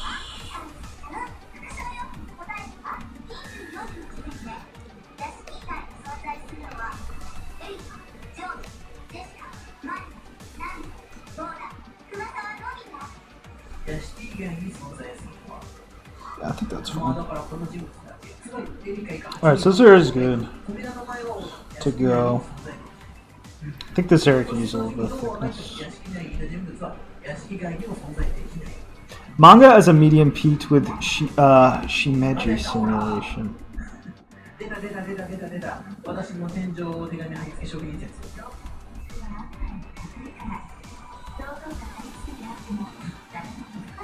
本当に言ってくれる時が来たか。天井貼り付け処理。Oh yeah, this was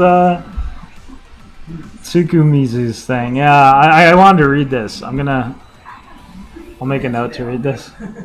I like his shit a lot. Both his art and writing I like a lot. 以外だからだから他にみたいな他のところもあるみたいなまずあったよな。ダメかな。ダメっぽい。あ、ダメですか。Dude is weird as fuck. What the fuck was this? Oh, this was this. He's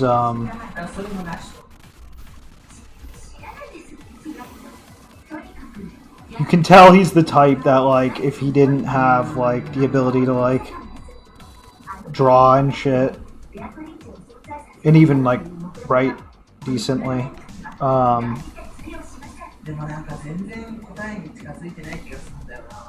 better than decent? I honestly I can't remember enough to say.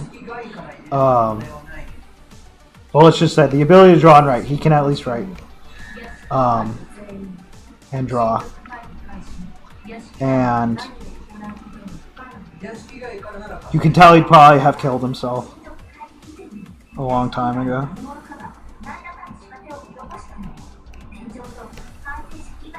It's just that type. Yeah, he's got a pretty lame face. Well, it's like that kind of shit is just it's festering grounds for like your BPD, you know, femcel / blah blah blah. You know the whole. Charles, I would never go this far in a drawing ever. Yeah, no, I don't blame you. It's this. This is less for presentational purposes. This is more for practice. I'm not gonna lie. Like, I'm trying to burn. There's specific things I'm trying to do that I just really want to do. It's less about the drawing at this point. 食堂生の口裏 It's about sending a message. No, just kidding. いつはシャモン頼んでるでみたいな手紙を置いてなかったっていうの手紙を置いてないというふうに認識してたみたいな実はあったけどそこにないというふうに見てたのが言い方にもう少し気を使ってください。使えないカードの皆さん。 I'm not gonna do this exact thing with every single illustration, but well, the goal is that I just get cleaner. I just get cleaner even when I'm, you know, roughing and all that stuff. X は気にしないで気にしないで言ってないでしょ本当だよ I think this needs some thickness. まあだってもうこの状態だったら一番相手そうだけどブルーで合わせてないというふうに認識しててないというふうに認識してでその扉のノックオンが扉のノックオンも謎だけど Although if you were to deliver for like a Soshige or something, they would want you to do this. They would need you to do this, so, for what it's worth. Or they would have a team of slaves that does that. いや自らのスリップを否定することは何にも最悪のスリップをするからへいへいありがとう手紙の使い切り、お許しではああいいと思います スノークです。屋敷以外の物語 He streamed for the first time recently. Oh my god, the chat was half English speaking teenagers. That's fucked. まあだから I bet he won't want to stream again after that. That's so fucked. Because like honestly, like I'm not even gonna lie, like even with like when I do get my own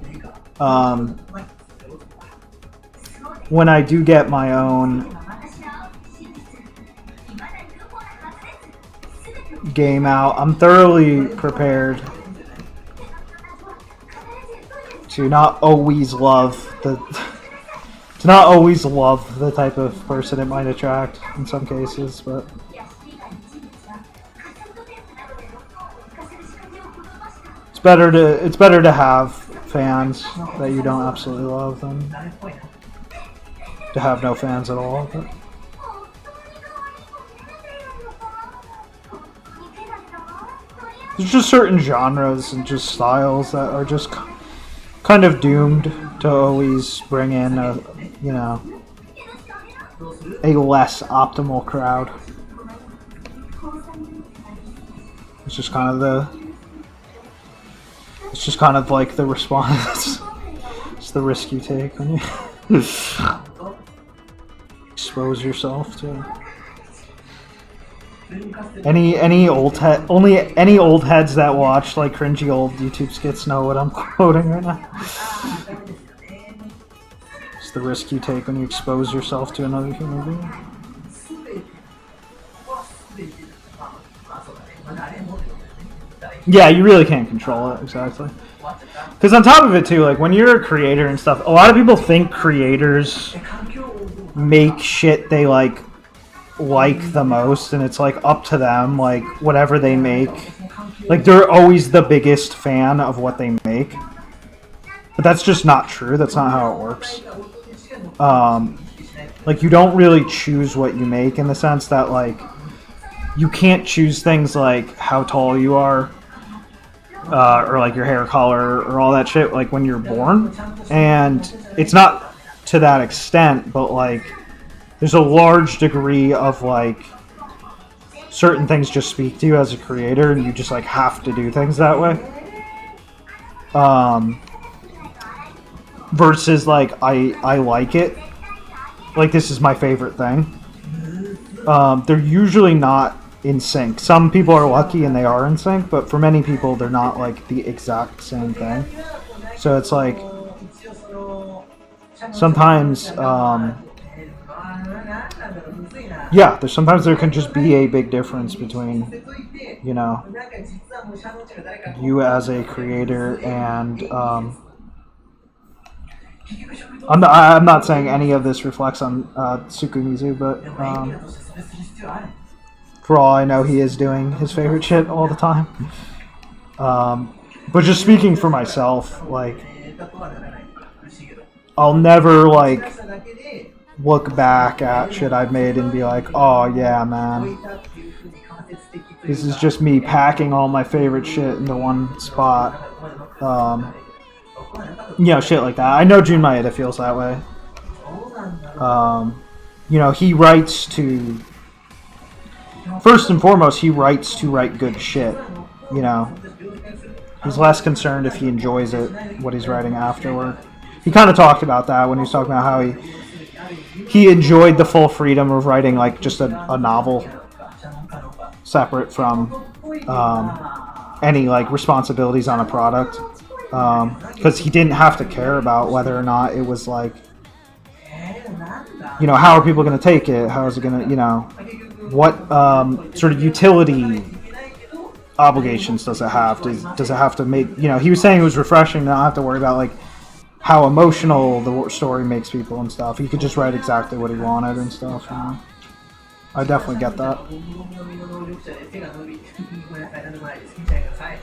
It's kind of like that one video where they had newborns choose Gen 1 starter plushies. Their initial choice wouldn't be automatic rather than their initial choice would be automatic rather than anything by influenced by anything out of the gate. Yeah, exactly. That's so true. Exactly. In the story, the creator is also Oh, my hand is starting to... I'm starting to lose the... Because I'm challenging myself on getting a little more precise than usual. My hand is like... I literally can't move it that precisely anymore. I have to stop now. I think we did pretty good, though.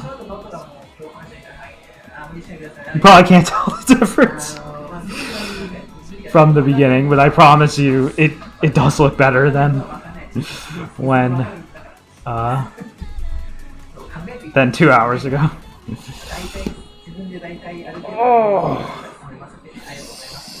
Okay, well, thank you for showing up, and yeah, hopefully I'll be on tomorrow. If not, it should be very soon after. I'm gonna try to do these length of streams more often. So, and hopefully I should get that new vid out. That it's gonna be like a little mini devlog, mostly focused on all the battling shit. Hopefully that should come out soon, because I'm very excited to drop that. Yes, thank you, Fumomo, Flatface. I will see you all soon. Yes, the log is gonna rock. Yeah, see you, Mothra Man. Thank you for stopping by. Good luck with everything.